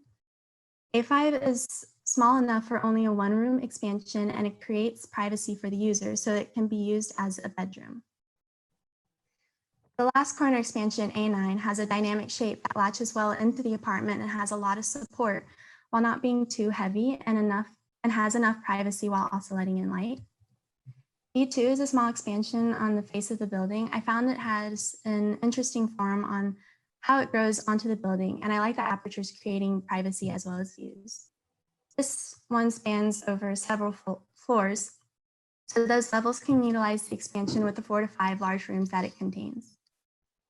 Finally, B9 is a set of stairs that has alternating porosity and can also continue to be a longer set of stairs for several levels of the building. I decided to use the last corner output, A9, to further explore the expansion of an apartment. The plan shows how the expansion latches into the apartment, becoming both an expansion of the space and part of the apartment while almost doubling the livable space. In the sections, you can see the lower section helps support the weight of the top and the bottom and grows into the apartment, holding the unit so it doesn't tip over. The lower half could also be an expansion of the apartment below if this model could be further explored.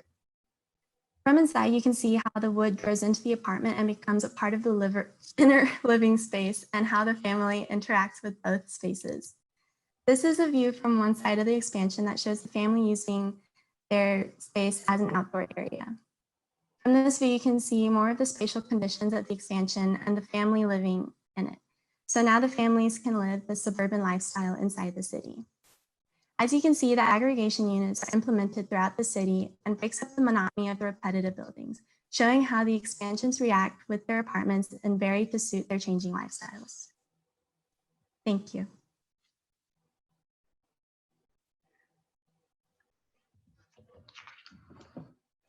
Thanks, Taryn. Well, I have just a question before I'll give you some comments. So the idea when you have your collection, first of all, I think it's very interesting the way you articulated your work. Also graphically is very appealing, but I have some questions how you pick and choose. So you create a module that is really, and it starts with a simple material, traditional material, mass produced, and then you create very unique and specific qualities while you are assembling it. So I was wondering how you choose and pick, because you have a matrix of combinations and assembly, and then you say, well, I decide to pick that one and pick that. There's a moment I understood, but maybe I missed something. I would like to understand how you pick and choose. For what reason did you move that direction? I chose several that had a little bit more support below it so that it could hold it up the livable space better, so it wouldn't like just kind of like be entered onto the building and then kind of start over time like falling and bending. You want to turn to your catalog piece? Yes. Because the nature is so different, right? When they're so big and they're smaller, so I just. And then, yeah, so I wanted to explore like the smaller spaces, how that would work, but it also became really restrictive for quite a few of the outputs.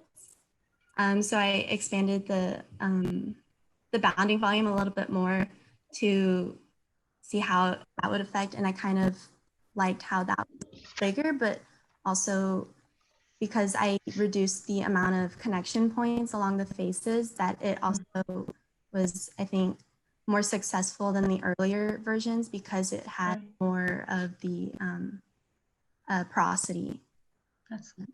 I think you answered my question.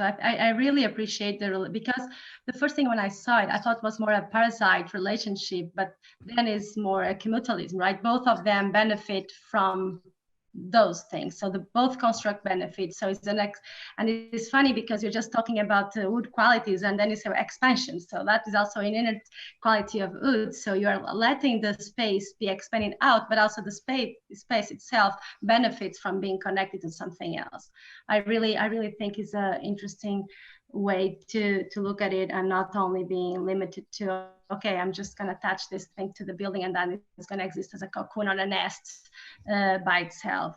So going back to the more the unit that you have, I think is very interesting, the way with the simple linear sticks. I think seemed to me at least all the same dimension, how you can create a very complex aggregation, not only as a group and as a volume, but also itself when you start rotating them with always the same unit. It's a very mass production future. So it's like you have the same and you can repeat, but having very different and rich outputs. So I think you were very successful on that one.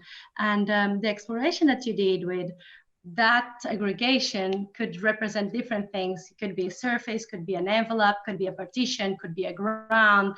That exploration is also interesting, although I think it could, obviously the time is also always our constraint, but I think it could even, if you think about this process moving forward or continue, I would like to see how you could evolve on that. I think you mentioned also porosity could also be a study, and not only to talk about structure, because I think is another layer that could be added, but porosity could be something very interesting. I know you have only one material, but could think about that materiality also as an issue, or even changing the size of your initial component. And overall, I think is a very compelling scheme and diagram. Yeah, can just continue on this. Like concrete's definitely for the project. It's like yeah, it's super elaborated and also conceptually, I think it's really like a high level. I mean, also should keep in mind, like you actually just, but it's just like it's a second year studio actually in studies. So that's really like concrete's on that kind of level of concept, but also like in a way design skills and so on, what you express. I think like of course the stick, I see it always like a bit metaphorical also. I think it's opening up a lot of discussions. Now, like it doesn't have to be even that specific part of timber, but for example, like what you learned about computational models, specifically like here combinatorial models. I guess you used wasp and grasshopper, so like the idea of using shape grammas and more on a localized level, differentiating this, really implementing this in the design procedure. So this is definitely, which has like a promising outlook also when you look in how like machine learning models gets applied, and agent-based modeling, or anyhow what BIM and or the softwares are developing into. So that's I think like the background is here amazing, like as a kind of like set of knowledge what you actually take away. For me, like the kind of urban setup, or like especially like this image, I even don't understand this as a complete project, or like I see this like really fragmentary as a sample of a much larger kind of entity. When you consider the context actually that you have a high rise, which is just a repetition of similar, if it's a residential, similar flats, or actually the same kind of apartments. So you now center it or localize it around one apartment.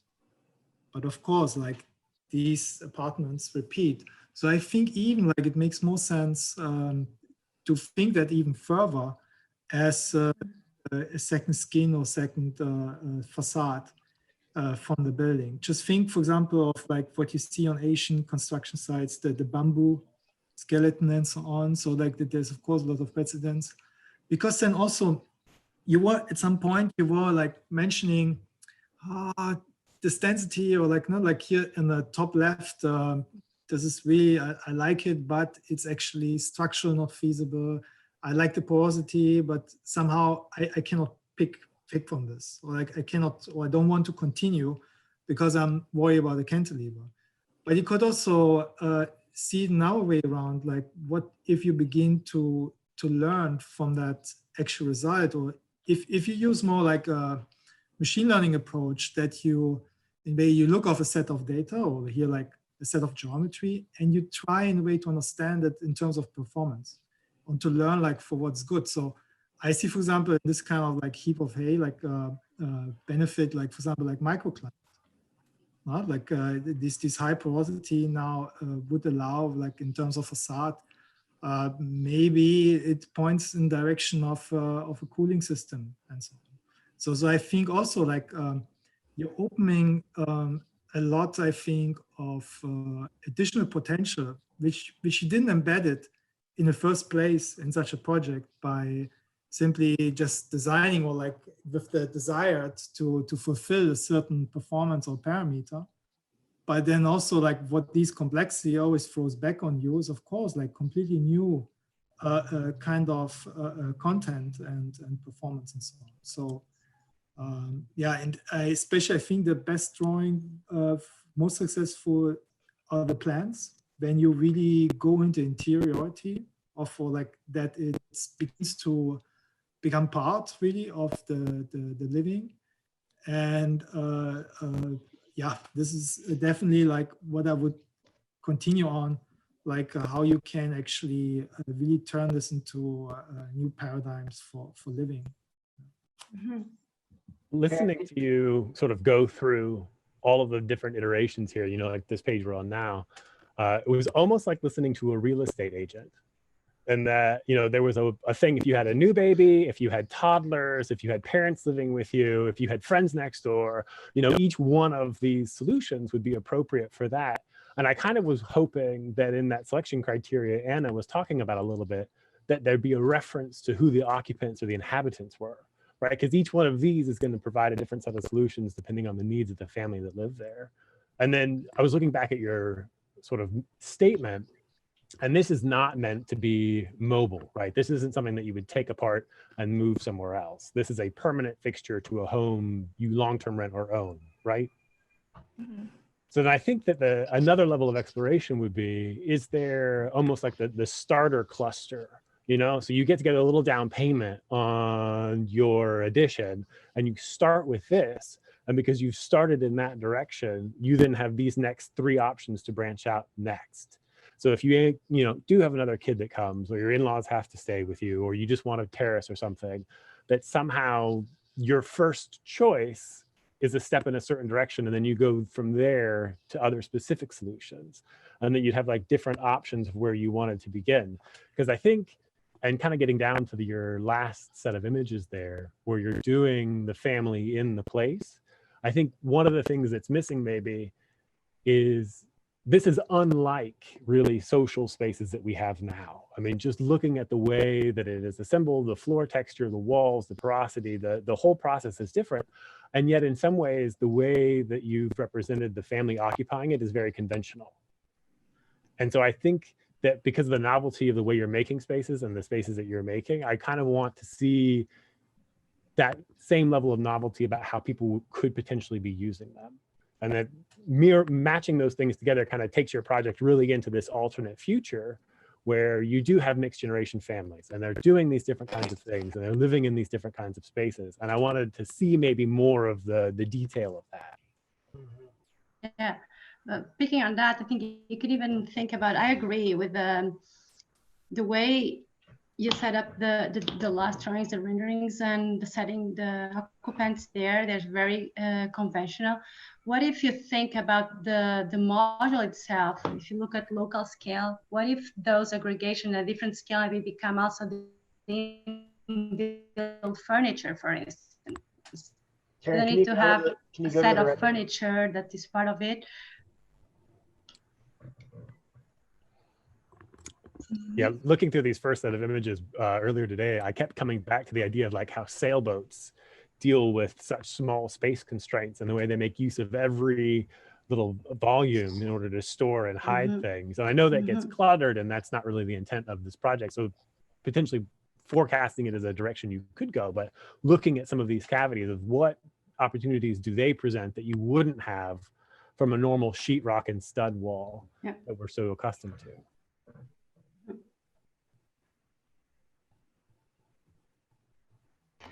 Yeah, I mean, I think it's a good question. Like, obviously, there's visual interest and kind of light dynamics that this kind of texture creates. But yeah, what else can it do as far as and how can you speculate on different ways that people might take advantage of what it creates? Yeah, but you know, it's also in the scope of 3 months project. Oh yeah. I think I really keep in mind, like, I can really appreciate that you push architecture design, that this comes first. And I really I have to appreciate that you actually end with this kind of images, which brings us to think like you're intrigued by the spatial quality, and that we don't know what it is means actually there's something more which we don't know yet.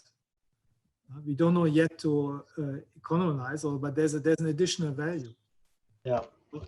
And you can see this like really positive that here, like through design, you're creating something. I mean, there's a reason why you like these kind of qualities, no? Why like you directly want to sit there and so on. So and this is, of course, this is a very long process to come then to the point that this in a way is really commercialized. But I really appreciate also the boldness that you, I mean, from intellectually that you think, I get like from a construction mark, just like this kind of lumber stick. And I contradict or oppose that to a high rise or like to one of those apartments. That I think is a great achievement that I can make, you know, like in such short time, this kind of bow in actually connecting scales, and also like what's before, like you would never have the idea, even like, you know, before, like you would say, I could never think that I think like adaptability or something with a high rise. You know? We were always like, we were used to that high rise means on a large developer, like huge impact or like a huge capital, which in a way gets developed and so on. But that this can be more custom made, that actually I can add something to design as an individual who owns a flat, or that this can be even like, no, on the scale of one owner, user, or one designer.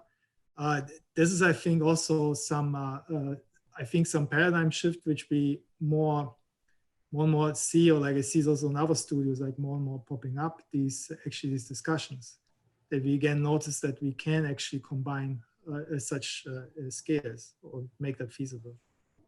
Yep. Yeah, I So think overall, go ahead.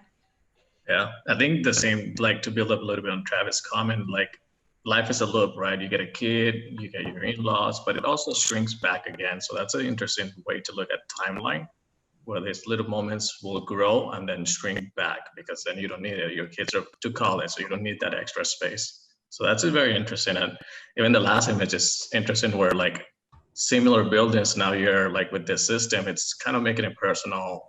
Like you're giving texture to building instead of being the same building repeated, which is what happens on big developments, right? It's just a copy paste of a high rise and copy paste. Yeah. So it's successful in that texture that you're adding. Could be something like if you pick your options and after you decide for one, as you did, could be that through time, but also a kind of a kit of parts. So it could be that, but it could be extended, but could shrink as well. So you could think about that as changing scale and especially configuration. But very interesting, just thinking about where you were last year, starting Rhino and all the digital realm of your life, and then we're here. So I'm really excited to see all, and the amount of work and the quality, more than the amount is the quality of the work. Really pleasant. I think that's a real jump for me from the first representations that we looked at when we were building sort of the narratives, is that these have a real nice, consistent quality to them that the whole image set holds together and it tells a consistent story. And I think that was a real jump from what we were talking about before. And I do really appreciate that by the time you come to the end of it, you have a visual language that your sort of the more intimate scenes fit with the way you've built the rest of the story. It's a nice set of drawings. Yeah. All right. Any other comments for Taryn, or should we can move on to our next project? Do you have any questions for us, things that we haven't touched on? I don't think I have any questions. Thank you. Thanks, Thank Taryn. All right, I think Marianne, you can take control if you want.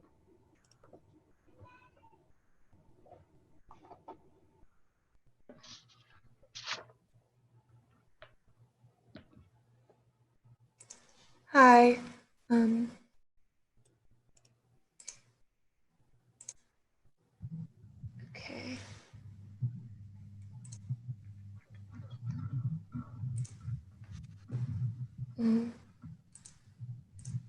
Okay.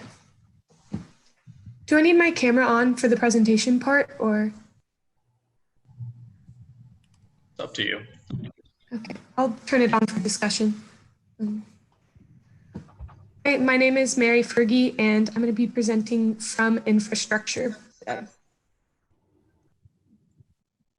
Advances in technology and overcrowding of cities has led to an ever-expanding raised infrastructure system. Freeways and railways now extend over what had once been regular city streets.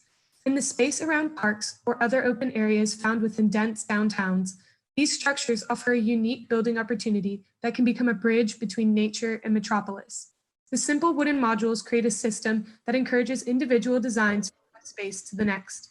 The raised infrastructure creates small units that could each be filled by a separate construct for different individual programs. This specific site for my project is located at the edge point between buildings and park. To fill these spaces, I started with a base unit that consists of 8 2x4s connected in pairs and staggered, facing each other with a connection piece in the middle. This individual unit can be connected along different faces to generate pieces that could construct floors, walls, and vertical circulation. These are the first 4 connections, where you can see the pieces close to connected and then the final connection point.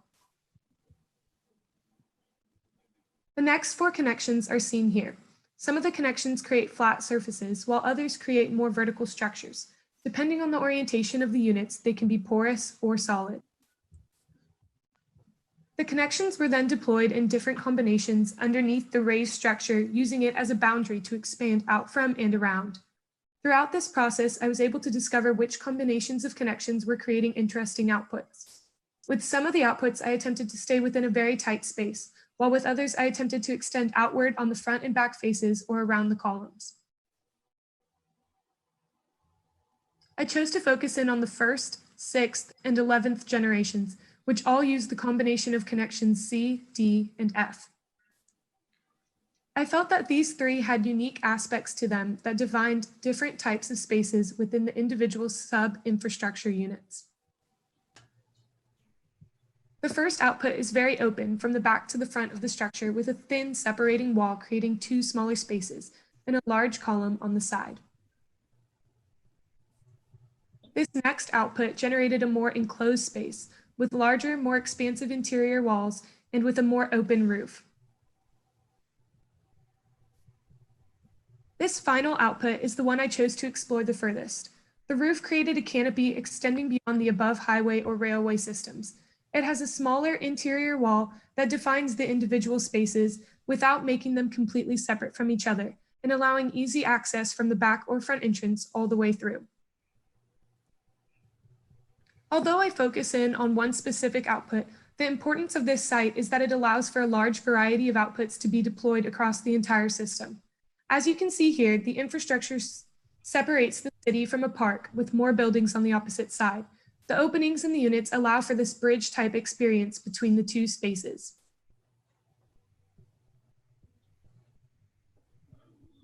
particular output I envisioned as a sort of coffee bar or grab and go. With this unit, the pieces can even be deployed as furniture that can be used within the space or brought out into the park for lawn seating or something for children to climb on. The space is accessible from both sides. In plan, you can see how regular furniture could be deployed for the coffee shop or even for a restaurant. The structure from above the cut line is reflected in the lighter line weight. This section animation visualizes how the open pieces grow across the structure in between the two bounding columns.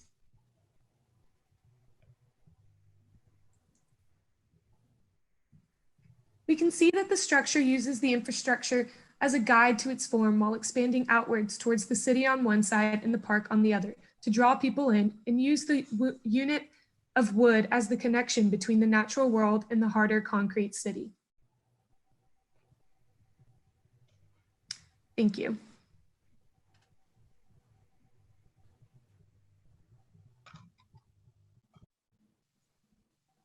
I have to say, my first impression looking at your set of drawings was that this was the sort of thing that I hope that when we get South by back, someone decides to put this under 35, because it has a very convincing quality to it. And I think that the choice of program being either a coffee shop or some sort of outdoor cafe kind of thing, it would be a very logical extension from the kind of space that you've chosen to make with your unit. So hopefully, this could be the next Fader 4.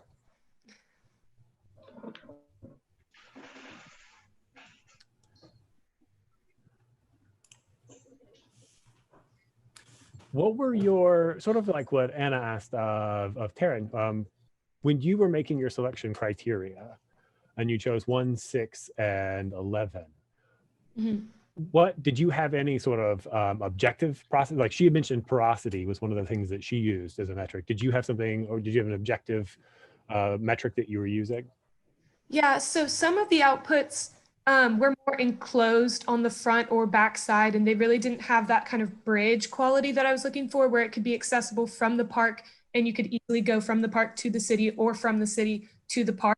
So the ones that were too enclosed, I tried to look for ones that were more open, had at least on one side like a full like corridor between the two, so that it could be easily accessible and kind of just create that continuous movement between one or the other.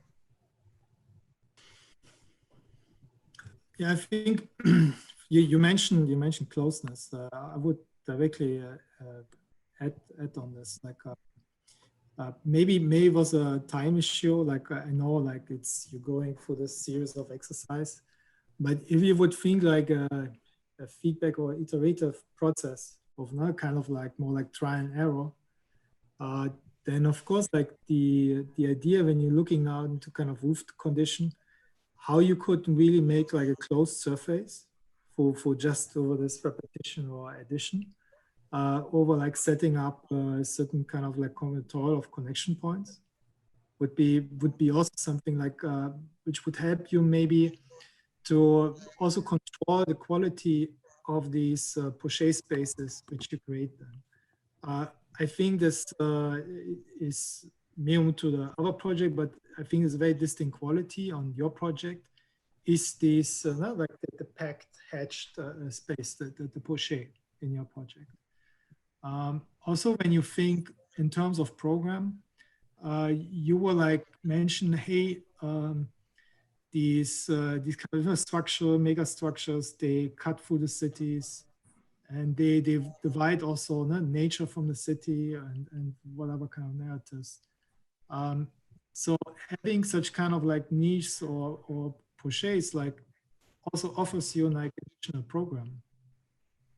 So it can be also, you can also think it completely post-human. It's not only the space can be occupied where you like put people in, but of course like there's also a space which can be occupied by someone else. Yeah.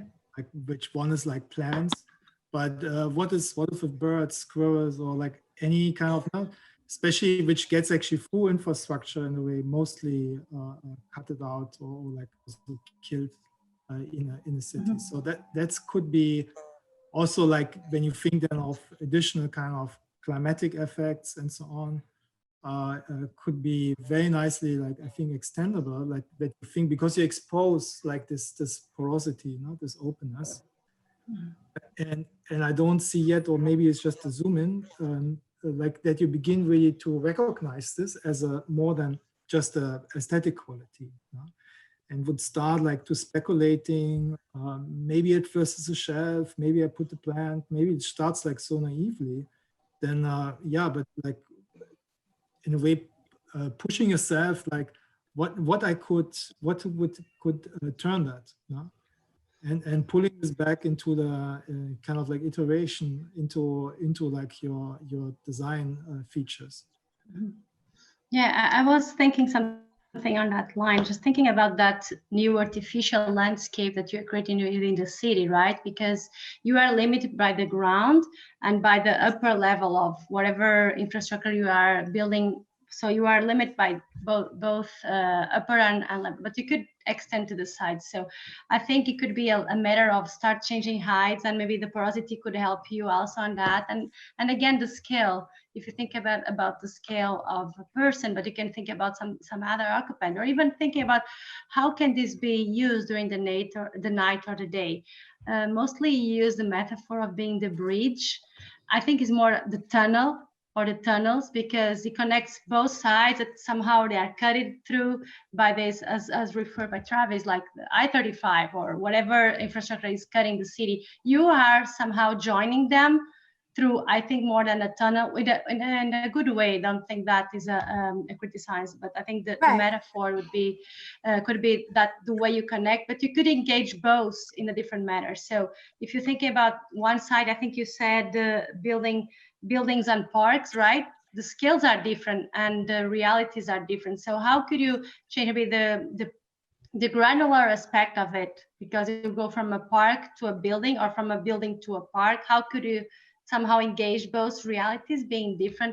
And then also the diurnal and maybe during the year seasonal occupancy of this structure, because you are offering something more, I think, than a coffee space, a cafe or a bar. I think could be explored deeply in that sense. And both, you could even think about how you could use the upper part. It could be a pavilion, right? So the pavilion could be temporary, but could also be something that stays there longer, and how it changes during the year, but even during the day. Could be a place, if you want, a shelter for homeless people that usually occupies those space below the infrastructure. So could some thoughts that you could address.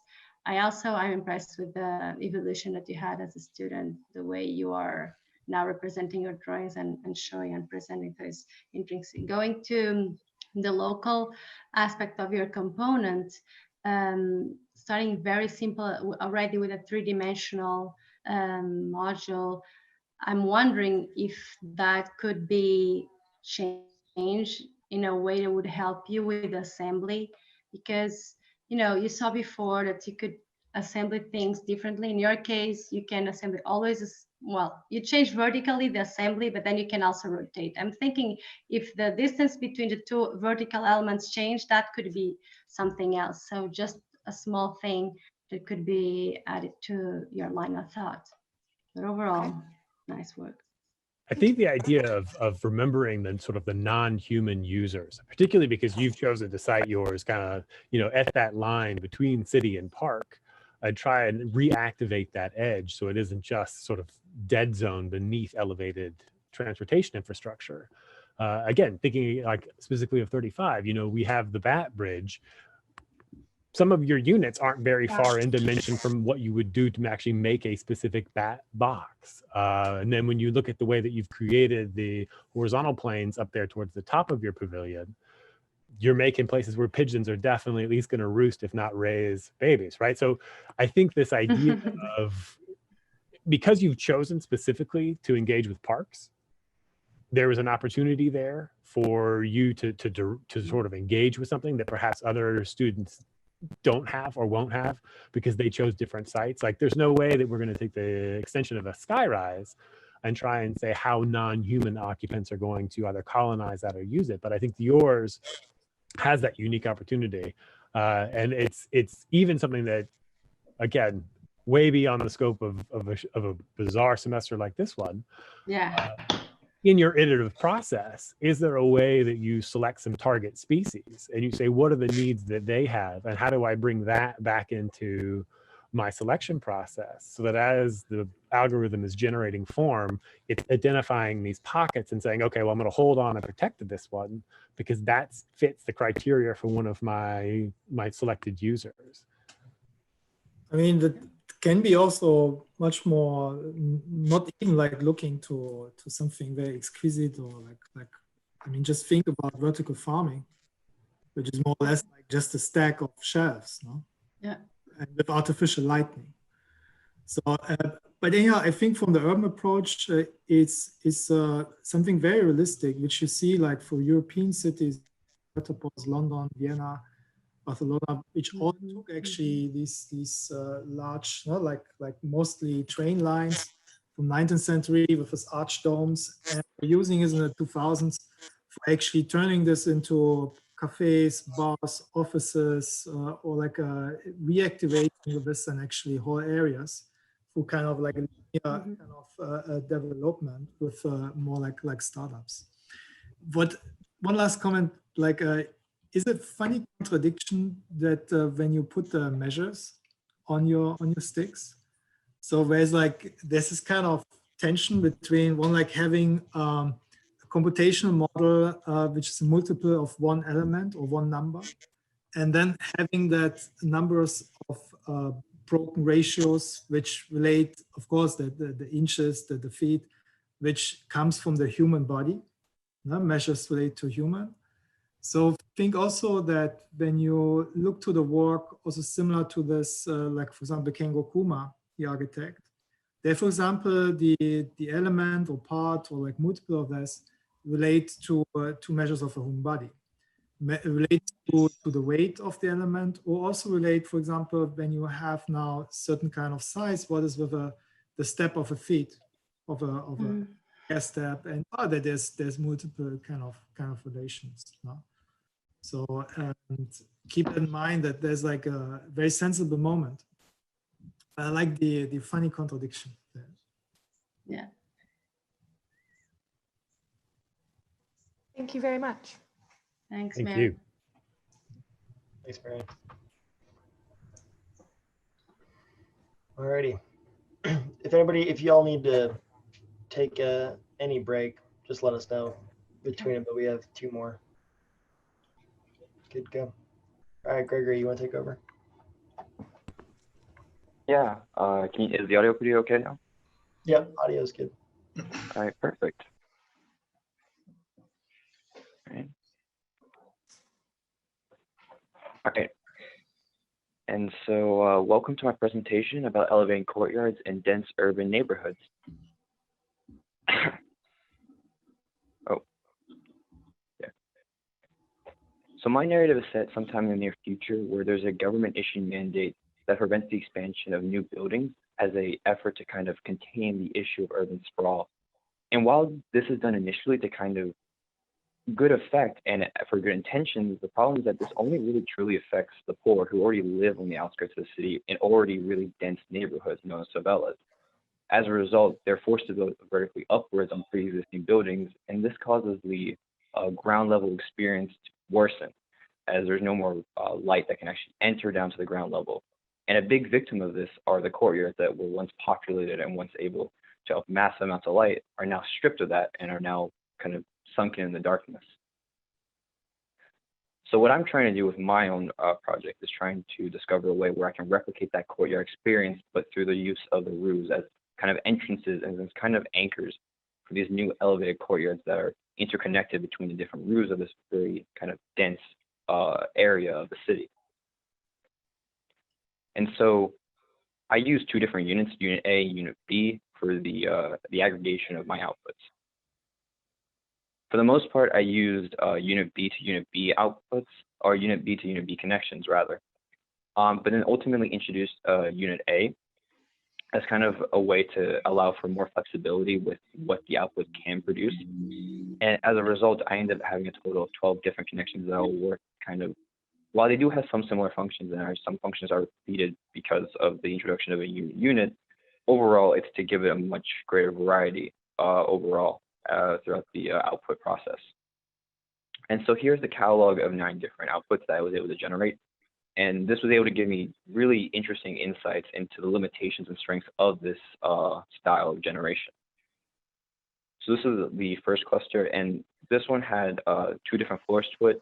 And also the interesting aspect about it was having kind of a courtyard level on the upper level, and also a kind of a hallway in the secondary.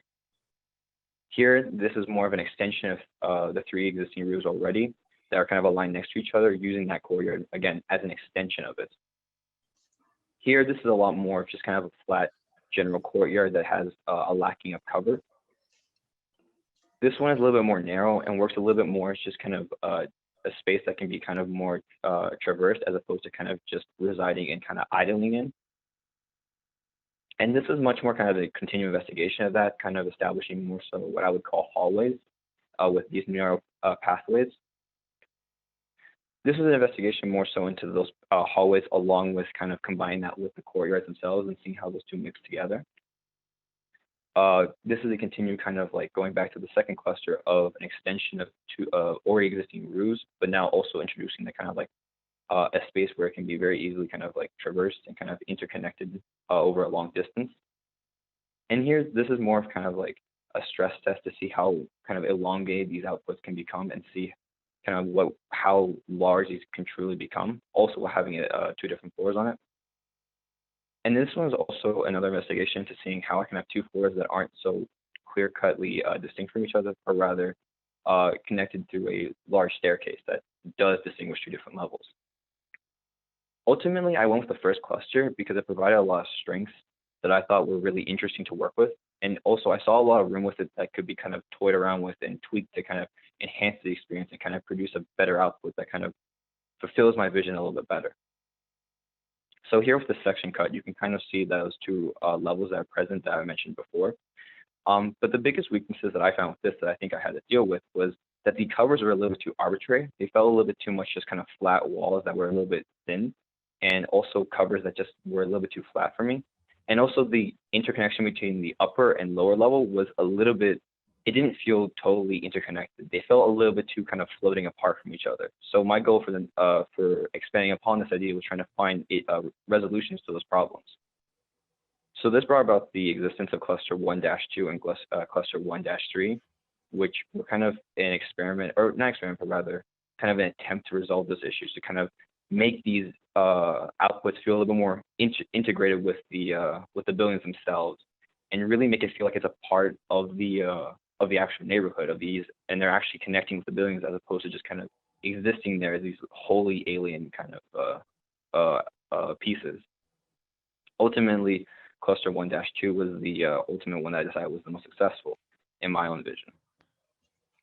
Here again, you can kind of see those 2 levels again, but you can also notice that the cover is a little bit more thick, indicating that, again, there's an adjustment made to make sure that the cover wasn't just kind of this arbitrary, just a flat kind of piece of a couple of units, but rather it felt like it was growing from the base, and it was actually really integrating itself, not just with the courtyard and the lower level itself, but also with the building itself, and really feeling like it's attached to it.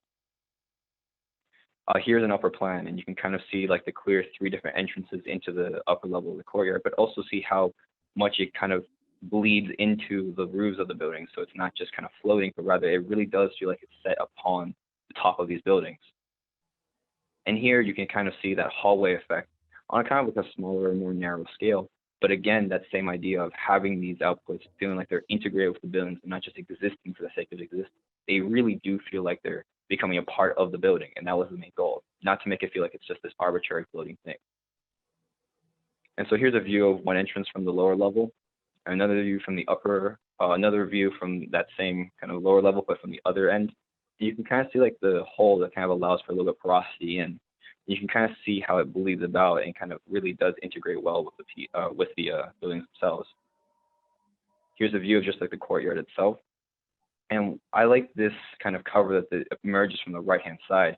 I would describe it kind of as like a wave. It kind of gets it has a kind of like a wide base, but it kind of narrows down and winds back out to kind of form this cover that isn't just this kind of wall and then just a flat cover, but rather it feels like it's emerging. It feels like it's growing from the actual base. And so this is a view from from a roof that's not part of the system, and kind of to see how it would look like from someone else's perspective that doesn't have this as a part of their kind of community of buildings. And here's how it would kind of look inside of the building, kind of seeing how people would idle inside of this courtyard, and how it doesn't have a defined exact kind of program, but rather it's much more kind of this open-ended space that could be used for a wide variety of things. And here's the view of someone looking at it from kind of a ground level, looking up into it, kind of seeing how this kind of contrasts with like the concrete structures that are already existing around it, and seeing how it's integrated with the kind of the buildings that are already pre-existing there. And so that was my presentation about elevating courtyards in dense urban environments. I look forward to hearing your feedback, and thank you for listening.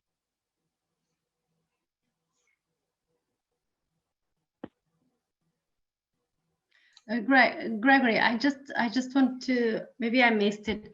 So the space that you're generating, I understand the elevated courtyards, but the space that you have multiple levels, right? So those spaces are going to be public spaces, or public meaning access to all, and then the middle one is going to be only accessible by the people who use those apartments, or how does it work? Yeah, so the second level was kind of more like that. It was to kind of have a much more of a private feeling, and to kind of highlight a bit of like that hallway experimentation I had been discovering while going through the different outputs. So the lower level, yeah, it is a little bit more private. It's a little bit more interconnected between like just the two buildings that have those connections, while the upper level is a little more communal, and it's supposed to invite people to kind of go up there and kind of idle there, while the lower level is more about kind of using it as a way to kind of move between the buildings. Okay, but doesn't mean that one occupant for one building is the owner of the other one that the bridge drives me to, right? Sorry, can you repeat that? They could be different owners, right? Different buildings, different owners, or different levels, different owners, or the same level, different owners, right? Doesn't mean that that whole way that you said doesn't mean that they're going to be used by, well, let me rephrase it. Maybe they're going to be used by different people, right? Different families, or whatever you want to call it, occupants. Yeah, right? That's kind of the goal of it. It can be used kind of widely a little bit, but like I said, it's just kind of more so the movement. More But yeah, private. you're saying. Is it kind of like taking the street and a front porch and stacking them? Yes. Kind of, yeah. I would describe it a little bit like that. Kind of like, okay.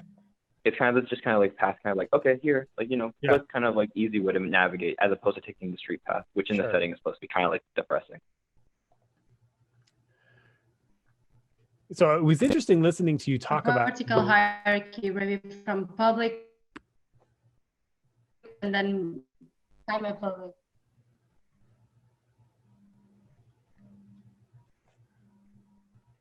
Sorry, they kind of cut out there a little bit.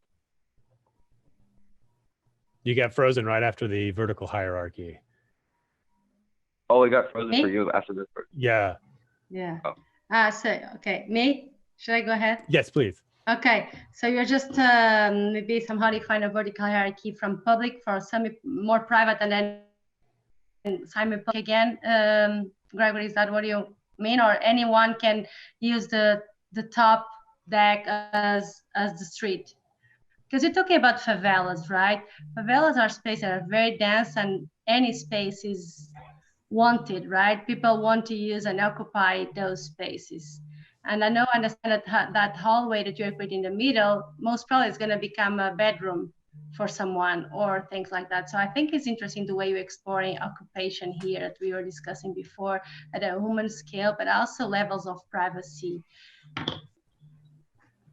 Yeah, a big thing with the favelas that really intrigued me was kind of like that aspect of it. One of my friends, Lucas Santos, is from Sao Paulo himself, and he has experience living in them. So I consulted him a lot with kind of like trying to kind of capture that, like, kind of like the graphic and kind of like the feeling of being in those favelas, and also my own experience of living in Peru and seeing it himself. I think that really helped benefit with kind of generating these and kind of trying to capture something that kind of illustrated the feeling of it, but not trying to be too disrespectful to it, just not trying to appropriate, but rather kind of understand it a little bit. Mm-hmm. Mm-hmm. there was a moment in your studies when you show more smaller scale arrangements, when you combine 2 or 3 parts, where you go like more through a vocabulary of like if they're added, if they're stacked, if they're hooked, or which more tectonically to describe the connections. But I thought there was inherent an additional intelligence, which like that step here is a bit too quick or a bit too large scale, because also they embedded a different porosity, or they embedded like also like empty spaces. So now you actually all your variations are quite similar. There's the same kind of flat closed surface, but actually not really closed. No, it's not really walkable, which is okay. It's completely, images are amazing, and so on. Like it's completely cool. Like, but if you just push that further, huh? When you think now, okay, at the current stage, I'm not sure. I'm a bit irritated of your urban approach.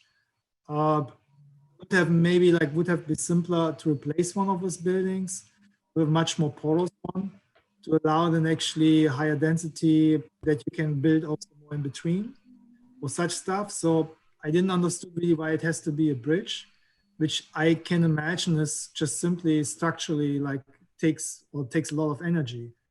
And here, I mean, you just think about a truss beam, which is like a triangular beam or something.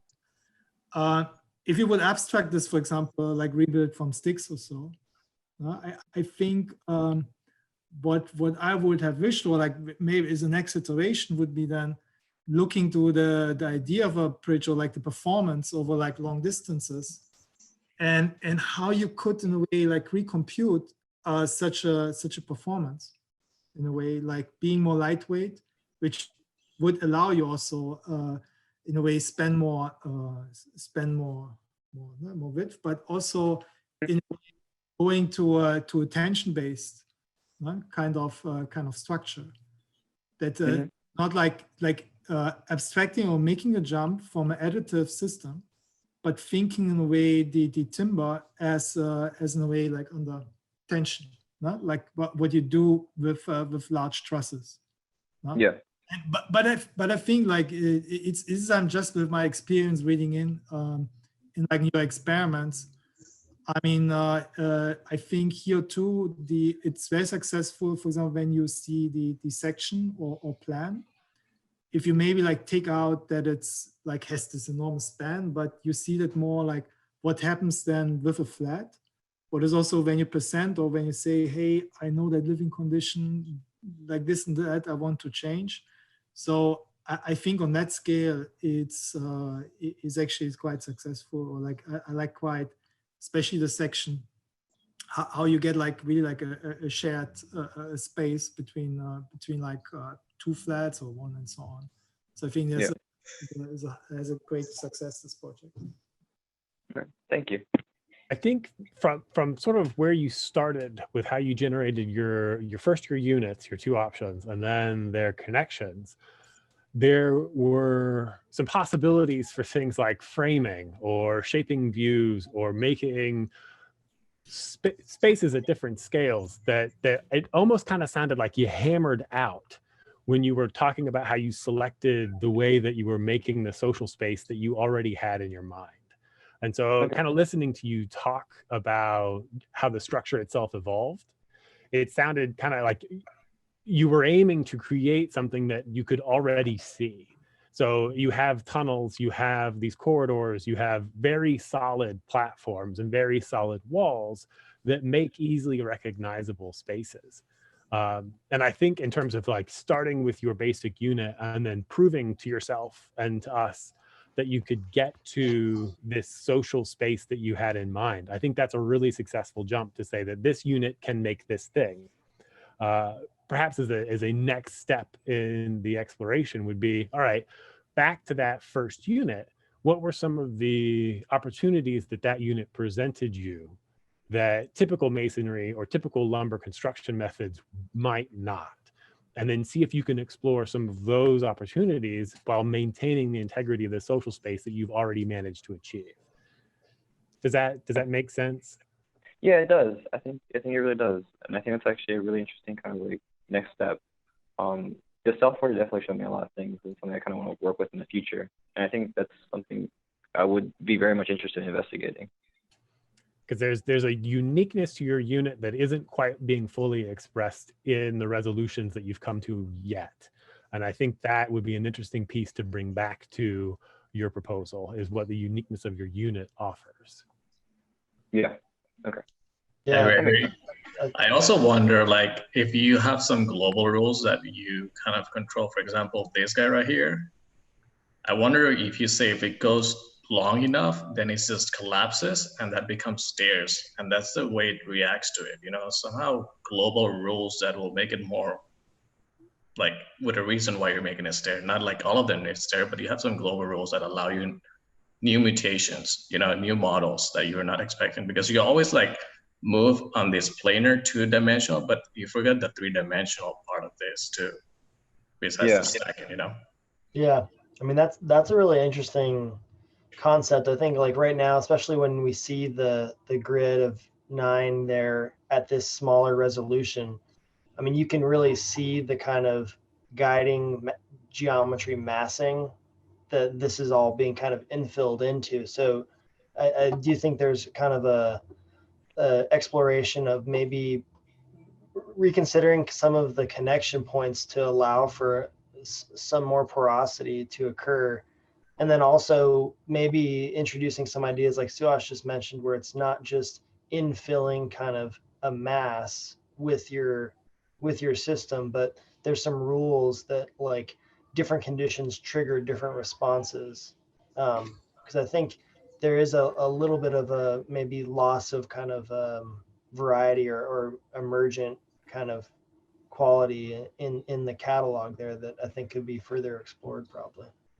And one of the observations you started with was this idea of reduced light getting down to the street level, that was one of the reasons for bringing the courtyard up to the top of the buildings rather than being around the base in the first place. And so maybe that's one of those global rules you could institute, was trying to preserve a certain percentage of that existing light so that you're being very thin and very light between the buildings themselves to allow as much of that to continue, and then yet massing it. And I don't know what the solution would be, but it would be an interesting constraint to apply to see how much of that existing light you could preserve.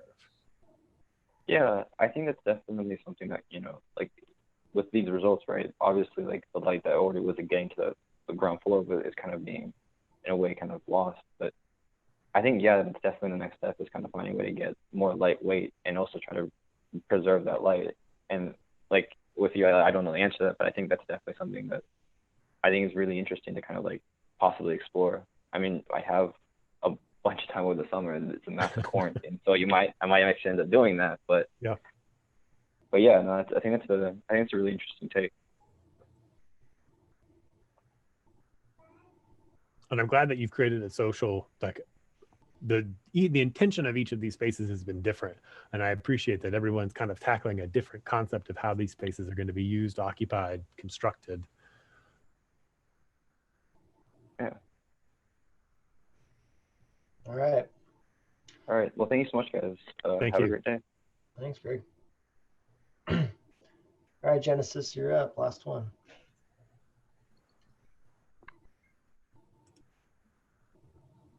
Okay. Hello, my name is Genesis Gadberry, and for my project, I'm exploring a way to utilize temporary unused residential locations as a momentary escape in a future society that limits all forms of personal expression. When a site becomes abandoned before it is sold and developed, the free-spirited people of this society utilize that space to build a dynamic park with my module that can be used for personal expression in the form of graffiti. Once that piece of land is sold and a house is ready to be built, the art park gets disassembled and then reassembled in a new configuration at the next abandoned location. Dancing above the laws of this society due to its impermanence, these gardens grow in response to the existing sites.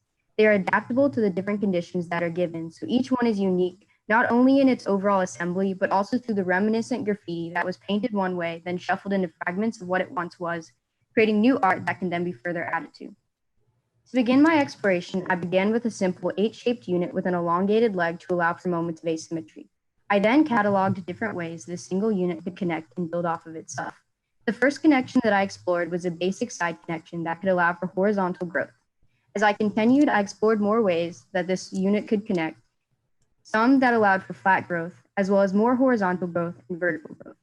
As a personal goal, I tried for connections that allowed for more ambiguous conditions where the growth cultivated from seating elements to floor to walls to ceilings. After creating a catalog of connections, I used my narrative as a basis to create iterations that explore different conditions in order to try and create the most surface area while balancing enclosure and adapting to the existing conditions. These are the iterations that I found to be the most educating in terms of the limits of my unit and how it can aggregate to create the canvas areas needed. For example, with this exploration, I experimented with how my unit can interact with the existing conditions by working together to create enclosure.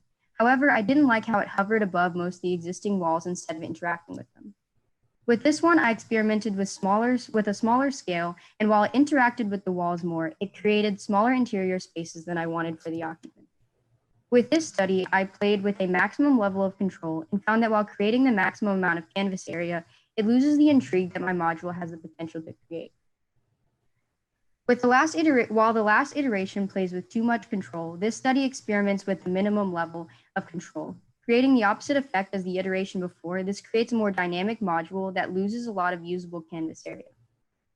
After those initial tests, for my next few investigations, I found it most benefiting to try and balance these different factors to create a series of smaller enclosures with different spatial qualities that interacted with the existing conditions in order to balance intrigue and canvas area as seen in this model. Finally, this exploration using a good balance of factors can again be used to see the different types of enclosed areas that can be created, along with the growing canvas that allows for the art to grow with the piece. With that in mind, and after looking at the full catalog again, I chose this particular model to explore further because I was intrigued by its various level of enclosure that created unique views in canvas conditions in terms of its possibility for public art. From this view, the spatial qualities are more easily understood, and with these cuts, you can start to see the different rooms, ways of accessing them, and how the unit is able to grow from itself, manifesting into ceilings, walls, and floors, all utilized as a public canvas. As you can see from this plan view, circulation is free-flowing with different rooms that open up to help appreciate the art. In these next few sections, the scale of the rooms become evident, along with the different resulting lighting qualities that provide loose shade for the inhabitants. The rooms can range from a series of more personal reflection rooms to a larger exhibit that allows for small gatherings. With these next few snapshots, the aggregation of my unit becomes more evident, as does the feel of the project. Enclosed rooms with framed walkways draw occupants in and help accentuate the art. Nestled next to houses, the module allows for momentary escapes from the mundane neighborhoods, yet fragments of old graffiti compositions are still present, reminding the occupants of the impermanence of this project as it travels from one location to the next, creating new art as it moves. Finally, as a medium for personal expression, this unit allows for the art to grow from the form, creating an ever-changing art piece that showcases the true versatility of the structure as a pop-up 3D canvas. In summary, I used an 8-shape unit that fit together in a multitude of ways to create a catalog of iterations that experimented with different factors. After evaluating the catalog, I chose an iteration to explore further, adding it into the context of my narrative as a revolving art installation that utilizes temporary unused residential locations to allow the people in this society to freely express themselves. Thank you for your time.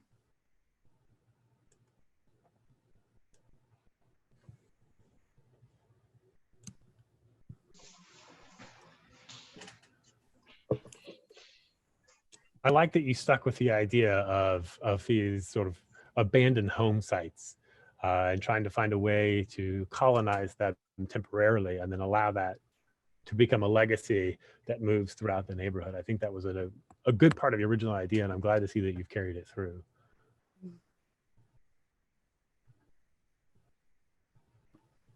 It's amazing to see the resolution of this project. Also, like I mean, like each of your studies is in itself like a project for its own.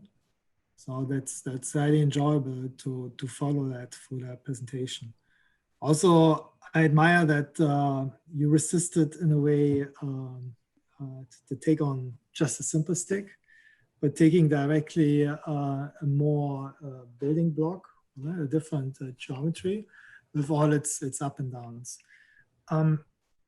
Two things, I think, when you go through your experimentations, I think that the scale is too huge.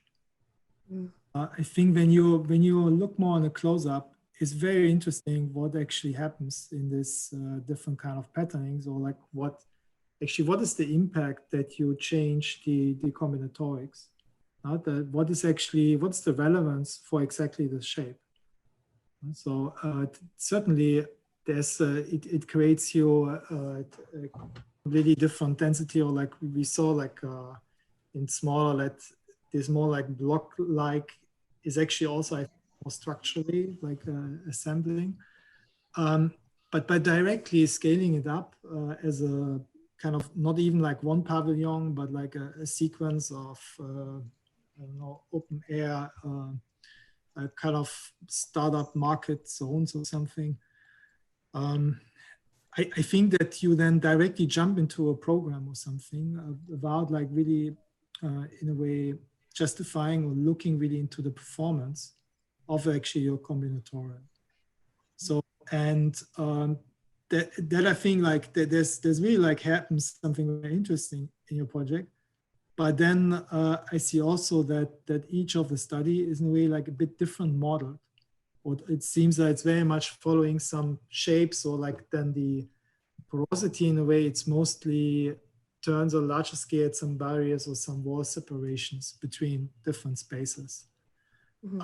With the coloring, this kind of like tagging, when you say there's a kind of like more artistic kind of way of expressing, so there are a lot of like projects around, like for example, Jose Sanchez, which did it like already like 8 years ago, like with actually offering this actually literally as a plane tour. So if you can actually carry them, and also Kengo Kuma, same thing, if you can carry these blocks, so why not let people build whatever they like? Why not having that combinatorial actually offering actually the freedom that you can in a way assemble then, or if it's like a more temporary structure. So I guess like you will anyhow run into problem how I turn a market into a playground, and or whatever comes up with such more like event spaces. So and maybe then you could much more like carry on the kind of like flexibility also what you created through this more like three-dimensional already basic assembly, which creates you definitely on a smaller scale more variation, which means also like which is performative, much more promising. So you have actually big advantage on that scale among like your colleagues. But is yeah like definitely. I mean, like this, what we critique is already like far beyond like a second year. So like concurrence on this whole kind of scales and levels which you bring together here. And it's very great to see the kind of like urban aspects, how you position it. Thank you. There were a couple of things that you mentioned in the entrance as you were describing your project at the beginning that I think I would have liked to see how they played out in the life of it. And one of those was this idea that once the house is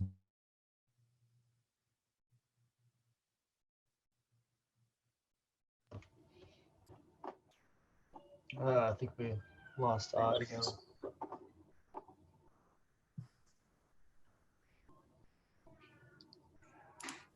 Yeah, maybe he's frozen. Yeah, I think we Yeah, lost. maybe I can always bridge and entertain. With the color, like one comment, if you look like to such combinatorial projects, or which also comes with an idea of automation, so color usually you use, or like it's easy to use for machine vision, or having actually machine like recognize more distinct like different sides or faces for connection. Yeah. There's certainly also, it's more predictable that those kind of projects are actually much more feasible, like much more colorful. Not that they're actually not monochronous, and actually much more playful for color. because simply like when it's like a full automated assembly, the machine just simply needs the color for taking them together. And we flip through the presentation back, Genesis, so Francisca can see quickly. She was a little bit locked up.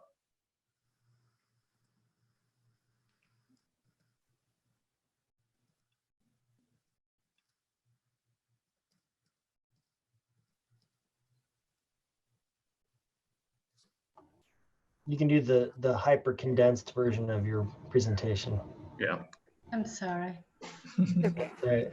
The units connect to kind of form walls and ceilings and just areas for like seating or canvas areas to paint on. And these are the explorations that I explored. They each have a different factor. This one explores the conditions and how it reacts to what's already there. This one has a smaller scale. This one has too much control, so it like limits the intrigue of the design. And then this one has no control. Then this is a mix of all those factors and how it can play out when there's a nice balance. This one is kind of the same. And then I chose this one to experiment further with. And so I put it into context, and you can see how the rooms play out and how you can access them. The floor plan shows like just circulation and how it's very free flowing, and just you can access it from any direction and just move around it. These show the rooms and the different room sizes. This one has smaller rooms, but it can also open up into much larger rooms. And then these just show like the feel of the project. There's framed walkways, and it's just nestled right in between houses in the neighborhood as it gets moved around. This is your feeling a gap could be that in the city, right? I think for what I saw quickly, your module and unit allows you to from a simple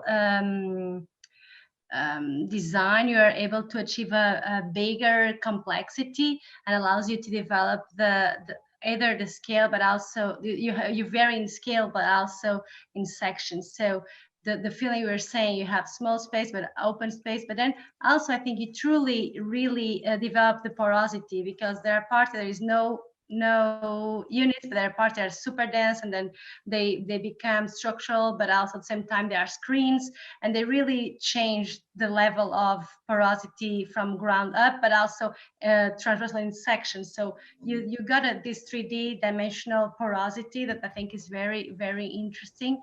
And also what else I was talking before, that the idea of the landscape that you are creating now and generating now is rich. So I was just wondering if one could access the upper part. I don't know if you need to, but I was just wondering if you thought and if you contemplated the use of the top part of that infrastructure that you're just creating, Genesis.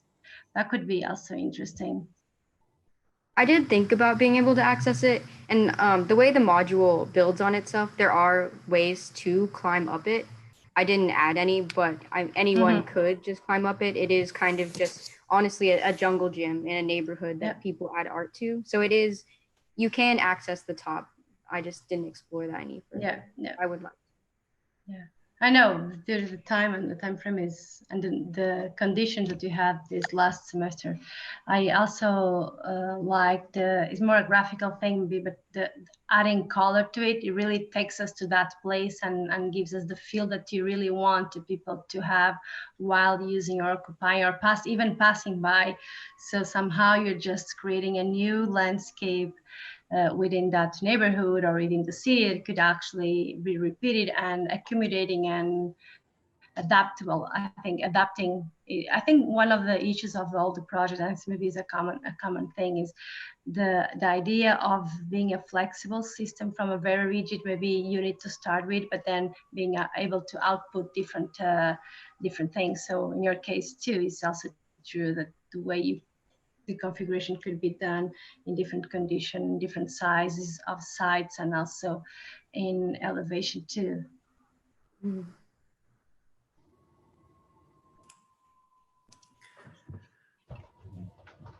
Maybe You said you wanted at the end also to jump into the If there's no other comments just for Genesis, we can open it up to just kind of studio wide.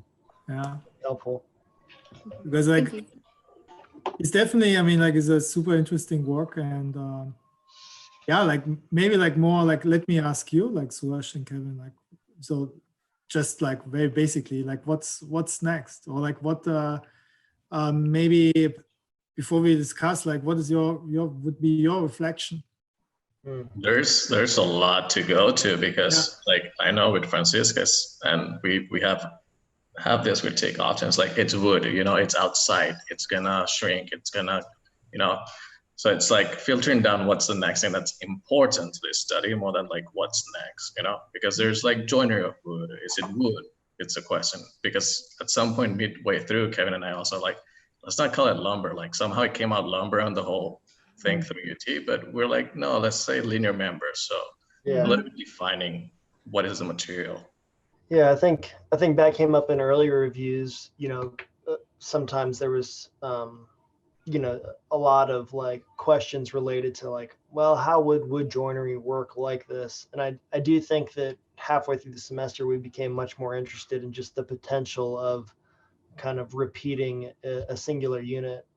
I also think there were a lot of questions throughout the day about scale, and that was something that we initially, as part of the study, like locked kind of the scale to these kind of more dimensional lumber. And I think there's a lot of interesting ideas if you start to let the scale of the unit be a little bit more flexible. And I mean, there was a project in the previous session where it was just kind of like, oh, I want to take that exact output and just scale 10x and just see what it becomes. And I think that's a pretty interesting kind of avenue that I'd like to even push a version of this studio where you embrace the kind of lack of scale a little bit more. But I think our intent from the beginning was to students to realize like one component can output a lot of different things, a lot of spatial quality. And when they're doing this process, they realize, it is true. This can, even though it's the same component repeated and you think it's a dumb way to do architecture, it actually could output a lot of potentials. Yeah, indeed, yeah. And I think it's also interesting for the students because it's a very unique studio. I think it's very well, I think what you ask students to do is very well placed in the sequence. So they just had the operable studio before. So this, I think, comes at the right time. I really enjoy, and I think maybe it's one of the first time I see a studio working and developing the tools and the techniques of computational design at such an early stage here, I think at UTSOA. And I think it's very interesting. I think these students are going to have a completely different path in their time in school, but also afterwards. I think that's going to be a mind changing. You might like it or not, but it changed the way you think. And it's very important as instructors for us to let them think, but also guide them through the process of thinking. And I think you brought to the table right prompts. One thing that maybe some of my personal interests, I think that studio, obviously, besides all the critical problems we had with this semester and the pandemic situation, was hard, but also brought some strength. Maybe the students work more independently. They were able to develop things that maybe they were not. Obviously, on the other side, maybe they were not able to do as physical models as they are used to or they would like to. So the digital realm was much more explored, and obviously the output, also the drawings, they really speak. They are easy to follow. And if you think about the second year. That said, I think maybe 1 second studio after this or something that if you have another year to go, I would be, and as again, is my personal interest would be the materiality, because that was the first thing when I saw you already mentioned lumber. I was thinking, oh my God, for me, lumber, so it's about expanding, contracting. What is that? How do I take that further? And I see the potential on each one of the work we saw today. Now seeing all these work in the images, and I know them, I know they're capable. I'm just thinking how could be the next level of that. But computationally, I think they really is a very, very, very nice body of work, and I think you should all be happy with the results. Yeah. I mean, it's quite surprising that you mention actually material as a first kind of issue, or like the property really of the wood, or like type of wood, or more like micro properties of the existing material.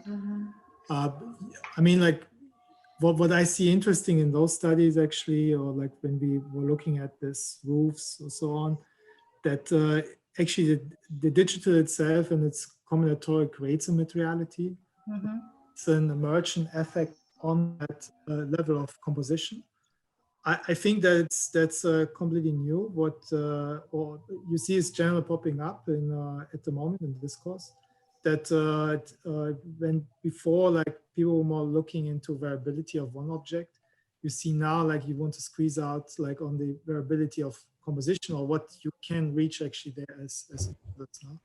And of course, like the work here shows that you can easily master like what average, like what is it, like 2,000, 3,000 pieces, like easily in a way building up something like a roof and so on. Of course, it's the literacy even is metaphorical, will always stay metaphorical. Saying that this then still can replace like real material, like real roof, when you're just weather protection. Yeah, what is latest with a window, with a sheet of glass? Everything from glass. Already Francois Roche did this 15 years ago, no? Like exactly the same, running the same problems actually of such a project. So I think it's not per se the goal in a way like to repeat or like rebuild any kind of construction kind of part from this one material, but more in a way see this as an architectural research, like what actually through design you can add, or like what additional you can build up as kind of effects, and is I think like for it's like it's really amazing to see this project. So that's that kind of level of like through all the scales through, like it's a bit sad that like no one embedded for them the physical models, because there were a lot of building which were like, so when you just like reflect for how many stages you went, so that this kind of complexity is really, really great to see. And really every project is in a way completely like a success, like very rich in also then in the very speculative kind of images. And I like it quite a lot that these projects, that they actually don't work in reality, and more opening in a way a whole bunch of different questions.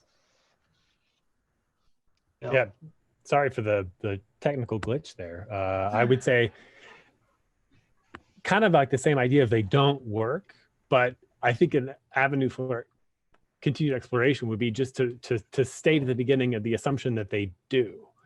And then what would a human daily life be in these spaces that you've made, and how would some of the opportunities be taken advantage of? You know, we're sort of talking a little bit about the storage, and then the planes, and then how does the space get framed? Make the jump to say that this has happened, and then how are people actually living in there as a way to sort of walk through some of the more potentials of what this new architecture is that you've made. And sort of with that last project, one of the sort of real life examples of that would be the summer installations that happen at the MoMA extension PS1. I don't know if you came across those as precedents in the studio, but that summer project, each year it changes, and each year something different, but it builds on the existing physical infrastructure of that, what was once a public school. And it's always temporary, and it's always lightweight, and it's almost always an iteration of a unit, and it creates similar spaces with a similar feel to what many of you have proposed. And that's one way to look at how these things can be built or used in the real world, that could inform thinking further about how the spaces you've made could be built on the assumption that they are real. Yeah. Yeah, it's been a challenge the whole kind of semester a little bit. Like built into the argument a little bit is that this is like rethinking an approach that leverages like mass produced single units. So there's kind of like a it's more feasible, but then also embedded in that, like the more that we kind of try to use that as a benefit, then we get kind of locked into the, well, how is it waterproof then? So it's like, it's almost like we don't want to use as part of the benefit of this system as the like practicality of it, because really it's more of a far out like architectural study. So it's kind of like we're at odds. We're like, reminding people of the infeasibility of it by saying one of its benefit is that this is more feasible, or I don't know. That's kind of it was one of the higher narrative hurdles in that that early review, is as the stories were being developed, what necessitated this solution. That was always one of the harder pieces of the story to make convincing, was why this and not something else. And I think basically just sidestepping that and the way that the problem was phrased was really a smarter way to do it, because then you're not nitpicking that narrative. You're allowed to just jump right into the space exploration. Yeah, that's come up throughout the day, that like maybe the narratives don't go towards narratives that their idea is, oh, this is the easy thing to do for like a disaster recovery, because like in a sense this isn't the easy. There are much easier things out there a little bit. Sorry to cut you off, Francisco. No. I was just going back a little bit, but I agree with that. I don't think it needs to be a solution for that specific problem. I think it's just the way you think about such as ubiquitous material, traditional material that exists for a long time, that can be a solution for contemporary problems, right? For the nowadays problems. So how can you use that material that is known for many years, and then you can question all that about the advanced materials, right? Do they really need to be taking place to, instead of using these traditional materials, just is the way we use them. So it can be a solution for real problems nowadays. So I think it's amazing. I think it's good that you brought that issue also up, although you're not really dealing with the materiality. I think it's also interesting for them to think that. Yeah. But like when you look now what's going on, or typically on construction sites, that you build actually more and more from cheaper and cheaper materials, but at the same time, the price is actually increasing. Yeah. See, like more and more, there's a rift between like the cost of construction, which you try to lower, and actually the speculative, or like the interest which you want to do. But of course, like what this project says, like usually, like also when you look now to most contemporary, or when you look then when you use modular and so on, the standardization, or like the modular repetitive takes overhand, or like our environment actually not. So all the promises or some first digital that you say, hey, everything turns into some fluid, whatever, like ever changing variable environment actually didn't took place. So I like minimum like here that also that you say, hey, it doesn't matter how cheap, how primitive in a way we get in terms of construction, the idea like of variability, or like the form it changes, like is a question of intelligence, and then also like how I compute or compose them. No?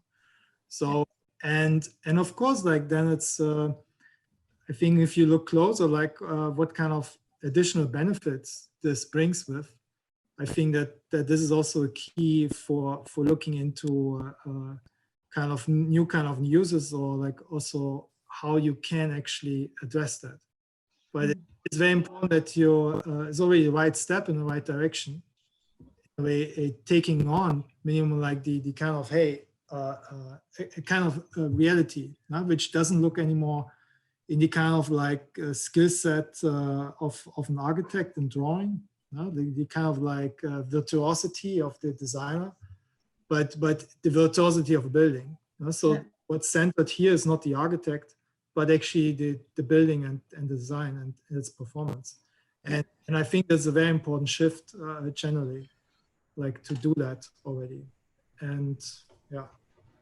Brick is the most real life, the real life construction material that I think of the most when I think about examples like that, where people with a different design sensibility or different design intelligence have come back to that same basic fundamental building block, but been able to reimagine it in such different ways to achieve a huge variety of facade and flow and texture that when you think of the traditional just running bond stack of brick, that becomes so limiting, but the material itself can go in so many different directions. That's kind of like this exploration. Yep, absolutely. All righty. Well, we really appreciate the three of you participating in the final session of our review today. I think we're going to stay on maybe with the students for a little bit longer to talk with them, but unless y'all have any other further comments, I really appreciate it. I think all the students should be really proud of the work that they've put together this semester. This looks great. And I know it was done under trying circumstances, but I don't think the quality has suffered.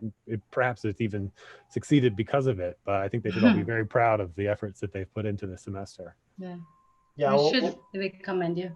Yeah, we'll echo the comments before that, there was a pretty big pivot as well as everybody experienced when the pandemic started. So I commend the students on, they had plans for large drawings that got translated into PDF decks, which is a pretty big transition midway through. So they did a great job with that transition. So, all righty. Well, thank you all. Yeah, thank you. And also the instructors, great job. Yeah, thanks. Yeah, you guys too. Sure. Thank you. Bye, guys. Bye. Bye.